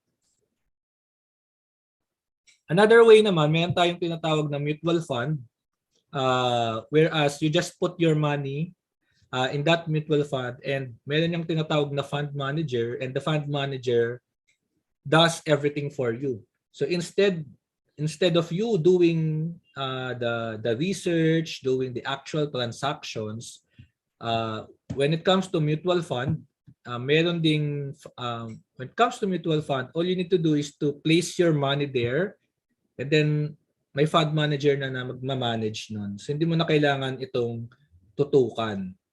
Okay? So ito yung this shows us the step-by-step flow of money or transactions. So this is you. So kung meron kang extra money ngayon, extra savings you want to put in stock market or mutual fund, you open an account, that's called a broker account. That's where you buy your shares, your stocks. Ito yan. So pipili ka ngayon ng companies or pipili ka ng mutual fund. Then after some time, pwede yang bukas, no? Pwedeng after a day, benta mo na. Pwedeng after a week, pwedeng after a month, after a year. So yun yung kagandahan sa online investing. You can do it anytime. So you can sell it and hopefully by doing so, you earn some profits. Okay? So you earn some profits. Yan yung ating target. And then these are some of the online stockbrokers we have in the Philippines. We have First Metrosec, Call Financial. This is the most popular. BDO Nomura, if you have a BDO account, BPI Trade under BPI, and then some 2Trade Asia. This is under RCBC, Maybank, and PhilStocks. Okay, so I have an account in all of this, but you don't need to. I mean, you just need to pick one. Okay, hindi nyo kailangan magbukas lahat yan. You just need to pick one. For beginners, I would advise to open in Call Financial because marami ng users si Call Financial. And it's much easier to find related videos sa YouTube using Call Financial. Okay? Alright. So may tanong dito si Engineer Lionel. Ayan. So sasagutin natin yan mamaya, Engineer. No? So after going to the basics. Okay. So ayan. So ito yung sample na once you have an account with a broker. So in this case, we have Call Financial. So this was January 15. So screenshot ito just earlier, no? So kita nyo, meron akong ito yung aking portfolio. When we say portfolio, this gives me the list of stocks that I have. Okay? This is just separate account. Hindi talaga ito yung full account ko. So meron ako ditong DNL. I'm not sure if you're familiar with DNL Industries. Ito yung mga nagsusupply ng oil kay Jollibee. Yun yung kaninyang mga biggest client, no? And then meron akong Metrobank, pero maliit lang. I only have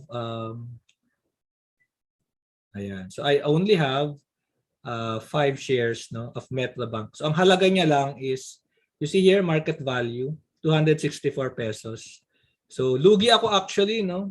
Lugi ako ng 101 pesos.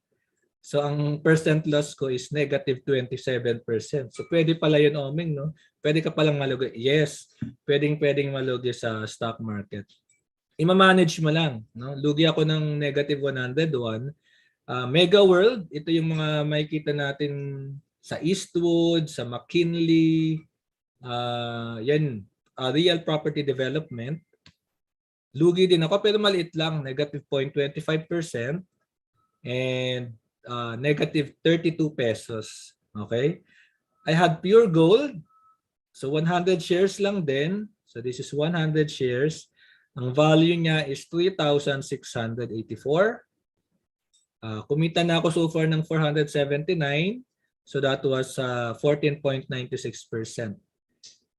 SM Prime Holdings.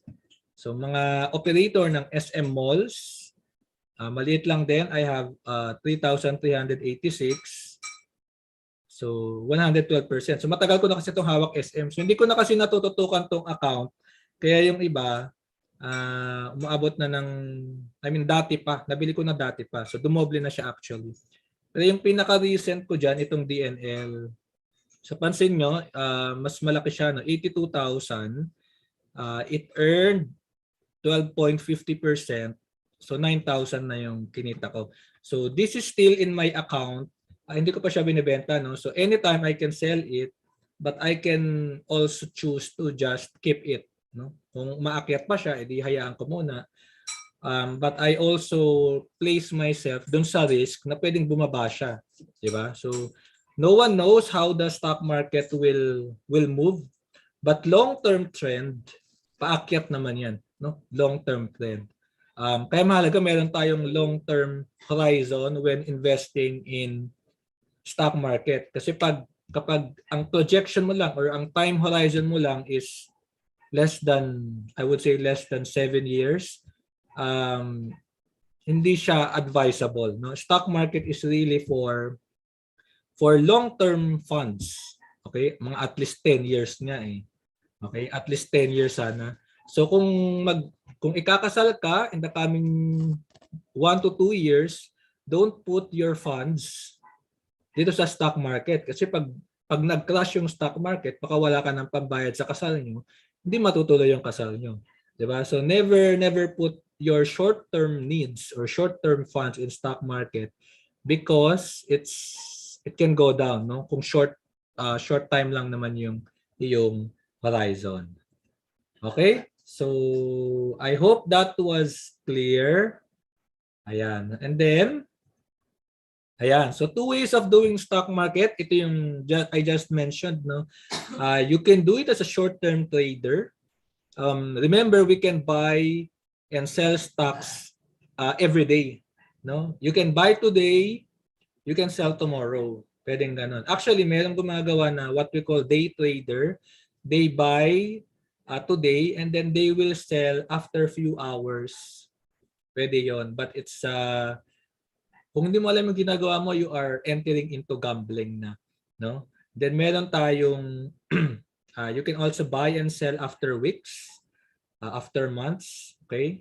Normally sa akin after few months. All right? Kaya hindi siya masyadong sensitive, no? Pag day trader ka kasi, ang daming charges kasi niyan, ang daming fees, ang daming commissions, so ang hirap kumita. So but for beginners, if you are planning, no, to enter into stock market, at least ang horizon mo sana is long term. Okay? So yan yung long term investor. So I've been investing in stock market since 2010. So more than going 12 years na pala, no. So I started, naalala ko pa ang price ni Jollibee I was able to buy shares of Jollibee 80 pesos. 80 pesos. That was year 2010. 80 pesos. Ang price na ngayon ni Jollibee, umabot siya ng 300 pesos, di ba? 2019, yung nakita natin kanina. Okay? Yun siya. So, ayan. So, 80 pesos, year 2010, 2019, 300 pesos na siya. So, nakita niyo yung power of long-term investing. Bili ka lang, tapos basta magandang company yan, mga blue chips na tinatawag, the biggest companies that we have. After 10 years, may pambili ka na ng, I don't know, pambili ng bahay, pambili ng kotse, vacation sa Europe, ganyan. So, I would encourage you to make stock market as your long-term piggy bank. No? Instead of you trying to save in the bank, why not buy shares of the biggest companies we have in the Philippines and enjoy yung capital appreciation. Alright? Be very careful lang din dun sa possibility na mag-crash siya. Okay? So yun. So I hope that was enough information na I shared to just spark your interest about investing in stock market. So later on, may mga ibang options pa naman. Let's say, Omeng, wala naman akong time to actually do it. So may mga options na i-share sa CUM about it. No? May mga ibang investment vehicles and options that will match your situation. Okay? So, ayan, ito lang din, no? Just want also to share it. As much as I would like to encourage you, I would want to share statistics, no? So sabi niya dito, 85% lose money in the stock market, and most of those losers are short-term traders. Okay? So kumbaga, kung short-term trading ka, make sure na whatever you are putting is something na you are willing to lose. Okay? You wouldn't want to lose it, but be ready about the possibility. So parang in short, I'm telling you to manage your expectations. wag masyadong excited, no? I mean, don't expect the stock market na maglalagay ka ngayon, after 1 year magdo-double na siya. It doesn't work that way. So, nakita nyo kanina yung Jollibee from 80 pesos after 10 years, 300 pesos. So that's what I'm trying to encourage, no? Mga long-term investment. There are people who are day trading, mga professional trading. Pwede nyo ring pasukin yon, but of course, it will take time for you to study it, and it takes practice. And wala pa akong kilalang mga trader na hindi nalulugi. Okay? In short, pag nag-trader ka, some of your trades will really be losing trades. But overall, pag tiningnan mo yung iyong performance, after a year, positive dapat. Okay? So we need also to be humble enough to accept na may mga trades na magagawa tayo na hindi magmamaterialize. But overall, dapat tayo positive. Okay? So, ayun. So, may pa ba? May questions pa kayo? Can you share in the comments, in the chat room pala, if we have questions. So, meron ditong question si Lionel. May effect ba example kay Jollibee if tumaas bumaba yung price ng traded stock nila? Of course, may effect siya because yun yung valuation ng company. So for example, kung ang price niya is 80 pesos per share year 2010, kung umakyat siya ng 300 pesos per share, that means as a whole, tumaas yung value ni Jollibee.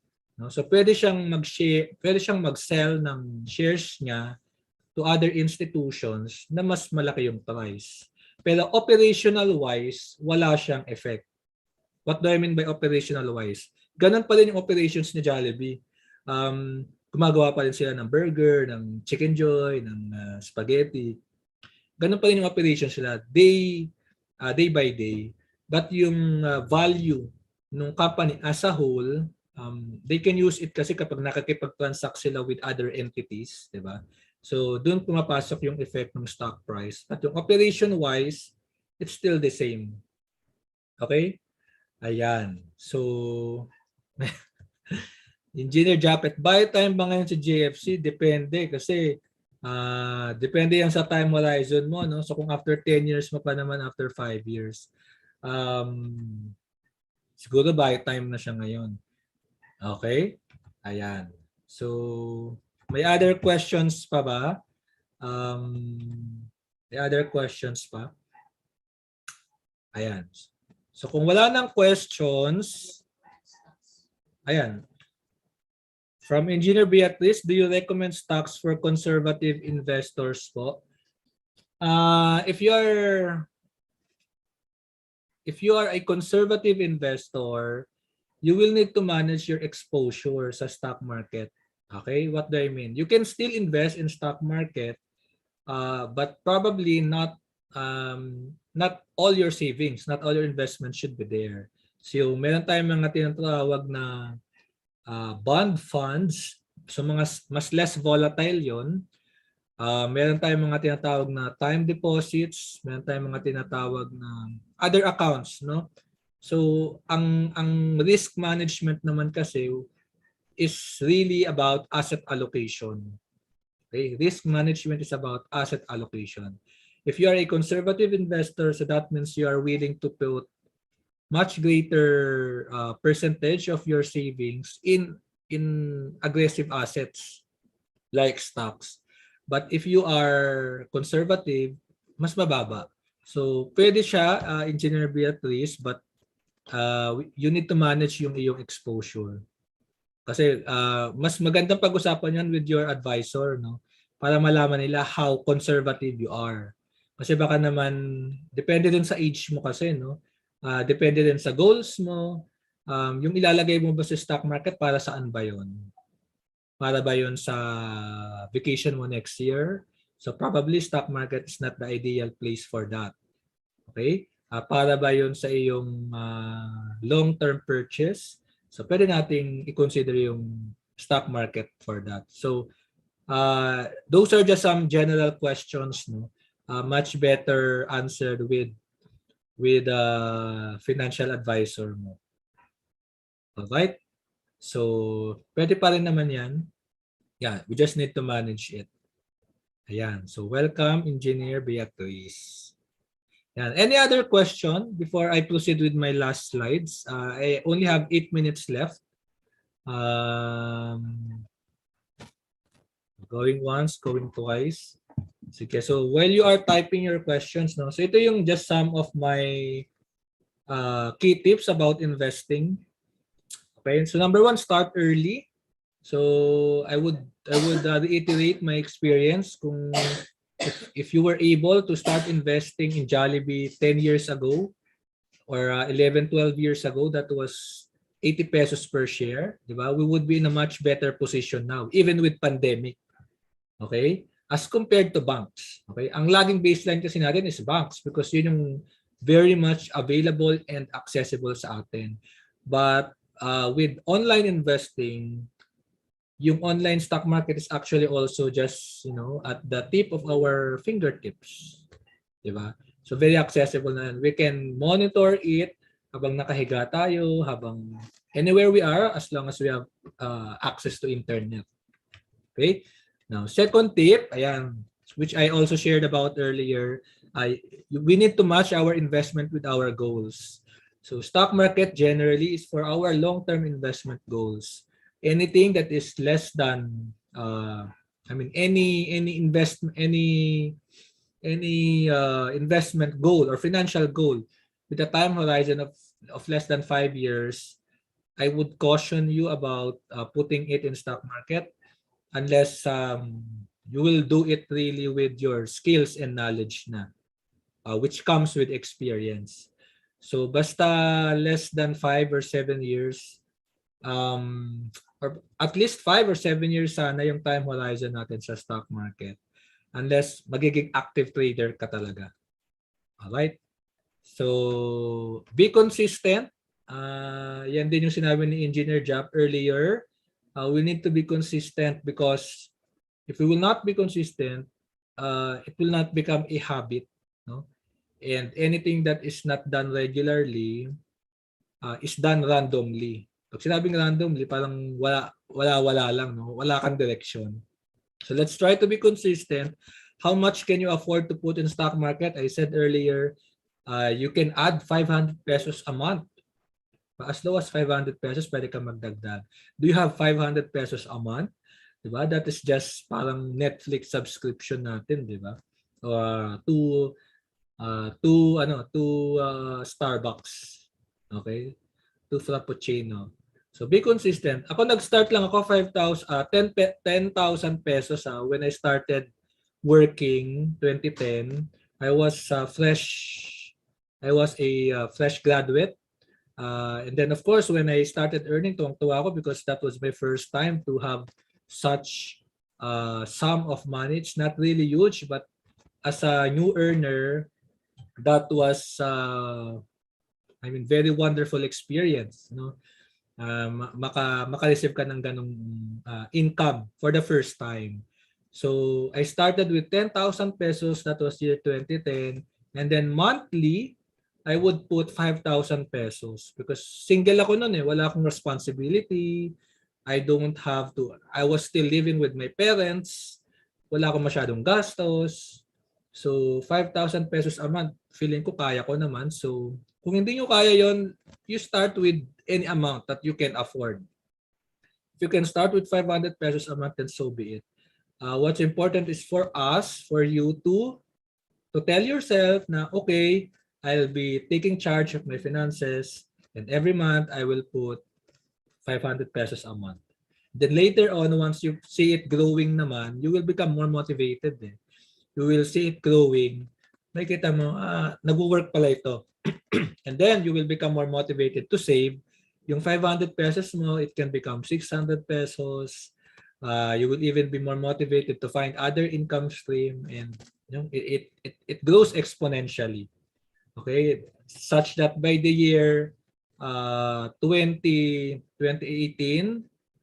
because of that kind of habit, I was able to purchase my own house, diba? And not really to brag, no, but I was able to purchase it in cash. So hindi ko kailangan mangutang sa bangko to fulfill my dreams, to fulfill my goals. How I was able to do it because I started early.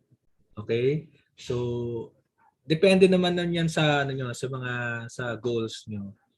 So time is on our side, especially for most of us here na siguro bata pa, wala pang responsibility.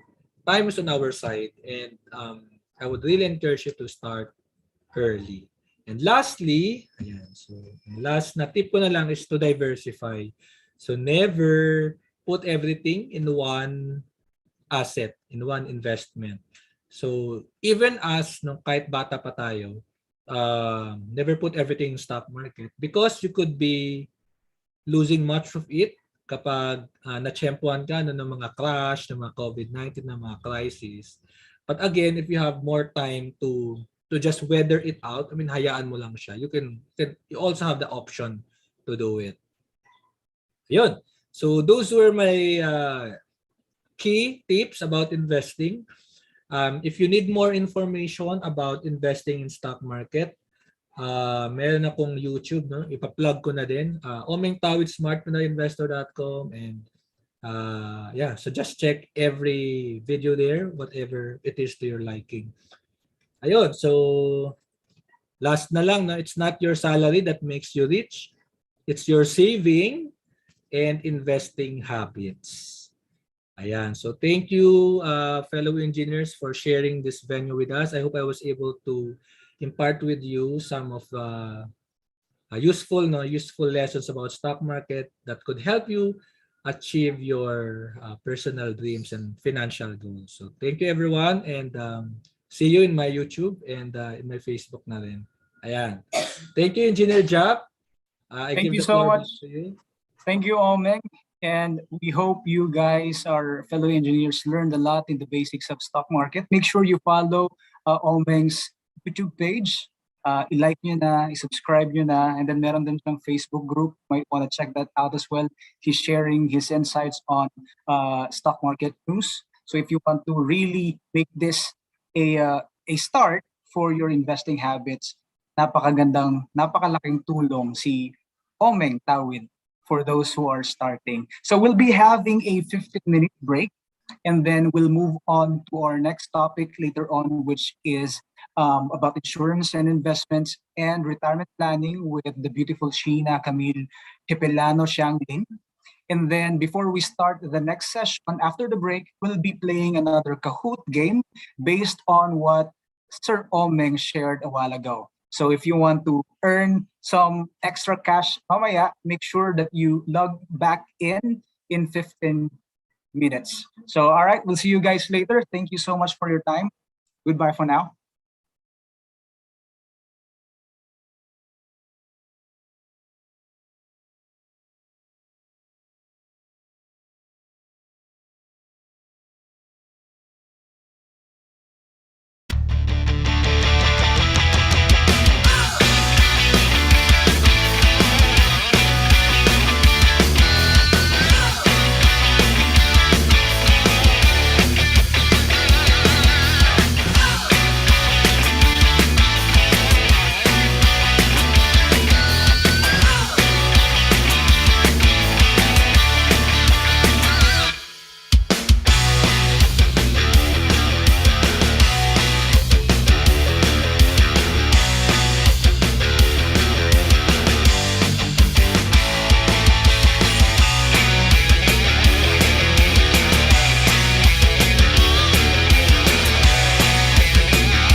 Good afternoon, everyone.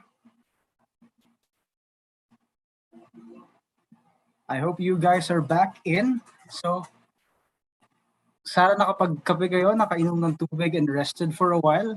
We'll now be continuing our discussion this afternoon with discussions on building a sustainable wealth with Sheena Hipiliano Changlin. But before we proceed, we'll be playing a fun, quick game sa Kahoot. So if you guys are ready, let me share my Kahoot screen and join the game. So the questions that we will be having now is just based from the discussion of Omeng a while ago. So if you listened and took down notes, sobrang dali lang ng mga questions na we have here. Okay, so we're waiting for our players. Can you guys see the game pin now? Okay, Alice in.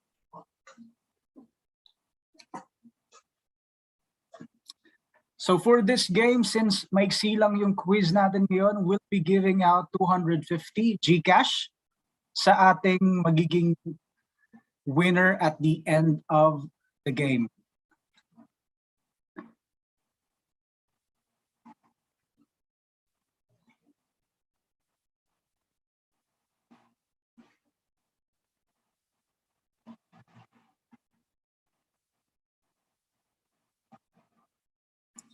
And while we're waiting for the others, I'd just like to encourage everyone again to follow and subscribe to Omeng's YouTube page if you want to really learn and start investing in stock market. And if you feel like this session will be helpful to your company or your teams, you may reach out directly to us so we can arrange a different session for your colleagues as well. Okay, kapag na-reach na natin yung 30 players, we can start. Meron pa bang hahabol for our Kahoot game now? Princess Mags is in. Okay, we're now 24, 6 more to go before we start. Naldi is in.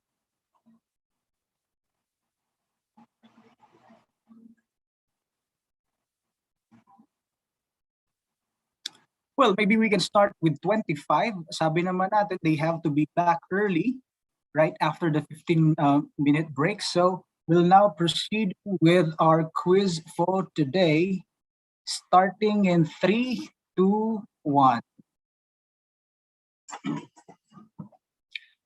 So again, it's a continuation of the game that we played earlier, but now it's focusing more on stock market and investing. Question number 1, what is the first step in establishing a solid personal finance? Ensure a positive cash flow first, invest in stock market, or start a business?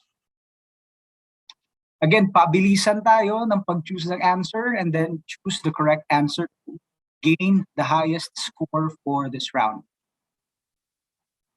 Correct answer is to ensure a positive cash flow first. Yan yung highlight ni Omeng a while ago na before you start investing or before you decide to invest, you must ensure that positive na yung cash flow nyo. Okay, let's see who is winning the first round. Alan. Mabilis si Alan magpili ng sagot. Alan, Ralph is close. And Anne, sobrang lalapit ng scores ng first 5. Second question, how can you grow 50 pesos a day to 50 million? Save in a bank or invest in a high-interest financial instrument like the stock market?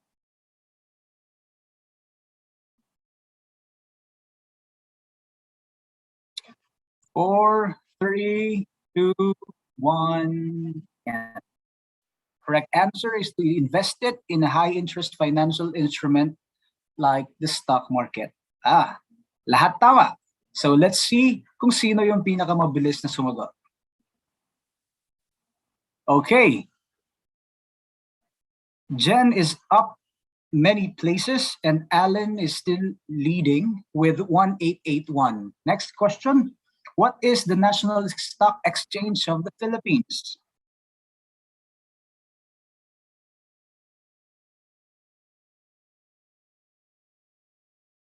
Tignan natin.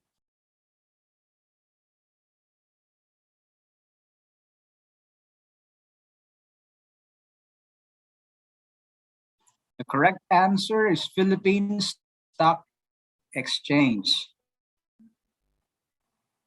Okay. Maraming sumagot ng tama. Sino ang nananalo ngayon? We'll see. Leading now sa leaderboard natin is si Ralph. Allen, habol ka ulit. Next question. How do you earn in stock market? So you may choose one or more.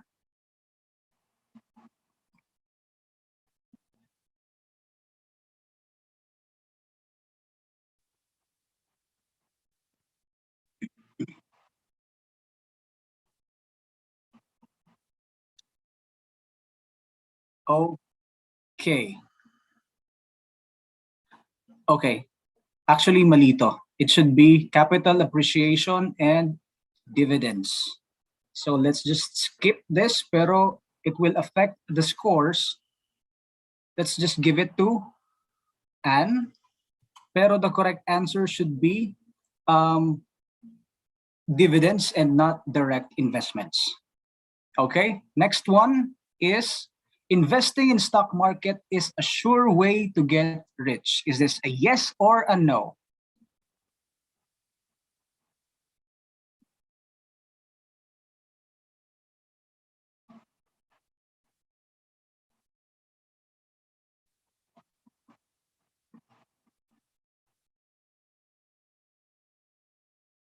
The correct answer is no. Why is it not a sure way to get rich? Kasi meron pa ding chances of you losing your money. Sabi nga ni Omeng a while ago, you should be ready when you get into stock market, and you should learn and study din pagpasok mo doon. So the answer here is no. Let's see who won this round, and we'll be sending 250 GCash. You just let us know your complete details in the chat box. And the winner of earlier's game, kindly send us as well your mobile number. And the podium, we're leading. Third place is Naldi. Second place is Alit. And winning today's game for round 2 is Anne. Congratulations, Anne. Do send us your details, and we'll send you your GCash prize. Okay, now we'll be continuing with our discussion, and we have today one of Sun Life Philippines sales managers. It's Sheena Camille Hepiliano Xiangling, one of the beautiful faces in the most beautiful faces, the most beautiful face in Sun Life. Let's give Sheena a warm welcome, engineers. Thank you so much, Jap, at magandang hapon sa lahat ng mga engineers dito. Nako, Engineer Jap, mukhang ako lang yata ang hindi engineer, but nonetheless, I'm very excited to be with you this afternoon. Sabi naman nila, di ba, ang engineers daw at saka nurses pag naging friends work very well. So I hope that this afternoon we'll be having a lot of fun. Alam ko, kaninang bago pa sila nandito, right, Engineer Jap? But I'm so happy kasi talaga naman kahit it's already 3 o'clock, you are all still here. We still have how many? 103 strong attendees. So don't worry because I will not waste any of your time. We will have fun on the last 1.5 hours that we're going to be sharing. Okay lang ba if you type on the chat box just for me to know kung ilan ba ang, kung saan kayo galing? Where are you listening right now? Are you, I think there are some from Rizal or Zamboanga. Pakita naman ng inyong mga sagot sa chat box. Ayan, meron tayo mga nasa QC, Laguna, Taytay. Ayan, tignan natin kung saan ba nanggagaling ang maraming energy this afternoon. So ayan, thank you so much sa mga sumasagot. And while you're still answering, this afternoon, I would like to share with you something about creating sustainable wealth. Paano nga ba maging rich for life? Ang sarap ng topic, no? Ang gandang isipin at ang gandang pakinggan na yan. So, I am Sheena Hepilano Changlin. Siyempre, magpapakilala naman muna ako before natin pag-usapan itong mga topics natin. So, we will be talking about financial literacy, we'll be talking about debts, emergency fund, income protection, savings, assets and liabilities, retirement planning, or sandwich generation. At kung may time pa tayo a little bit, I'll give you more tips. Ayan, thank you talaga namang may mga sumasagot pa, no? Ayan, so about me, I'm a registered nurse and I also did law school. I spent a lot of my adult years as a volunteer. Right now, I'm working as a financial advisor. I'm also a certified investment solicitor and I was a unit manager, but right now, I just got promoted as a sales manager this month in Sun Life Philippines. So I'm very happy to let you know, para naman magka-peace of mind tayo that we are one of the multi-awarded advisor and manager in Sun Life. But more than that, I really do this, sharing of financial literacy because I really believe in the cause. That is why I also co-produce and host a radio show that airs. Meron ba ditong taga Region 2? Is there anyone from Isabela, Tuguegarao, Nueva Ecija, or even Nueva Vizcaya? Ayan. I think also the segments of Millennium Millionarios aired in Bohol and some parts of the South. So if you've ever heard about Big Sound FM, you can hear my show there. Ayan, and I like doing that because it's mine. Ayan, I hear it here, sabi ni Ryan. So, yan, that is me. Kung naririnig niyo yung Millennium Millionario, ayan, that is me. I'm your Camillionario. Ayan. So, I do that because I believe that financial literacy is so important. Kailangan talagang pinag-uusapan ng, ang pera. And I use different platforms just like, social media, my work as a financial advisor, sharing with events like this, and also syempre ang radyo hindi natin pinababayaan kasi yung mga walang internet, para sa kanila naman yung mga tips na sineshare natin dyan. So ayan, bakit ba ako sobrang passionate about sharing financial literacy? Because it is my personal vision to help Filipinos redefine wealth. And ang buhay ko kasi ay parang roller coaster. Ayan, we were raised very comfortably. Lumaki ako ng may driver, may yaya. Pero 3 beses ko kami na bankrupt. So naramdaman ko po talaga yung highs and lows of life. And I believe that everything that has happened to me in the past led me to fulfill this purpose. So I hope that you will allow me with open heart and open arms and, write down also whatever you're gonna be learning from me this afternoon, okay? Okay lang ba? Pa-type naman ng letter E kung meron pa tayong energy, di ba? Na makinig this afternoon. Anyway, it's just the last 1.5 hours. Thank you so much, engineers. For those who are responding, it really helps for us sharing in Zoom para naman, for us to get connected with you kahit hindi namin kayo nakikita. So, are you ready to change your story? Di ba tayo pag pinag-uusapan ng pera, ayaw natin yung pinag-uusapan. Kasi parang ang bigat-bigat, di ba? Sometimes, ang pera almost, it causes a lot of stress, problema. Ito yung lagi nating nagiging mindset na ganito na lang ba palagi? Ayoko tumandang mahirap. We also think, paano ko ba mabibigyan ng komportableng buhay ang pamilya ko? Ano ba ang kailangan kong gawin? At may pag-asa pa ba akong yumaman? I'm sure there are a lot of thoughts running in your mind right now that are causing so much anxieties, maybe even depression, lalo na nung time ng pandemic. I hope that a lot of you or most of you hindi naman natamaan na wala ng trabaho during the pandemic. But if you were, I just want you to know na hindi naman kayo nag-iisa. Sobrang dami talagang natamaan, which is why we have to talk about financial literacy so that we'd be able to know how to manage. Diba? A lot of us say, mahirap daw ang Pilipinas. Diba? Mahirap tayong mga Filipino. But let me ask you first, sa tingin nyo ba, mahirap ba talaga ang mga Pinoy? Can you type Y if you think na mahirap talaga ang mga Pinoy? Or N if you think na hindi naman tayo mahirap? Ay, tignan natin kung may sasagot. What do you think? Ay, ayan, may sumagot ng no. O, di ba? May mga no na sumasagot. So, kaya ko siya natanong is because I have come across this study coming from Forbes and Square. They said that tayo palang mga Filipino gumawa ng study PSA, and they actually divided our social class into 7 different kinds. Alam niyo ba na may 7 different kinds ng social class in the Philippines?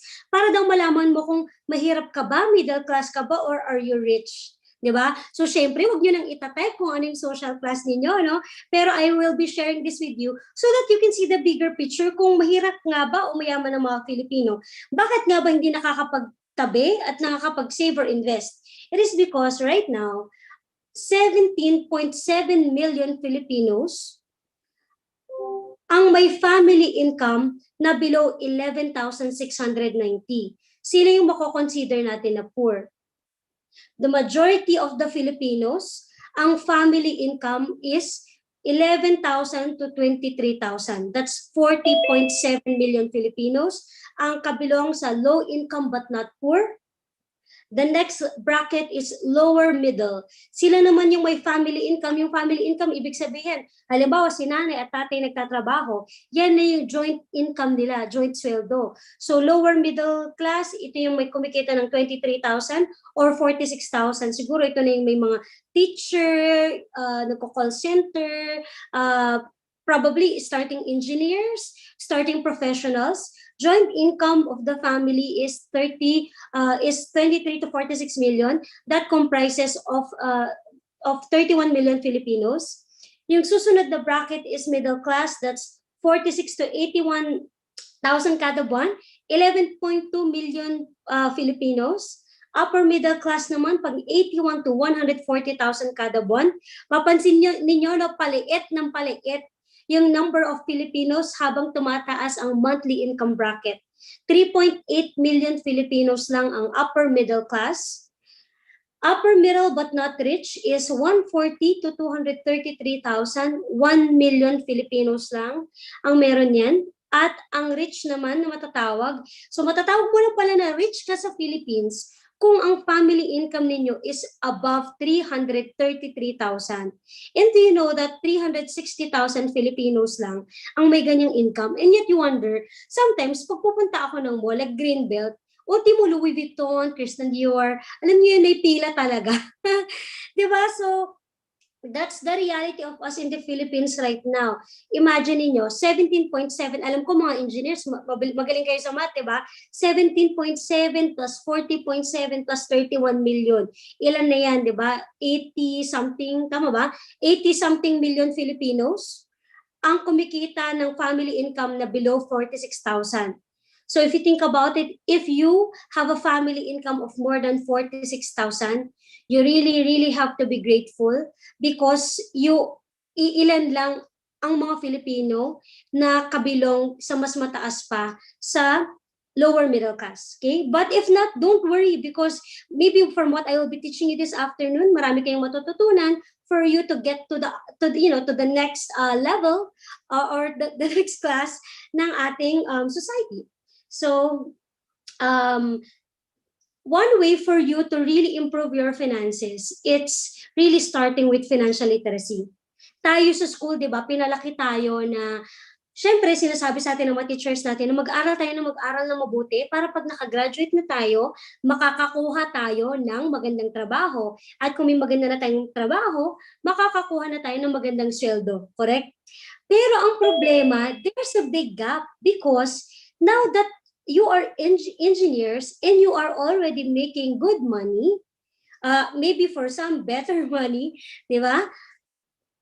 Nobody really taught us on how to handle our finances. Wala naman talaga tayong practical course in high school, elementary, or even college that really focused on teaching us kung ano ba talaga or kung saan ba dapat talaga natin hinahandle or nilalagay yung finances natin. What are the top priorities when it comes to finances, di ba? So that is the educational gap in the Philippines.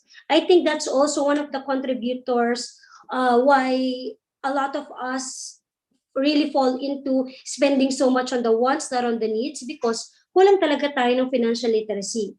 It's not because you know how to earn money, doesn't mean that you already know how to manage the finances. Kasi marami nga dyan di ba, mga, say for example, negosyante, ang lalaking kumita ng pera, di ba? Pero walang ipon. I'm sure you also know of engineers who are making a lot of money, but couldn't even save enough money to build his own house. So those are the sad stories that we have also in our industry or in your industry. But do you know that the only sustainable wealth is financial education and training? Because pag sinabi mo wealth, it's not something that you have, di ba? It's about who you are. Kung anong nalalaman mo talaga eh. Kasi if wealth it's just something that you have, it could be maybe nanalo ka ng loto, may yumaman ka, di ba? Pero a lot of the stories like that, di ba nawawala din yung pera nila? Because being wealthy is not who they are.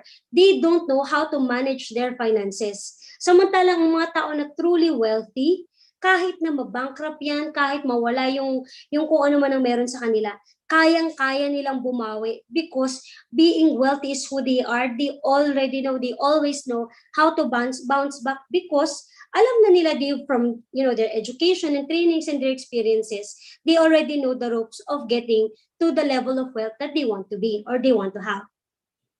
And so paano ba tayo makakapag-step into financial literacy? Sobrang importante nito. Number 1, let go of conventional thinking. Yung mga nagsasabi na money is the root of all evil. Di ba paano ka naman yayaman? Paano mo naman ma-attract the money to come into your life if iniisip mo na masama siya? Remember that money is not good and it's not bad. It's just a neutral thing. It is actually your attitude, your behavior towards money that could make that neutral thing bad or good. Okay? So hindi yung pera ang masama. It is what you do with it that's masama. Kasi pwedeng yung pera, gamitin mo for crimes or whatnot, pero you can also share the money as blessings to other people, di ba? Also, you have to let go of the scarcity mentality. Di ba na parang wala talaga mahirap talagang buhay Ganito na lang ako palagi. Pag laging ganun yung mindset mo, talagang yun din ang ma-attract mo. So instead of you thinking that way, you always start with what's inside of you. Because whatever happens in your life, it always is based on the direction of your strongest thoughts. So kung lagi mo inisip na I'm abundant, there's a limitless opportunities out there, then you will be surprised na yun din ang dumadating. Pero kung alam mo yun, yung mindset mo lagi negative, yun din ang na-attract mo. Alam mo, it's such a cliche and we always hear that. But it is sobrang totoo talaga yan.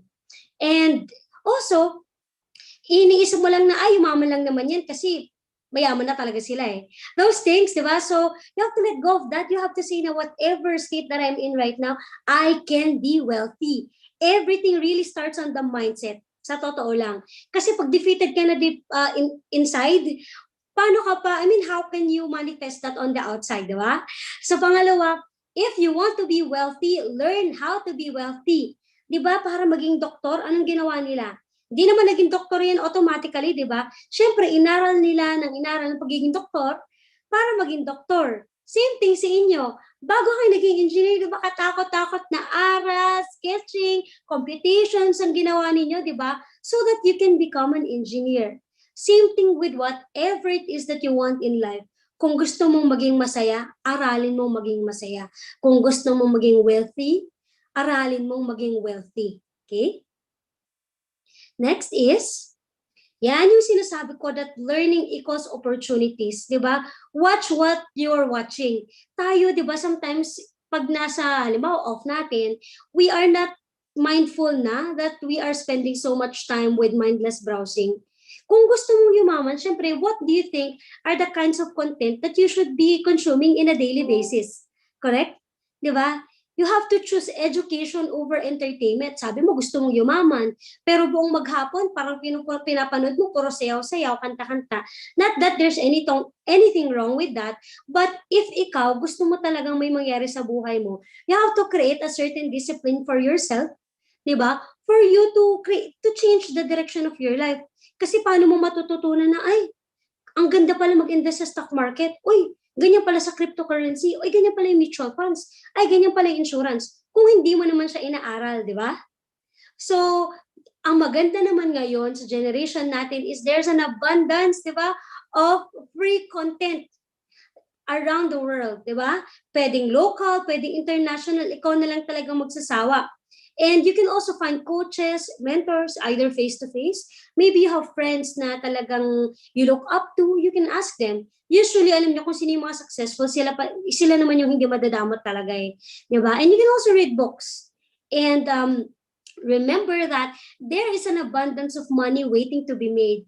You just don't know about it yet. Di ba? So, totoo lang, ngayon, as you read on the internet, magugulat ka, may mga 18, 19 years old na mga bilyonaryo, sobrang, sobrang dami-dami nilang kinikita, but that's not gonna happen if they didn't research about it, di ba? If they didn't invest time in learning about internal readings, like, reading books, practicing continuous learning, diba? Kung hindi din nila sinusunod yung sarili nila sa tamang environment. And syempre, none of this also none of the success in wealth could actually make sense if, syempre, hindi naman din tayo rooted sa word ni God, di ba? And ang maganda pa nga, for those of you na talagang tinamaan ng financial hardships in life, if ikaw, yung during the pandemic talagang naramdaman mo that probably you have reached the rock bottom of your financial life, can you get a pen and paper and you write it down? God, it's me, and I surrender, and I am believing and holding on to your word. Because you said in your word in John 10 verse 10, the thief comes only to steal and kill and destroy.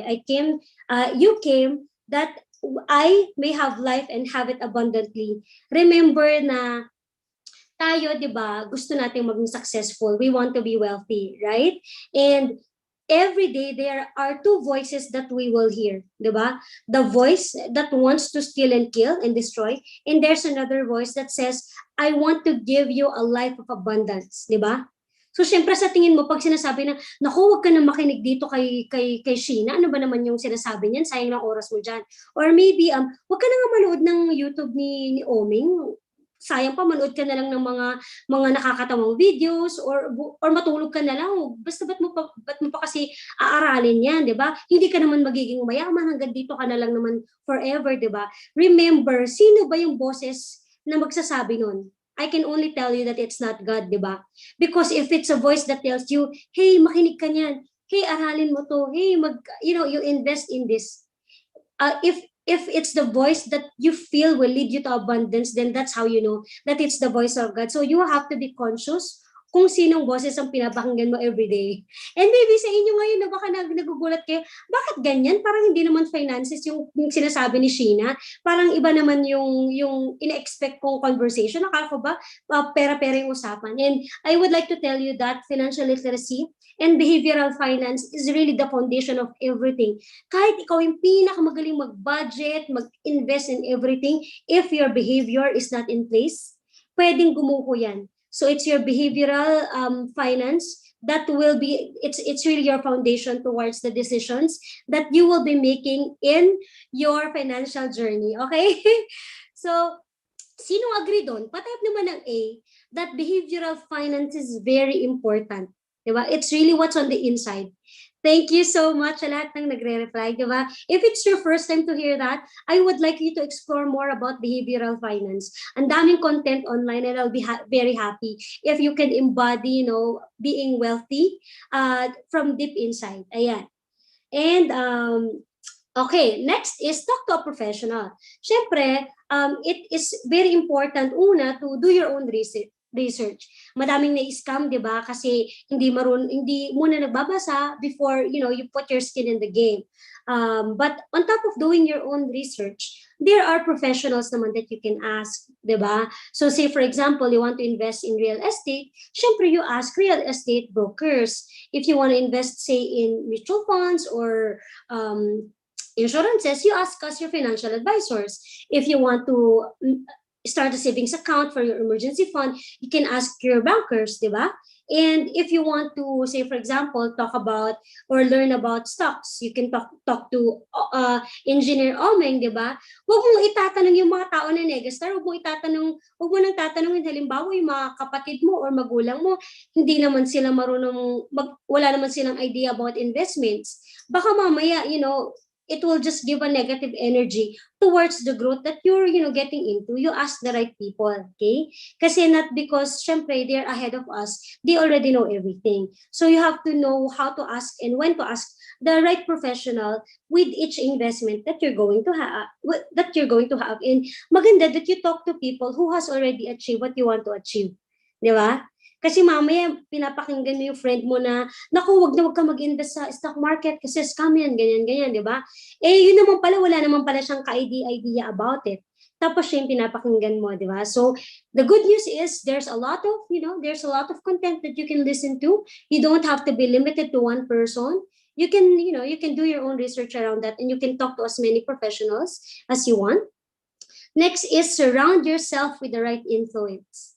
Alam niyo bang you are the average of the 5 people you spend most of your time with? So isipin niyo, sino ba yung 5 pinaka-close niyo na kaibigan? Correct me if I'm wrong. You average out yung income ng 5 closest na tao sa buhay mo and tell me kung ano yung average ng income nila. Is it the same as yours? Kaya nga ako iniisip, parang gustong-gusto ko nakikinig sa mga tao na successful. And I also want to surround myself sa successful na tao. It's not because I want to be choosy, but syempre the conversation is different with them. Kasi halimbawa, magsusurround ako sa sarili ko sa mga friends ko na puro negative. Tapos yung income nila, it's not the income that I want. Syempre, what do you think are the conversations there? Probably they're always complaining. Probably they're always saying things that I don't want to hear. Samantalang, how about those friends or people who are earning 7 digits in a month, di ba? Not that, that's money is the most important thing, but iba din kasi yung mindset ng mga people who are successful Not just with money, but those who have abundance in life, di ba? Syempre, instead of complaining, they always think about ways. They have ideas that maybe I could also apply in my own life. And those are the kind of energy that I want to have in my everyday life, di ba? So kayo, isipin nyo na kung sino yung mga dapat lagi nyo sinasamahan. If may friend kayo na sobrang toxic in your life, di ba, na talagang feeling mo you're better off without that person, tell that person, I love you, but I will miss you. Okay? Gusto nyo ba yun? Di ba? So, syempre, you also owe it to yourself naman. Ayan. Next is, isipin nyo, ang sarap-sarap siguro, what if, since elementary pa lang natuturuan na tayo about basic savings and investment, kahit basic savings lang and then high school natuturuan tayo ng investment, and then college, di ba? Hindi na siguro natin sasabihin na, ay, sana alam ko na to dati. Kasi usually with the friends and clients that I work with, they always say na, ay, sana natutunan ko na to dati, no? Sana nakapag-ipon ako ng ganito, ganyan. And probably a lot of you also, maybe when you met your financial advisors, that's also how you felt. Or maybe you've never talked to a financial advisor yet, di ba? But that's okay. The most important thing is right now you are having this awareness, di ba? That I have to, do something about learning financial literacy so I can start my journey from here. Para naman hindi na lang tayong lagi nagko-comment ng sana all, kundi tayo na yung sinasana all, di ba? Sino may gusto nun? Next is utang. Ayan. So after behavioral finance, let's move na to actual concrete concepts when it comes to personal finance. Utang, di ba? There are actually 2 kinds of debts, as you probably know already. There's a bad debt and there's a good debt. So hindi naman lahat ng utang masama. Yung masamang utang is yung mga klase ng utang that will exhaust every penny that you have and will keep you in the rat hole. Di ba? Yung talagang malulubog ka because probably of high interest. And it was unnecessary for you to get that debt, diba? It's just a liability for you. But may maganda din namang utang. Good debt, you can consider na maganda ang utang or it's a good debt if it will generate more income to you or for you than the interest. Say, for example, you heard of a business opportunity that na, for example, may ROI yan na 20% kada taon. Di ba? Magtitinda kayo ng something or whatnot, di ba? Pero kung utangin mo yung pera mo, yung mangungutang ka ng pera, ang interest mo lang is 5% per month. Say, for example lang or say, for example, 5% or 10% per year ang interest, pero ang kita mo naman per year is 50%. So that's a good debt because you're able to pay off the interest and you will still have income from that, di ba? So good debt generates assets, bad debts generates liabilities. So some tips when it comes to debts, ayan, wag na rin magko-comment yung mga may utang ngayon, but if you want advice kung paano get off from utang, you can message me after. Maybe I can give you some advices in private, but please don't borrow money if you have no intention to pay. Maybe that's funny for a lot of us, pero sa totoo lang, no, may mga talaga nangungutang na alam naman nilang hindi babayaran. Huwag tayong ganun, di ba? Kasi, first of all, it's not our money and we also have to empathize. What if tayo naman kaya inutangan tapos hindi tayo babayaran, di ba? That's not good. Also, do not borrow money to impress people you don't want because they won't even care about you. Alam mo yung, if ever you've gotten to a point in your life na bumibili ka ng mga bagay just to please other people, para lang maging in, alam ko, ang hirap nitong aminin sa sarili pero sometimes, alam mo, tayo, we fall into that trap. It's very common for us to fall into this trap, di ba? But remember na bakit natin kailangan bilhin yan kung hindi naman natin kailangan, di ba? And get rid of high interest debts kasi sometimes yung mga bagay na binibili natin ng mga kapritsyo lang natin, di ba? Yung mga team kaskas, mga kaskasera, di ba? Kaskas dito, kaskas dyan ng credit cards. Do you know that credit card charges and interest can reach up to 25 to 30% per annum? Di ba? So if you don't need it, wag mo nang ikaskas sa credit card mo. If you can't pay for it in cash, you probably cannot afford it. Di ba? And also, before you save, mas maganda to clear your debts first. Matuto tayo na pag maiksi ang kumot, matuto tayong bumaluktot. And again, avoid borrowing money unless it's a life or death situation. Okay? And can I just echo this because it's very important. I have a lot of friends na nagpa-consult sa akin about this and it's very saddening. Yung kung hindi man ikaw ang nangungutang, ikaw naman ang nagpapautang. Sino na ba dito yung, wag na kayo mag-comment, pero just, answer na lang in private. Sino ba dito yung nakapagpautang na or naging co-maker? Pero, sa kagustuhan mong makatulong, ikaw pa yung napasama. Di ba?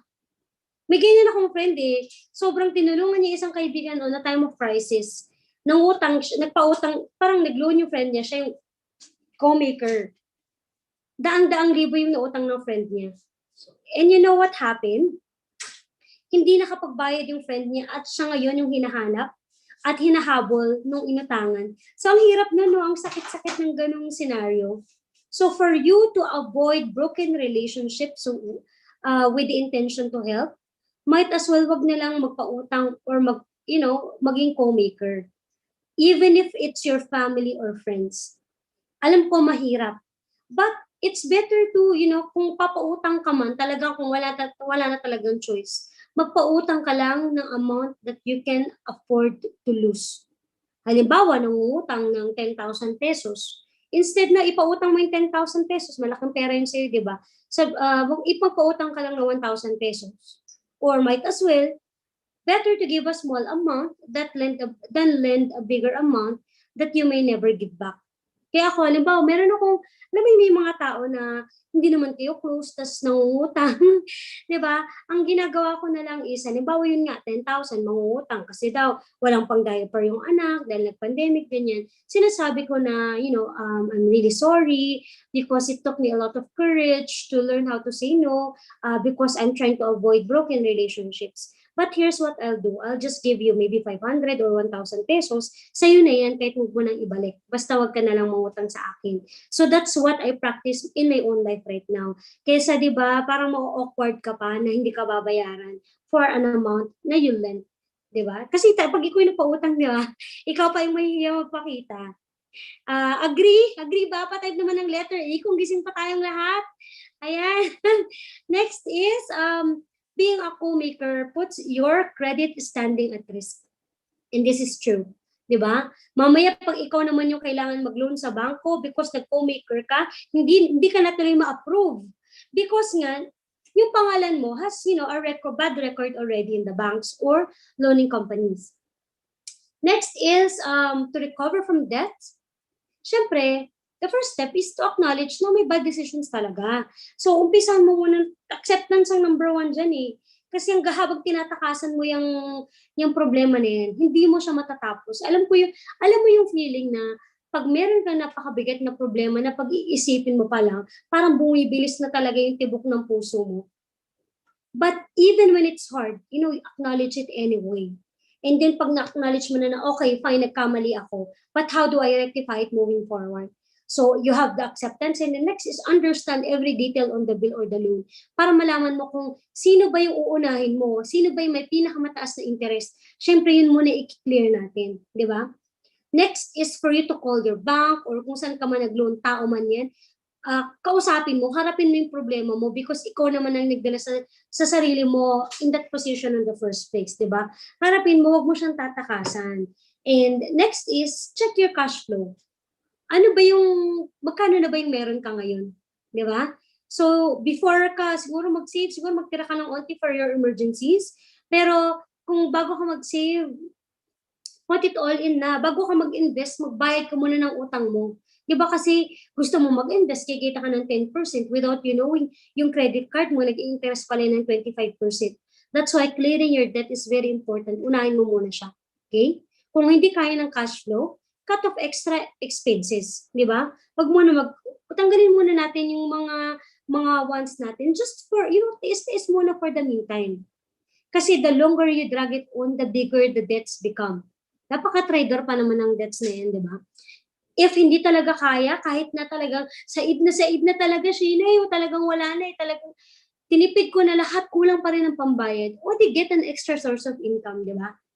And when you've overcome and when you've paid yung debts mo, take control of your finances and don't let it happen again, okay?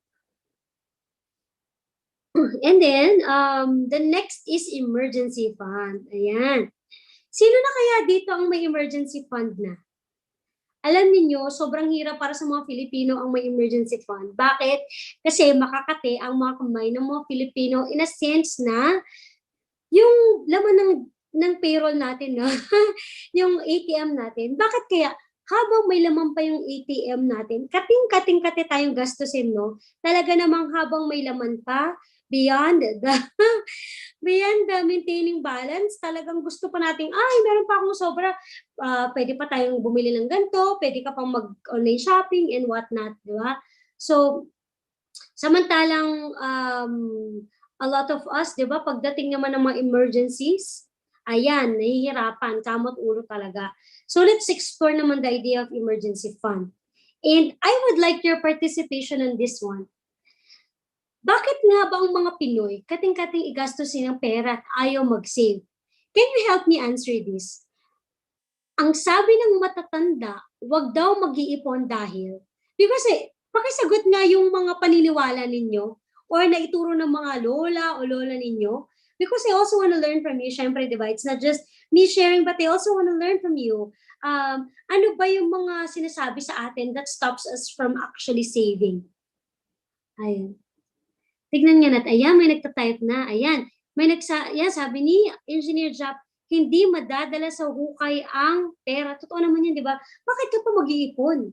Hindi naman madadala sa hukay ang pera. Can I hear some more answers? Ano pa yung mga paniniwala ninyo? Ayan, sabi ni Ryan John, meron daw gastos na darating. Nako, ito yung isa sa pinaka-common kung bakit ayaw mag-ipon ng mga tao. Di ba? Sinasabi na, nako, pag mag-iipon ka, may magkakasakit, or may masamang mangyayari, or may gastos na darating. Di ba? Pero in reality, anong nangyayari? Di ba, whether or not may ipon ka, pag may emergency, pag may emergency na darating talaga di ba? Yung emergency ba nangyayari lang yan sa mga may ipon? O pati sa mga walang ipon nangyayari din siya? Di ba it happens to both? Ayan. May nagsagot din ng YOLO, sabi ni Algebert. You only live once. May sagot ako sa iyo mamaya. Ayan. May gastos everyday. Talagang may emphasis. Hindi lang may gastos everyday. Everyday ulit, di ba? Enjoy life na. Parang YOLO din yan, no? Wala na kaming pera. Siguro yun yung ibig sabihin ni Nitro. Wala na kaming pera kaya hindi makapag-ipon. Ayan. So thank you so much sa mga nakapag-share because those are, really things that stops us from saving, di ba? And whether or not you save, the reality is you cannot control emergencies. The only thing you can do is to plan your action if or when it happens. Diba? So you have to build an emergency fund. Sa totoo lang. Siguro naman ngayon, because of the pandemic, we have really, we really have realized the importance of having an emergency fund. Kasi kung iisipin mo ngayon, okay, marami kang gastos, di ba? Ngayon nga na kumikita, ngayon nga na active yung income mo, may sweldo ka, dire-diretso yung income. What if nga may nangyari, di ba? Like ngayon, pandemic, na walang ka ulit ng trabaho. What will you do to sustain your expenses? Lalo kung breadwinner ka, di ba? So the expenses, just like what Engineer Jap has mentioned a while ago, it must be 3 to 6 months of your monthly expenses. Alam ko hindi siya madali. Kasi kung 30,000 ang sweldo mo ngayon, dapat may emergency fund ka na 90,000 to 180,000 pesos. But you have to do it. Hindi naman kailangan mabuo mo yan agad-agad. But maybe little by little, you can build on it. Because remember, ikaw ang bubuo niyan. Our family or friends are not our emergency fund. Diba? It's personal finance. That means ikaw mismo dapat yung bubuo ng emergency fund mo. So how do you do that? Commit, later I will share you some fund savings tips para paano mabuo yung emergency fund. But for now, I just, want to tell you to commit to the amount that you will be setting aside for your emergency fund.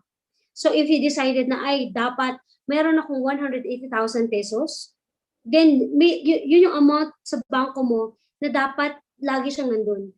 Ako, sabi ni John Leonard, my friends are my emergency funds. Swerte mo if they are always there, diba? But what if your friends also have emergencies? Diba? We should not be a responsibility. Hindi tayo dapat responsibility ng mga friends natin, diba? But I know he's just joking na.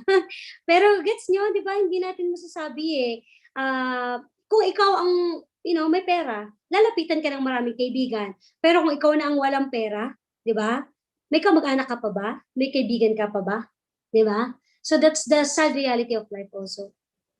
Alam niyo, yung ginagawa ko, magsimula pa lang nung nag-start ako magtrabaho, way back, nafe-feel ko, tanda ako na kasi I started working 2011, no? I'm already, that's when I graduated from college.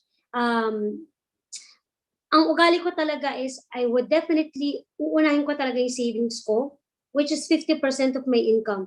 Kung ano lang yung matitira sa akin, yun lang talaga yung gagastusin ko. So kung kailangan ko mag-jeep or maglalakad,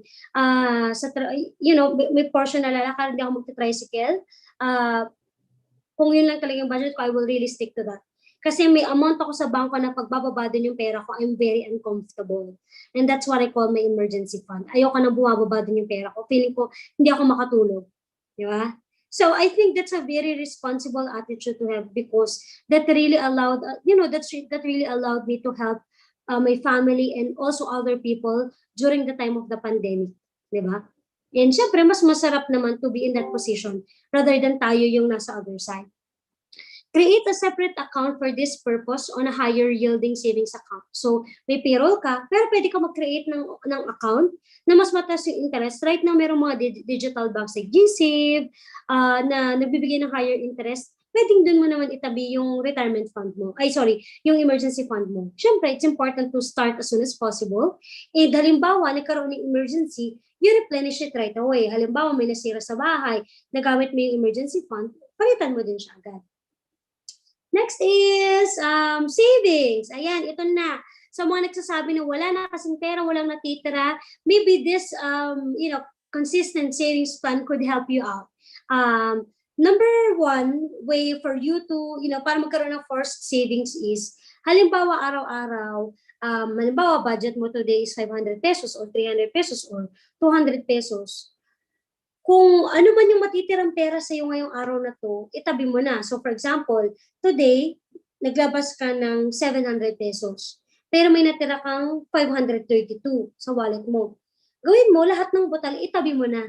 So whatever yung butal na matitira, isave mo na yun. Pwede mo, kung naka-Gcash ko, dilipat mo na siya sa Gcash mo. Diba? Or kung may mga bare-bare ka, ilagay mo na siya sa alkansya mo. Whichever works for you. Diba? So that's the zero out money every evening. Yan. Pwede nyo itong screenshot ha, kung gusto nyo siyang basahin ulit. Number 2 is invisible money.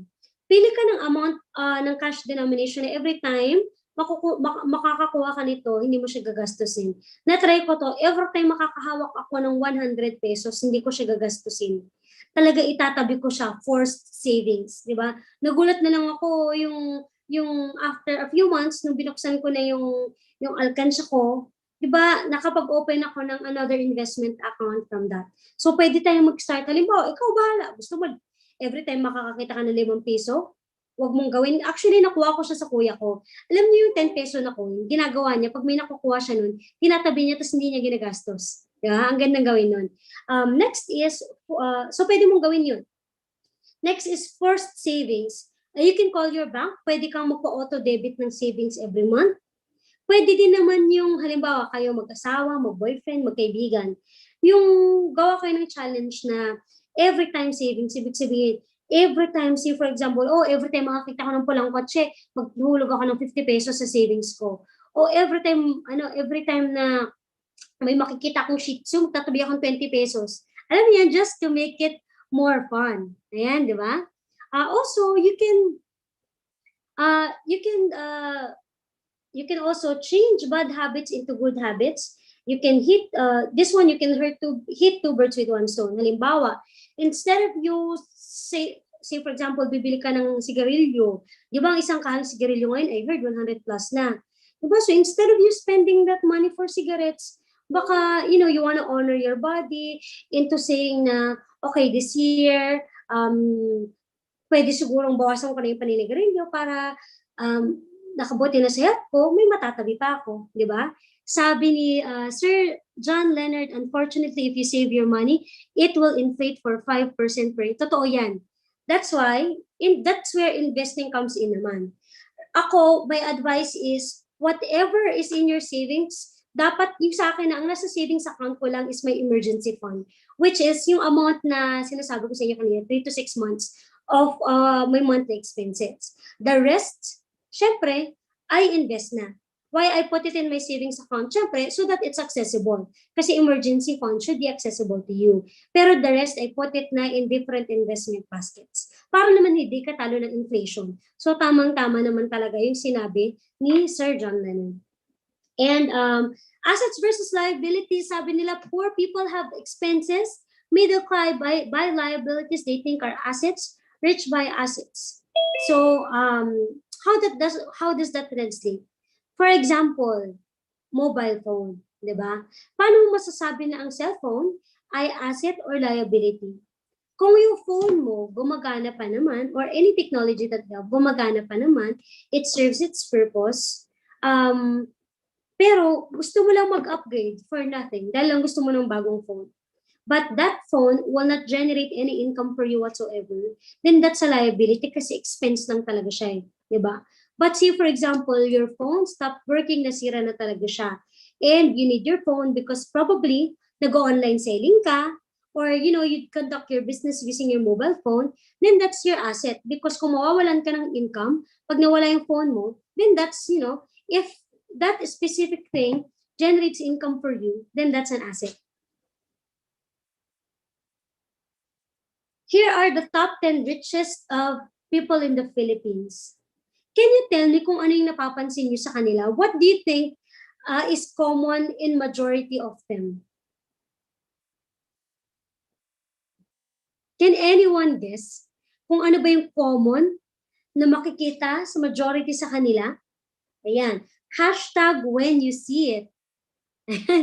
Dollar. Sabi ni Sir Warren, dollar.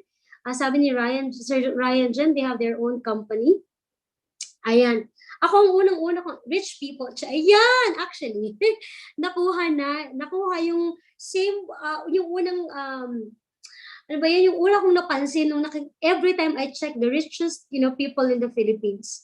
Tama, ayan, sabi ni Sir John, yan, kasi dalawang J, John, Roman. Si Sir Algebert, si Engineer Japet, si Sir Relan, sabi nila Chinese. Karamihan sa kanila, no, Chinese. And may story ako sa inyo. Ayan. Meron daw, gusto niyo ba ng story? Yeah, meron daw, yan. Siyempre lahat sila rich people, di ba? Pero meron daw, dalawang nagtayo ng parmasya. Di ba? Ayan, ako mukhang gets na agad ni Sir Nitro yung lesson nitong story nito. Meron daw dalawang parmasya, nagtayo ng parmasya. Itong isa, kay Chinese, yung isa kay Filipino. Ngayon, syempre, ang alam niyo naman ng parmasya, di ba, it's a good business. So marami silang customers. On the first month, they both made 30,000 pesos. Nung kumita si Filipino ng 30,000 pesos, ano daw kaya yung ginawa niya sa kita niya? Ginawa daw ni Pinoy sa 30,000 na kinita niya. Siyempre, wow, kumita tayong 30,000 pesos. Bumili ng, tama sa Sir Nitro, spend. Bumili ng bagong TV kasi yung kapitbahay, naka-flat screen. Dapat naka-flat screen TV din, di ba? Yung in-check, ano kaya yung ginawa? Di ba? Yung in-check, ang ginawa niya is, bumili ng more inventory ngayon si in-check. And then the next month, si Pilipino kumita ulit ng 30,000. Ngayon naman po, syempre may bagong TV na, di ba? Dapat malakas yung surround sound. So, bumili ng sound system, di ba? Samantalang si Chinese, ano ulit yung ginawa? Bumili ulit ng dagdag inventory. And it went on and on and on until the end of the year. Ngayon, si Filipino pharmacy, yung capital niya stays intact, pero his pharmacy stayed the same. Ngayon, si Chinese pharmacy, because mas malaki na yung capital niya, syempre, what do you think? Could he sell his products cheaper na kasi nakakapag-wholesale na siya? Diba? So that's what tama, sabi ni Sir John Leonard, Filipino mentality, ganyan naman talaga. Kailangan mas pogi ka sa kapitbahay. Hindi lang mas pogi, di ba? Pero dapat mas madiskarte ka talaga pagdating sa negosyo. Especially sa inyo, kung gusto niyo din maging negosyante, again, behavioral finance. It's not just so much about what you do in mga techniques, but also so much about, you as a person, your mentality, your mindset, when it comes to doing the business, di ba? Kahit gaano kagaling magpatakbo ng negosyo mo, magaling ka mag-marketing, kung hindi tama yung behavioral finance mo, wala din, di ba? So tamang-tama yung yung mindset ng Chinese, because dahil na nagmura na yung paninda niya, sa tingin ninyo, may bibili pa kay Filipino? Ang biogesic dito 7 pesos. Ang biogesic dito 5 pesos, for example lang ha. Sa tingin niyo saan kayo bibili, sa 5 pesos or 7 pesos? Siyempre, doon na tayo sa mas mura, di ba? So, ang ending, ano mangyayari? Possibly, malulugi si Filipino pharmacy, lalaki ng lalaki si Chinese pharmacy, and ano mangyayari sa assets niya? Dahil nagsara na yung negosyo niya, di ba? Pwedeng ibebenta niya ng TV niya na binili niya ng 30,000, bibenta niya na lang ng 10,000. Ngayon, si Incheck, bibili niya na lang yung TV ng 10,000. Gets niyo yung cycle na yan? So you have to be very, very mindful about your behavior when it comes to your finances. Okay? Icebreaker. Okay. Before we move to income protection, ayan. Can you let me know how many letter Fs do you see on the screen? Ayan, bibilang ako ng 5. Pa-type naman sa chat box kung ilang Fs ang nakikita ninyo sa screen. Ayan, type na. 1, 5, 4, 3, 2, 1. Tingnan nga natin. Actually, sobrang rare na may nakakakuha ng tamang sagot dito. I see 6, may 8, may 7, may 2, may 4. Yan. So, isa-isahin natin na finished files are the result of years of scientific study combined with experience of years. Actually, alam nyo, pag ginagawa ko to, siguro sobrang dami yung beses ko na itong sinishare sa iba't ibang events. Pero sobrang rare na may nakakakuha agad ng tamang sagot sa totoo lang. So, ibig sabihin, very keen on details talagang mga engineers, ano? Kasi talagang, 6 po ang letter F on the screen that you can see. And ano naman ang ibig sabihin yan? Why do we have to know, what does it mean to our personal finance? Actually, yung mga F na yan symbolizes, the things that happens in our life, diba? Merong mga mga what Fs in life, diba? May mga Fs or problems, may 9 talaga. Asan kaya yung mga ibang F na nakikita nila, no? Siguro talagang nakikita na nila sa yung safari. Ay, hindi naman, wala naman. Baka nakikita nila yung, ewan ko, kasi nila nakikita yung ibang F. Baka yung mga pictures sa screen nila, yung mga pangalan sa screen. But anyway, ayan, those Fs symbolizes the problems that we have, the crises that we have in our life. Say, for example, may mga problems or financial needs in life, tulad ng food, shelter, clothing. These are the financial, things that, we see right away. Kaya, nasusolusyonan natin agad. But there are also Fs na talagang hindi mo agad napapansin eh. Diba? Hindi mo agad nakikita. But hindi naman ibig sabihin na dahil hindi mo nakita agad yung F na yun, hindi siya, it's not gonna be there, it doesn't exist. Tulad ng, there is what we call as sad events in life, which I will talk to you about later on. Diba? So now we'll talk about income protection. Income protection naman, I really like this topic because right now, less than 10% pa lang ng mga Filipinos ang may income protection. So what is it? Right now, especially if you're breadwinners or, someone depends on you or you share in the family expenses in your family, the family's standard of living is dependent on your income. So right now, meron tayong income, meron din tayong expenses, di ba? Living standard. It's balanced because kahit meron kang expenses, may pumapasok. So may lumalabas, may pumapasok, balance. But in case uncertainties in life happen, anong mangyayari? Paano pag may nangyari sa income? Hindi ba guguho? Saan kukuha yung family ng pang-sustain ng mga expenses? Sabi nyo nga kanina, di ba? Everyday may gastos. Saan nakukuha ng panggastos pag nawala yung income? Di ba? And that's where income protection comes in. Because if you have income protection is another term that we use for life insurance. Because this is really what life insurance does for you eh. If ever something happens to you, sinong sasapos sa pamilya mo, di ba? That's what's going to happen to your family if you have income protection. Because in reality, sinasabi ng mga tao na ang dami-dami kasing gastos, hindi ko na-afford, kuha pa ako ng insurance, di ba? Nagbabayad ako ng food, groceries, renta sa bahay, bills, tubig, kuryente, ang mahal-mahal, tuition fee ng mga bata, transportation, panggas, pang-grab. Eh syempre, kailangan ko din bumili ng damit. Minsan, kailangan ko pa ng iPad ng mga bata, pang online class, internet, pambayad sa katulong or kasambahay, leisure, di ba? Ang dami-dami natin talagang, reasons why we shouldn't get life insurance. But why is it that we have to, add insurance as a part of an expense? And mind you, yes, that's correct. Insurance is definitely a part of our expenses. Diba? Kasi totoo naman eh, gagastusan mo talaga yan every month eh. Diba? But if you think about it, say for example, tanungin nga natin si Sir Warren na nakakita ng 11F. Sir Warren, can you unmute? I just want to ask you, saan kayo normally nag-grocery po? Ayan. Sir Warren, naririnig niyo ba ako? Pwede bang mag-unmute yan sa Pure Gold? Pwede bang, Sir Warren, pag mamimili kasi kayo sa Pure Gold, usually ba, nagmamahal ang mga bilihin o pamura ng pamura yung mga bilihin?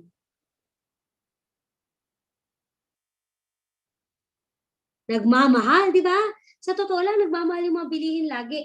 Pwede mo bang sabihin sa cashier na, uy, cashier talaga naman, ang laki-laking part ng budget ko, sweldo ko every month, napupunta na lang sa inyo sa Pure Gold. Siguraduhin nyo nga na pag sa akin may mangyari, papakainin nyo pa rin yung pamilya ko. May ganun ba? O kaya, alimbawa sa Meralco, no, magbabayad kayo. Kayo Meralco, ang mahal-mahal na naman ang singil ninyo. Siguraduhin nyo na pag sa akin may nangyari, hindi nyo puputulan ng kuryente yung pamilya ko. May ganun ba? Wala, di ba? Ibig sabihin, all of these expenses that we're spending on right now, when we spend it out, pag lumabas na yun sa wallet natin, gone with the wind na yun. Di ba? That's why it's so important for us to have income protection. And dapat may part ka ng expense na if ever something happens to the income, may magre-replace sa kanya. Di ba? Because if you have life insurance coverage, congratulations by the way, so mga meron ng life insurance right now, congratulations, I applaud you. Diba? Because should something happen, halimbawa may naiwan ka 3 milyon, 2 milyon, makakakain pa bang pamilya mo? Yes. May pambayad ba ng Meralco yung pamilya mo? Yes. Matutupad mo pa ba yung pangarap mo sa anak mo that whatever happens, makakapagtapos siya ng pag-aaral? Yes. Diba? So even when you're long gone, buhay pa rin yung pangarap mo for them. That's the purpose of life insurance. It really protects your income. So there are 2 types of life insurance. There's traditional products and VUL products, okay? So kung kayo gusto ninyo ng hassle-free na habang insured kayo, nakakapag-save na din kayo, you consult your financial advisor, pwede kayo mag-VUL. Pero ngayon, kung ikaw yung tipo ng tao na gustong-gusto ko talagang magka-insurance na eh. Pero kasi ba't ganun, no? Ang mahal-mahal ng kinuquote sa akin, ang kaya ko lang less than 10,000 kada taon. Insurance lang naman yung gusto ko eh. Meron ding mga ganun, traditional. So it's up to you. You can also research, traditional and VUL products so that when you approach your financial advisor or if you need our help, pwede, kumbaga may idea ka na. Para naman hindi ka lang, blindly na nakikinig to their, to our advices. Ako, honestly, I appreciate it when clients already have an idea before I talk to them kasi ibig sabihin talagang very, very decided talaga siya to set aside something for their insurance policies. Di ba? And, we really should be on that journey to find the perfect product for you. Di ba? So, sa mga hindi nakakaalam, may ibang product, hindi lang VUL, okay? May mga products tayo na mas mura kung gusto nyo lang talaga ng insurance. And syempre, why you need to do that is because, ito yung sad events na sinasabi ko. Ito na yung mga Fs na hindi natin nakita agad kanina. Sad events are the events that can potentially wipe out your family's assets or even force you into debt. These are sickness, accident, or death. I'm sure meron na rin kayong kakilala sa family ninyo na, alam niyo yun, if ever, naman nagkasakit, nalubog sa utang, or na-wipe out lahat ng assets or properties, diba? So we don't want that to happen to you. That's why, when kumbaga kung kukuha kayo ng life insurance coverage, don't just stick with life insurance. Also ask your financial advisor, what else is there na magbibigay sa akin ng well-rounded, holistic na peace of mind. Di ba? Kasi when it comes to insurances, it only doesn't protect your income if ever in the event that death happens. It will also protect your income if ever sickness or accident happens. Say, for example, kayo as engineers. Imagine how vital your body parts are. Also, correct, sabi ni Ms. Diana, add-on riders, that's correct. You can also ask your financial advisors whenever you get insurances to add this on.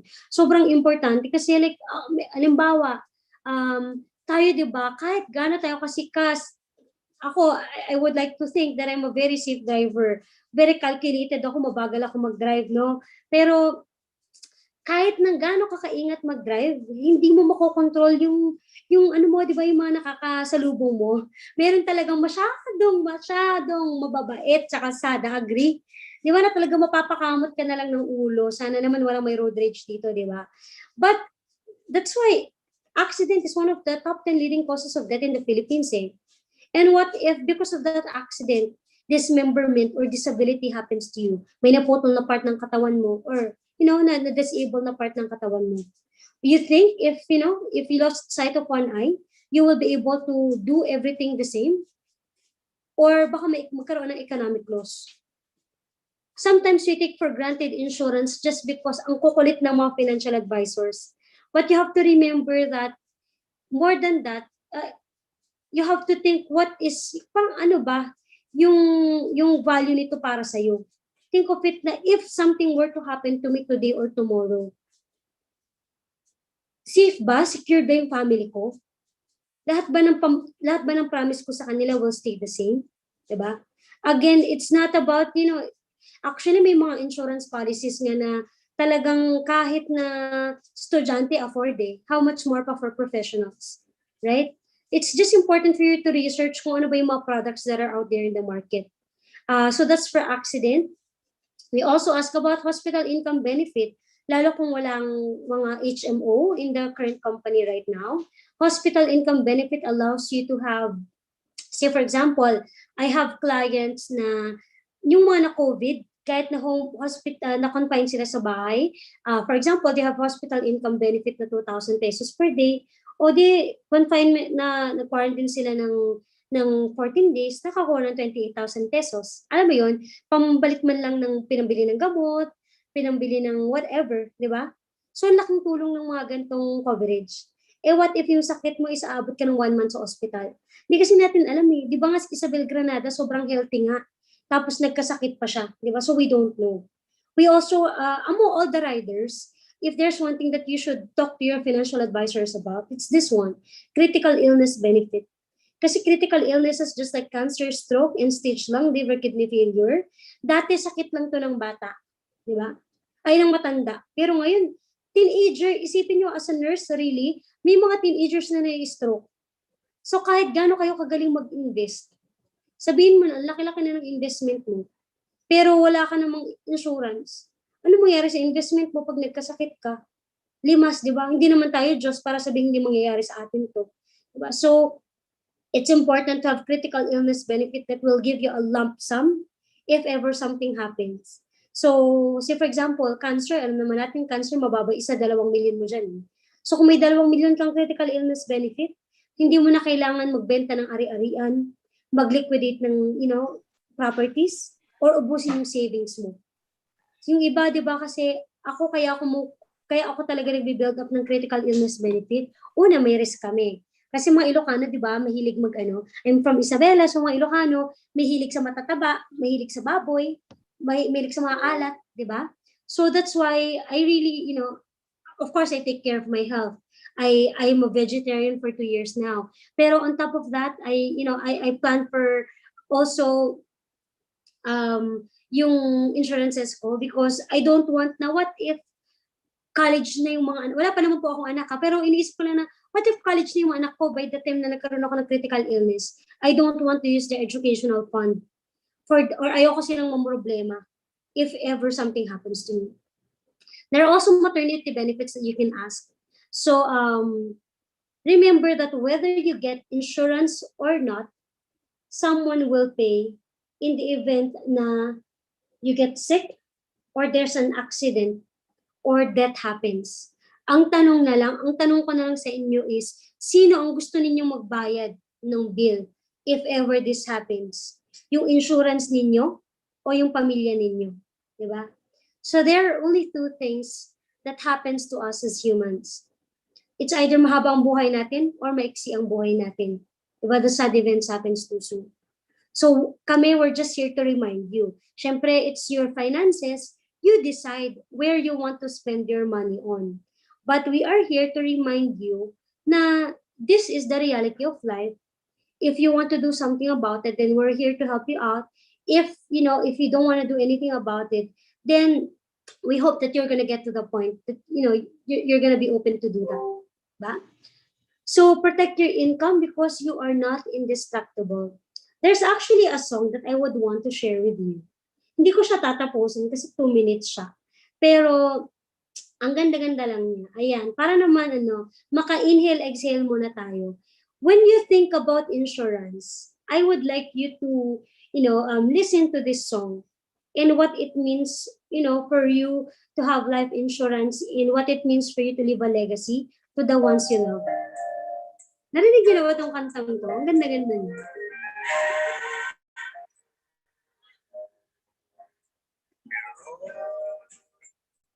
merely passing through, doing what we can do in our lifetime. We have more than one adventure to take, more than one dream to make in our lifetime. As for me, there's only one dream, and that's to love you, my love, with a love to last a lifetime. We're fools, we'd sometimes do crazy things, and our hearts would take wings like a sparrow. But that's life, we'll take each day as it comes, leaving the crumbs for tomorrow. As for me, all of my days I will spend them all with you, loving you with love to last a lifetime. Ayan, di ba ang ganda-ganda ng kantang yan? I hope that, you'll find time to complete that song and really try to digest it, because it's such a beautiful, love song for the ones we love. And it says that parang love to last a lifetime. And if you think about it, no, oo nga, no, kasi tayo, di ba, nabubuhay tayo so that we can serve, we could show our family that we love them. Lahat ng sakripisyong ginagawa ninyo ngayon, kahit anong hirap, pasakit, minsan, to the expense of our own health, our own sanity, ginagawa natin yun para mabigay sa pamilya natin. Lahat ng feeling natin deserve nila, di ba? But I pray and wish for everyone to, be able to give that love that could last a lifetime. Not just during our lifetime, but on their lifetime, di ba? Especially for those na yung may mga children talaga, di ba? Na kahit na sabi niya doon, habang nabubuhay ako, I will spend my time loving you. Di ba? But what happens if he's gone already? It's the income protection that will allow you to make that love felt for the lifetime of your loved ones. Diba? That's such a beautiful thing to think about. And okay, so our last topic, are you still okay? Pa-type na po ng Y. Kung okay pa, we're on our last topic as we're about to end. Ayan. Pagdating na, thank you so much. So talaga namang buhay na buhay pa, na-appreciate ko lahat ng mga nagre-respond pa. So, pagdating naman sa retirement, what do you think? Are Filipinos excited or afraid to retire? Kung mapapansin niyo, yung mga kamag-anak, kung may kamag-anak kayo sa ibang bansa, di ba sinasabi nila na I'm so excited to retire because I can finally enjoy what I worked hard for. Pero pagdating naman sa mga Pilipino, are we excited or are we afraid in reality? Alam naman natin yung sagot dyan, di ba? We are actually afraid. Because bibihira ang mga Pilipino talaga na may retirement fund. And I would like for you to be in this journey with me. And if you want to close your eyes, it's okay. Because we will try to imagine our life pagdating ng retirement. And there's this story that I would like to share with you. So think about yourself as a 60 or 70 years old already. Probably may wrinkles na. We don't have the same vitality. We don't have the same strength. And just like most Filipinos, hindi tayo nakapag-invest or save for our retirement. Kulang tayo ngayon ng funds to pay for our bills and also for our maintenance. So what do? We go to our family members. Punta tayo sa anak natin. Pag manghihiram or manghihingi ng pera, sa tingin ninyo, paano kakakatok sa bahay ng anak mo? Malakas or mahina? Siyempre, di ba? Mahina. Kulang na lang hindi dumampi yung kamay mo sa hiya. Di ba? Pagbubuksan ka ngayon ng apo mo, sasabihin mo sa apo mo, Apo, nandiyan ba si mama mo? Pakisabay naman, nandito si Lola. Tapos, pagdating naman anak mo, tsaka mo sasabihin, na, pasensya ka na ha, andito ulit si mama, si papa. Alam mo naman talagang hindi na makapagtrabaho si mama, si papa mo naman hindi na din siya masyadong makapagtrabaho. Na kasi kailangan ng pang-maintenance ni papa eh. Pwede bang makahiram? Kahit na 5,000 pesos lang na, pasensya ka na ha. Ngayon nagsasagot yung anak mo, sasabihin niya sa'yo na, Ma, pasensya ka na ha, kasi alam mo naman kakagaling lang din ang sakit ni Junjun. Pero ito mo may 500 pesos ako or 1,000 pesos ako. Pwede ito na lang muna. Di ba? Does that happen? Sa normal Filipino households, ng magulang nanghihiram sa anak? Or it's very, very common? Actually, yung story ko nga, it's kung ideal story pa nga yan eh, kasi yung anak is mabait sa story, di ba? Kasi may mga anak din naman na hindi ganun kabait sumagot sa magulang. Di ba? And then, on an alternate universe, say for example, you actually made the decision na, you know, talaga nag-invest ka. As young as you are, nag-invest ka para sa retirement mo. What do you think is going to happen? Paano ka kakatok kung ikaw talaga pagdating mo ng retirement, marami kang pera, di ba? Or, you know, you're comfortable. Siyempre, ang pagkatok mo sa bahay ng anak mo is malakas, di ba? Kulang na lang parang ang action star na kumatok, di ba? Pang Eddie Garcia, pang FPJ. Kasi pag bukas mo ng pintuan, pag salubong sa'yo ng apo mo, ang sasabihin mo agad is, Apo, anak, magbihis kayong lahat, kakain tayo sa labas, kakain tayo sa Jollibee, o di ba? Kahit Jollibee yan, ang importante is ikaw yung nag-a-add ng value, ikaw yung nagbibigay, hindi ikaw yung nanghihingi. So those are two different paths. Again, it's your money, it's your decision. Kung saan ninyo gustong mapunta, di ba? Kung anong klaseng retirement ang meron kayo. But whatever decisions you make right now will dictate the future that you're going to have. I would like to go over the 3 types of sandwich generation. Meron ba ditong part ng sandwich generation? Meron tayong 3 klase ng sandwich generation.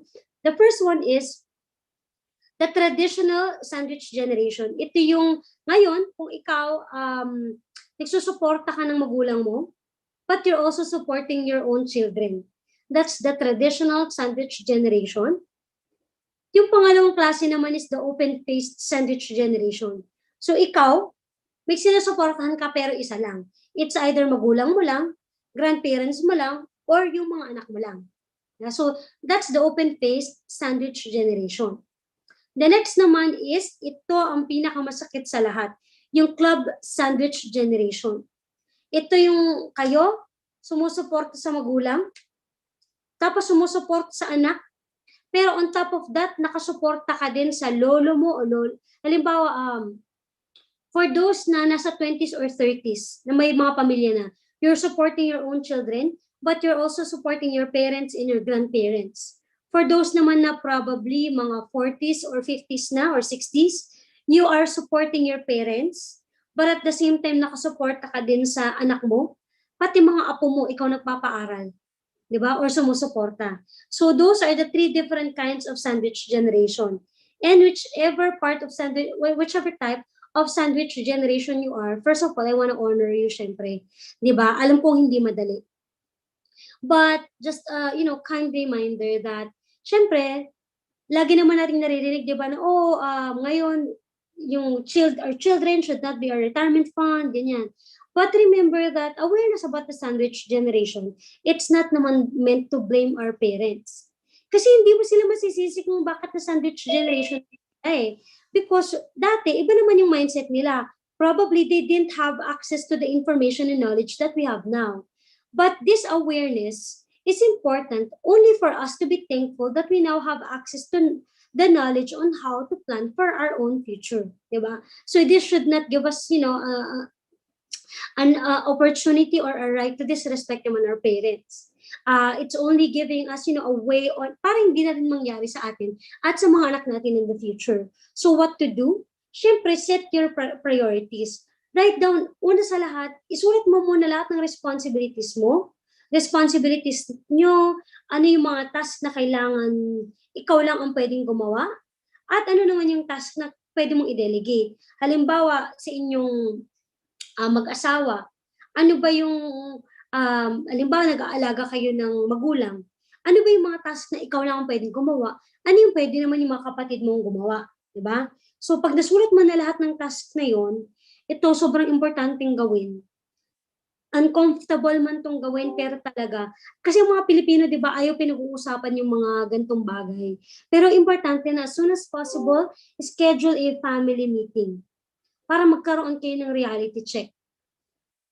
Kahit nga, halimbawa, bata pa yung parents ninyo, it's, you can already start about, okay, what if magkasakit ang parents? Paano magiging living arrangement? Ano yung mga needs? Who will be responsible for what?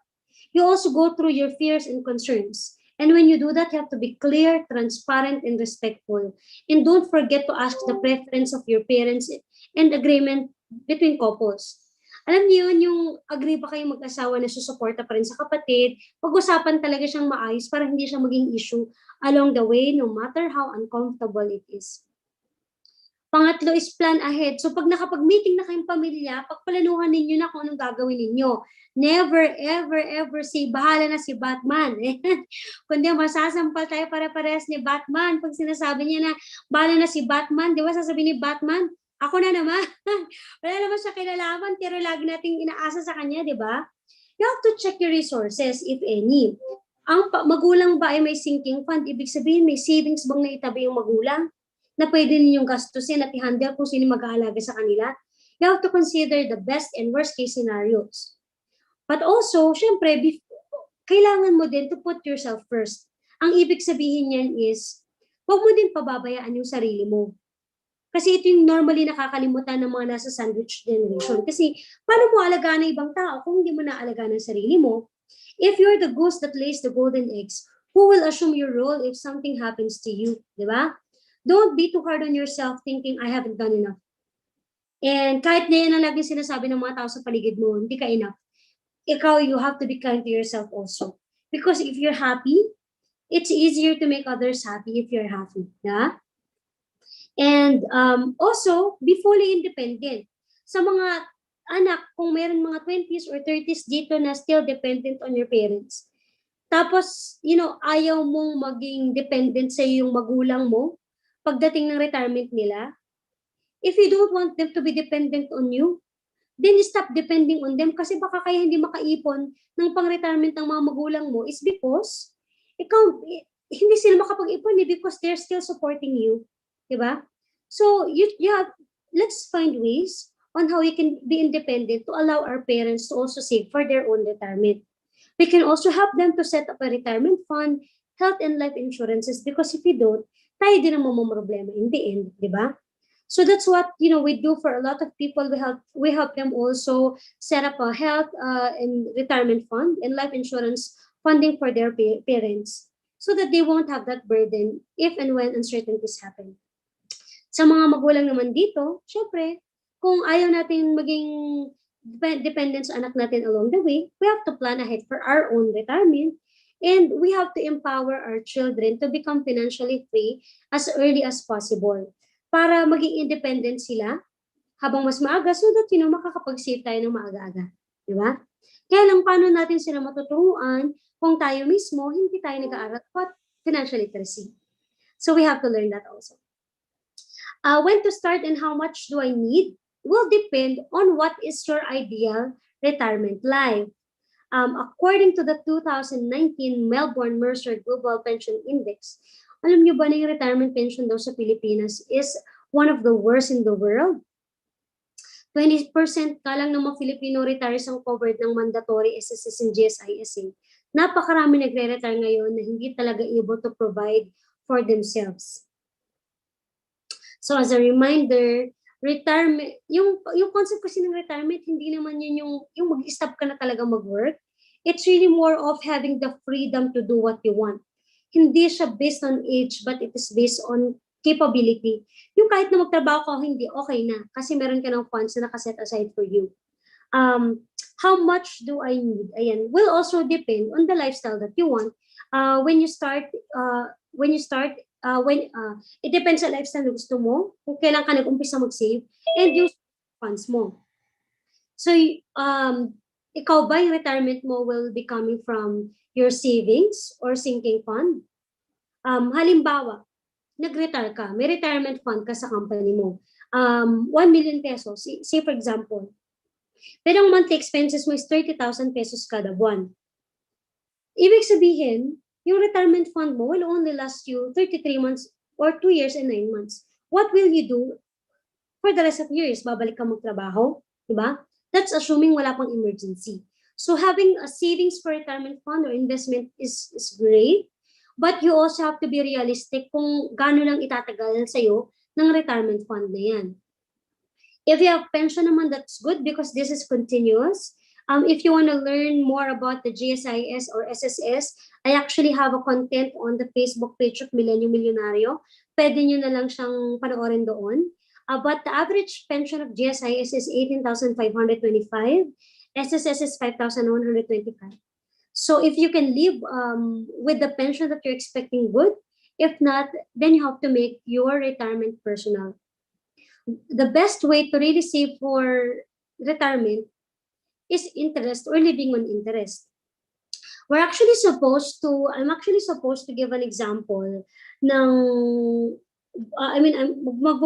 magpapa-volunteer dapat ako, kaya lang, for the benefit of time, gagawin ko na lang siya, okay? Actually, ang hirap magplano for retirement because hindi siya madali. Yung living on retirement is, ang ibig sabihin nun is, magkano ba yung perang dapat meron ako para kahit yung interest lang yung ilalabas ko, buhay na buhay pa rin ako. Halimbawa, right now, I'm 32. So I still have 28 years before my retirement. Okay? Magtanong na nga lang ako, isa lang. Sir Nitro, ilang taon na po sila? Or for any one of you, sinong willing mag-age reveal? Di ba? Sinong willing mag-age reveal?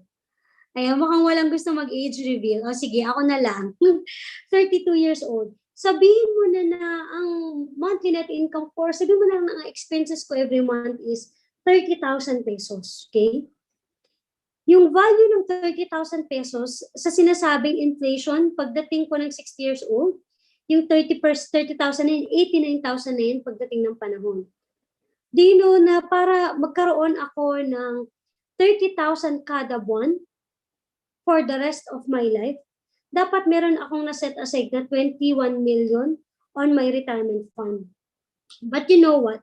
That's the beauty about investing. You don't actually have to invest 21 million pesos para magkaroon ka ng 21 million pagdating mo ng retirement. So this financial worksheet is something that we can be able to offer you if you want to consult. Sorry, hindi na ako makakapag one-on-one presentation or sample right now. But for those who wants to know kung healthy ba yung cash flow ninyo, enough ba yung protection ninyo, how you can get over debts, how can you build emergency fund, if you want to plan for your children's education, and all these things, we can actually help guide you paano mo maumpisan yung financial freedom journey mo. So later on, we will be giving away our numbers for those who wants to have a consultation.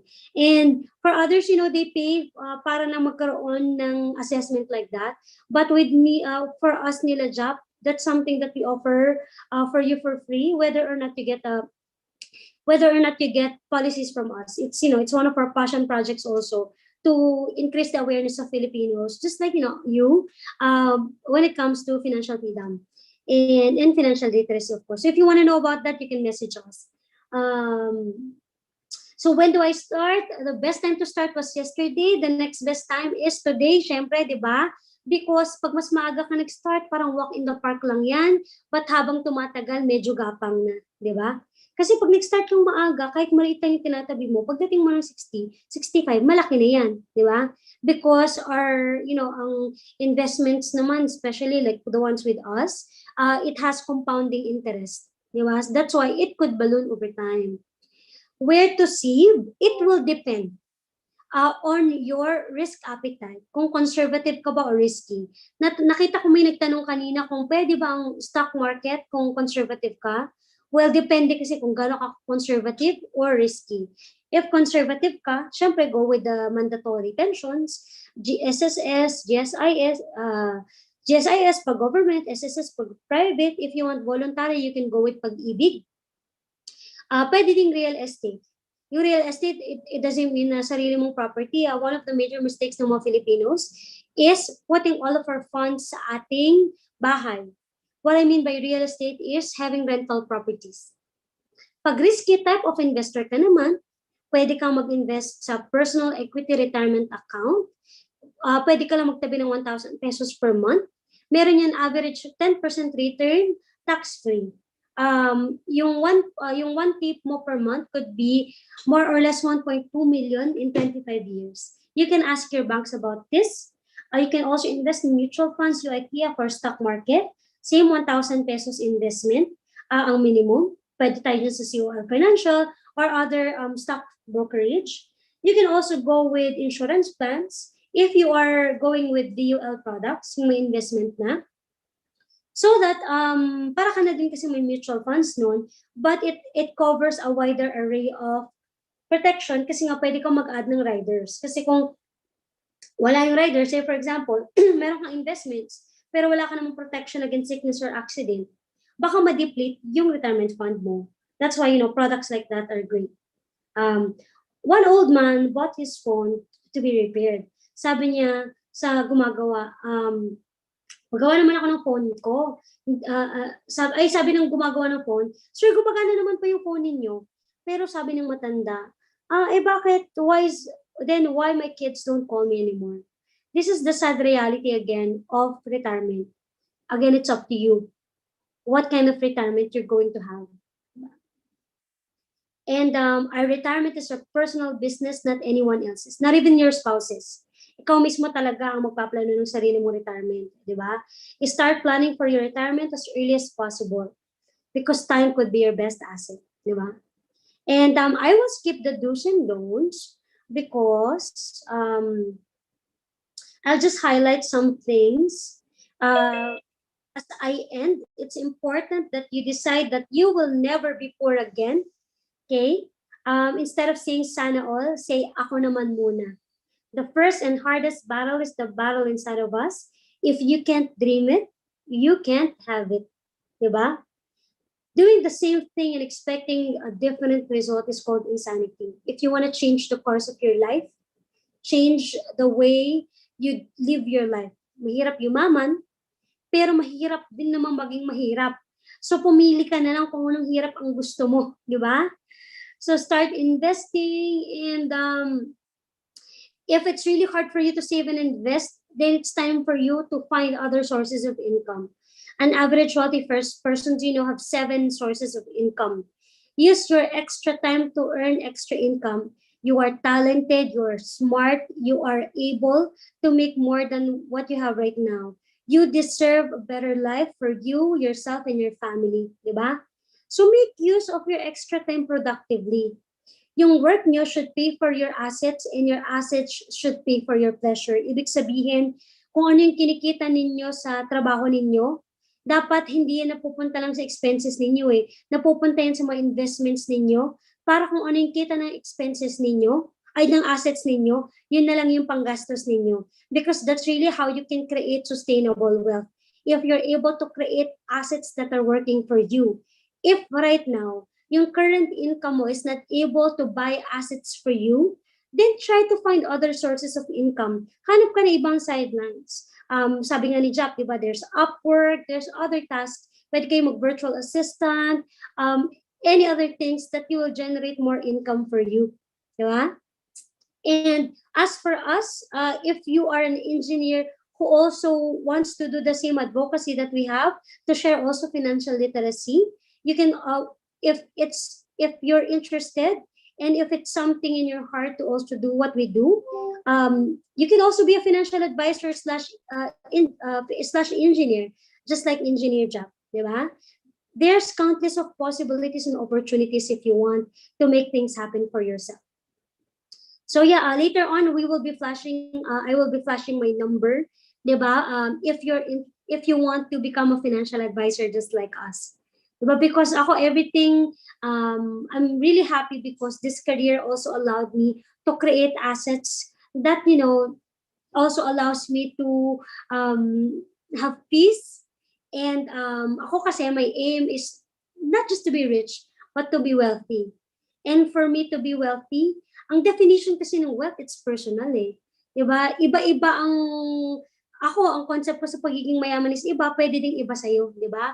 As for me, and this is my last slide, I can say that I am truly wealthy when I have freedom, when my basic needs are met and some more. I have security in case uncertainties happen, knowing that I won't be a burden to my family. I can say na mayaman ako if I have peace of mind and heart. I can say na mayaman ako pag na-let go ko na yung attachment ko sa material things, power, or fame. Na yung pagiging mayaman ko, it's not so much about how much I have or the power that I have or fame that I have, but really on the other things like, my time with my family and that I am living my purpose every day. So as for you, maybe it's a point of reflection. Kailan mo masasabi na mayaman ka na? And that is when you define and redefine what wealth is for you. So I hope that from everything that I've shared today, you learned something. Pa-type naman ng letter Y kung may natutunan tayo today from Engineer Jap, from Sir Oming, or from me. I hope that you learned something. If you have questions, if you want us to help you with assessing your financial needs, or if you also want, di ba, to build and be in this journey of yung financial freedom and wealth, I would like to be in this journey with you if you want to become a financial advisor. So passing it on to you, Engineer Jap. And thank you so much for this golden opportunity. Thank you. Thank you so much, Sheena. And maraming salamat din, engineers, for inviting us and for allowing us to share yung thoughts and ideas and learnings that we have already, and for giving us this time. Alam namin it's weekend and you guys are still here hanggang 5 p.m. Halos hindi buwasan yung participants, and I'm looking at the numbers, sabi ko, grabe, they stayed.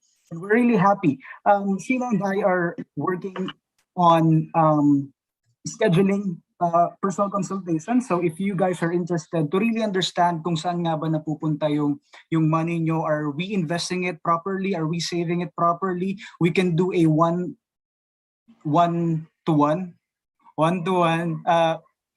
consultation. We can do that via Zoom. Via Zoom. So we can have that discussion. Then even after this one, you just message us. If a flash ko ulit, Sheen, yung numbers. Yeah. But before I do that, mag-close tayo sa isang Kahoot session lang din ulit para makita natin if you guys learned something from Sheena. Again, this is maliit na cash lang naman, just to add pang-load, pwedeng pang-load, pang-bilin ng or ilipat nyo sa G-Invest nyo, sa Gcash. Diba? So if you guys are online, I'll just share my Kahoot screen again.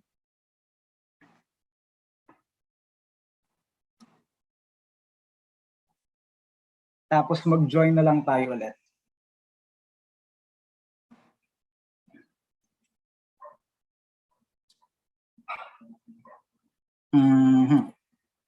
Okay, let's do this.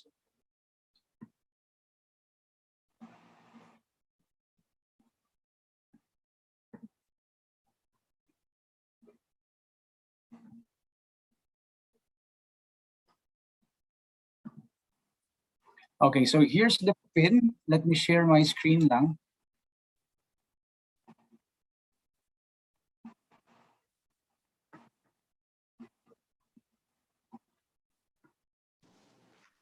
Mukhang ready na sila sa Kahoot. Kaya nga.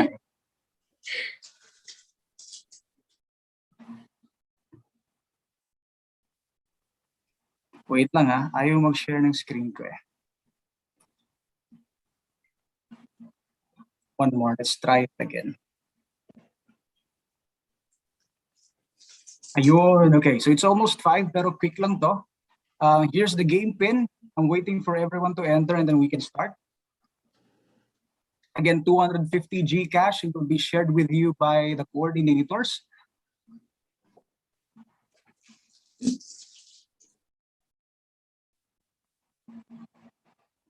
Yun. People are coming in. Kat, Don B, ayan, Naldi.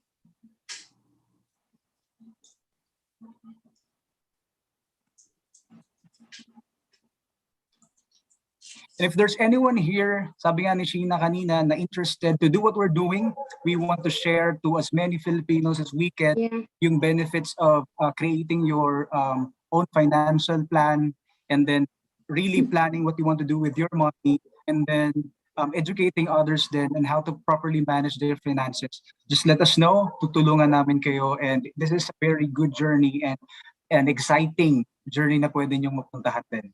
Okay, so we're now 25 inside the game. Maybe we can start. Tapos the others, if you want, pwede pa kayo siguro mag-join. Hindi na, in 5, 4. Yashin? Yeah, add ko lang, no, alam mo, engineers are, a lot of engineers are actually doing well in the financial advisory business. Maybe because, I mean, you're very good with numbers and you're also good planners. So you're just going to take away that planning in, yung planning ninyo in your field to the financial industry. Ayun. Yes, definitely. So again, mamaya we'll flash the details if there's anyone interested to learn more about insurance or investments, and or want to be part of the insurance agency, let us know. We'll start now with the game. Okay, sige, it's a continuation of the Back to the Future game natin, and we'll be having questions related lang sa discussion ni Sheena kanina. So, first question, who sang A Love to Last a Lifetime? Rico Puno, Jose Marichan, Eddie Garcia, or Martin Rivera? Ang cute ng tanong.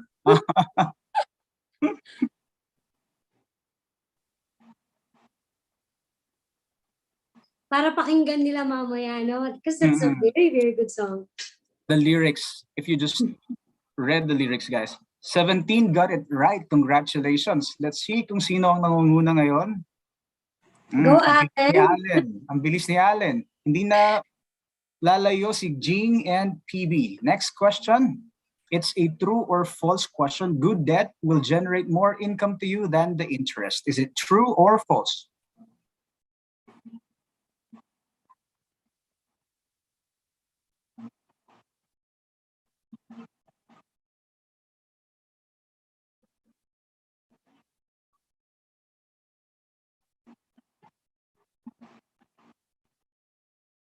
It is actually true.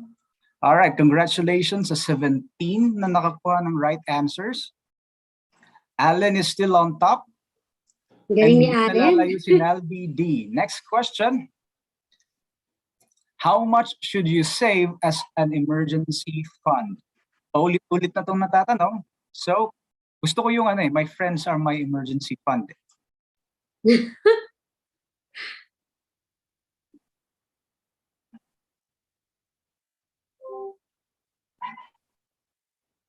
One and, okay, done. Very good. Di ba may kasama akong nagsagot ng my friends are my emergency fund ba din eh? But very good, 23 got it right. And let's see who's leading now. Wow, ayaw patalo ni Allen. Guys, kailangan nyo rin bilisan yung pagpindot ng answers. Next question. Life insurance is an expense. Is it yes or a no?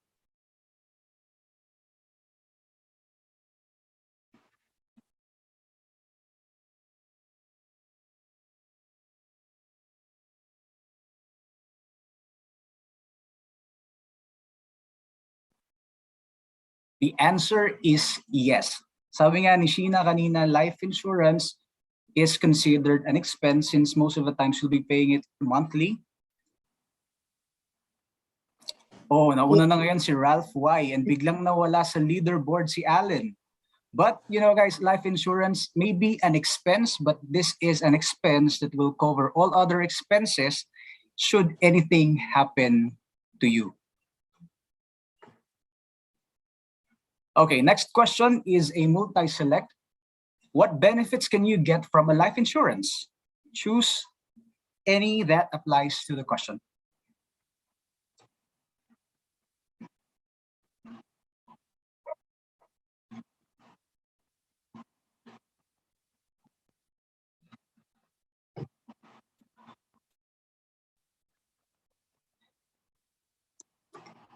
Okay, lahat actually tama. All of the above. And next, we'll see who's leading now. R is leading now. Bumabawi si Allen. I can see Allen on 5th place now. Last question. How much retirement fund do I need? 3 times your monthly expenses, 100,000 pesos, or depends on the lifestyle that you.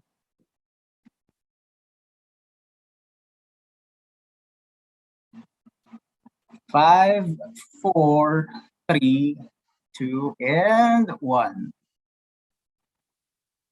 It depends on the lifestyle that you want. And if you guys want our help in knowing your numbers, how much do you really need for your retirement, pwede tayong mag-schedule ng one-on-one na consultation. Okay, so we're now seeing the podium. Who's leading? 3rd place is R, whoever R is, and then Allen. Wow, Allen humabol. Oh. Our winner for this game is Mike. Wow. Got everything Congratulations. correct. Congratulations, Mark. And you just share with us your details. Pwede mo i-chat dyan sa group chat. And then, again, we want to thank IECEP and for those who organized this seminar for having us today. We had a very great time to be with you itong buong hapon na to. We want to thank Oming then for sharing his insights and Sheena. And if you guys or your team or your companies are looking for similar seminars, you can reach out to us and we can have that schedule as well. So again, ito yung details natin. So if you want to reach out to us, you can do so. You can have this screen captured.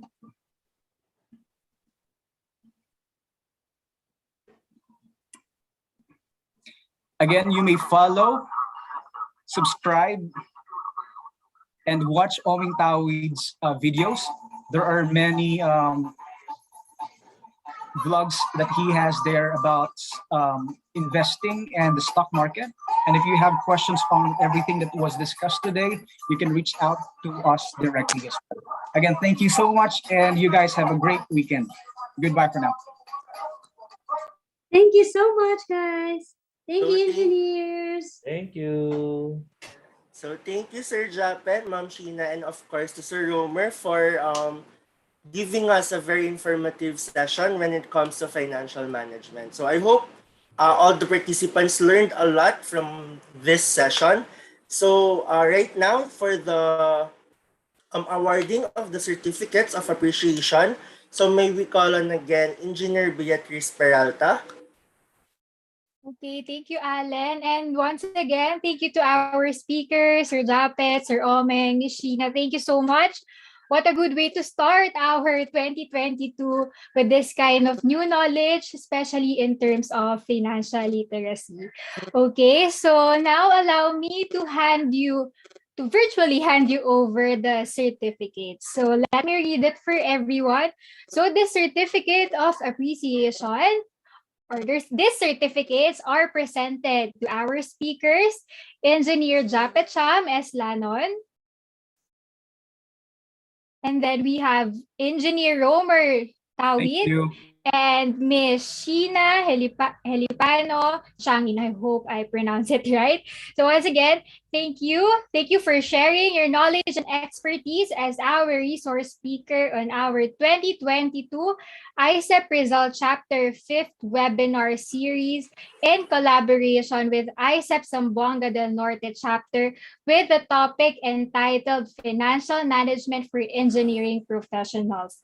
Given this 15th day of January in the year of our Lord 2022 at the province of Rizal, Philippines. Signed by our governors, Engineer Ronaldo Reyes of IECEP Rizal and Engineer Jefferson Manrique from Zamboanga del Norte Chapter. So once again to our speakers, thank you very much and congratulations. All right, so thank you, Engineer Bea, and also to our resource speakers, Engineer Japet, Engineer Romer, and Ma'am Sheena, for having a wonderful talk on managing our finances. So Just a few reminders and announcements. So to all participants of this webinar, so please don't forget to accomplish again the attendance, the examination, and then the evaluation forms posted in our chat box for the afternoon session. So before we formally end this webinar, I just have some few announcements. So first one is the resilient econ. So start your year with the bang. IECEP na our Rizal chapter in celebration of our 5th year anniversary presents IECEP Resilient eCoins. So collect your Resilient eCoins now. And then for the mechanics, you may check and visit the IECEP Rizal chapter Facebook page from January 2022 to February 2022. So the available items for this one is a webinar voucher to any paid webinar of the IECEP Rizal chapter, a 250 peso worth of GCash, a 500 peso worth of GCash, and then maybe you could also win a 2020 Starbucks planner. So this will come on a first come, first serve basis. So what are you waiting for, guys? So start collecting them now. Also, for the next one, on the 22nd day of January, Engineer Jeremy Lim will be talking about improving customer service through process improvements and robotics on the morning session. And then for the afternoon session, it will be tackled with regards to the introduction to 5G, the vision of 6G in the future, with Engineer Sahid Makabalang. And also, we also invite you guys on January 29, the 2022 IECEP Rizal third webinar series together with Engineer Jesus P. Calasara Jr., which he will talking about fundamentals of solar PV system, installation best practices, and emerging technology at solar PV industry for ECE for the morning session. And then for the afternoon session, we will be talking about knowing and understand your uninterruptible power supply or UPS by none other than Engineer Manolito B. Sasuman. Okay, so to formally close this webinar, so may we call on the IECEP Rizal Chapter Trustee for Publications and Portal, Mr. Victor Iranela.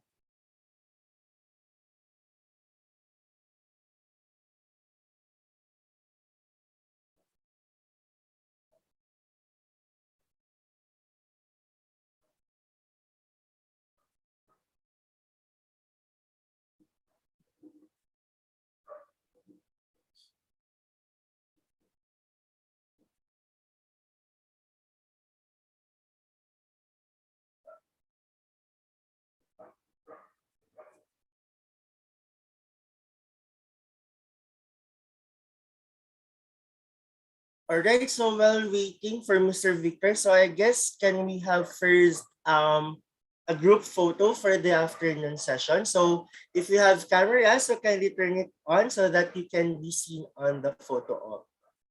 So let me just first stop share the screen. Thank you, Jap. Long time. You're welcome. Thank you, Ron. Next time again. Yes, sure. Okay, one moment. Okay, guys, so turn on your cameras. Don't be shy. This will be the last that we will be seeing each other for today.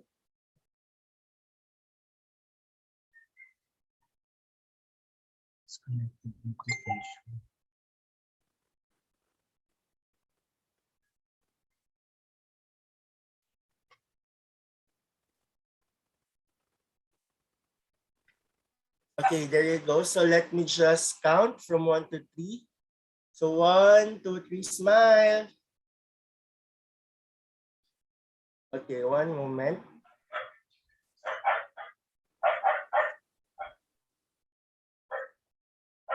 Okay, another shot. So maybe a wacky one.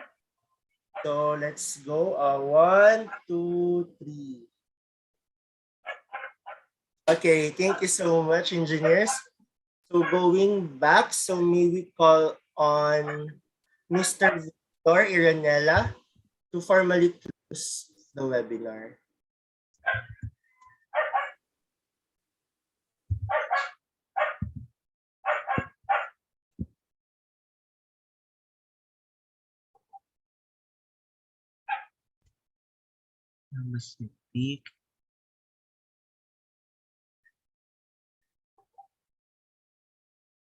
Okay, I think Vic is not yet around. Last call for Sir Vic.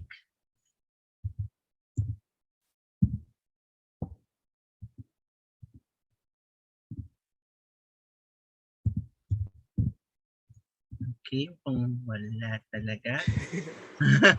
Okay, guys, on behalf of Victor Iranyala, I am your governor.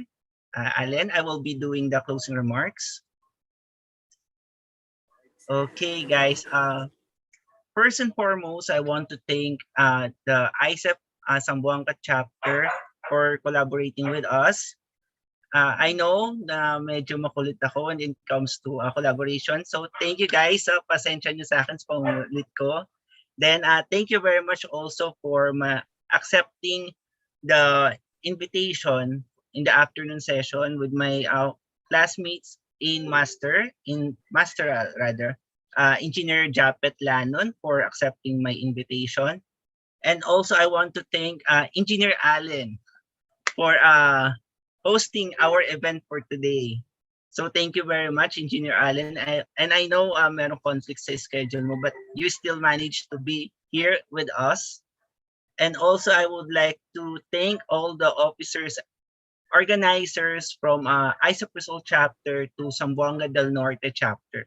And then also to formally cap off the event. So guys, I would like also to thank all the participants who are staying with us and late until 5:15, so we are overtime already. So thank you very much guys for always supporting the events of the ISEP Rizal chapter. And with that, I will not take much of your time. So Engineer Allen.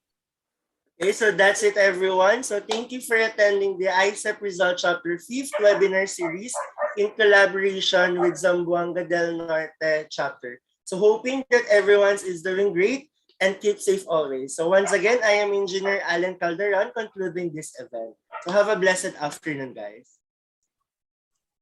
Thank you. Thank you, everyone. Thank you. Thank you, Gov.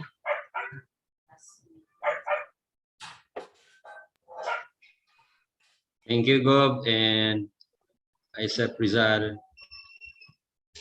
Thank you, guys. Guys, before you leave, fill up the examination link, evaluation link, and the attendance link in the afternoon session.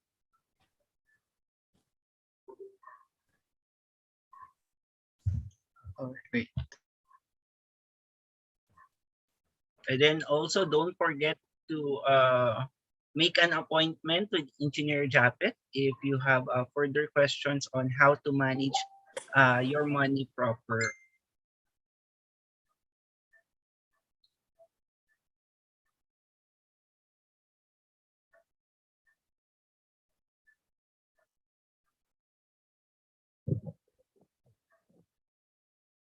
So guys, maraming salamat. See you sa ating next event next week that will be about robotics and telecommunications. That one is for my former professor in Masteral, Engineer Jeremy Lim, and then also to be followed by one of our Lodis in telecommunications, Engineer Sajid Makabalang in the afternoon session. And then lastly, for those who won from the morning and afternoon session, just message us on the ISEP Rizal Facebook page to claim your prize, guys.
You're welcome, Engineer Ral. Sir Lyle, baka pwede na nating siya, i-cut sa YouTube.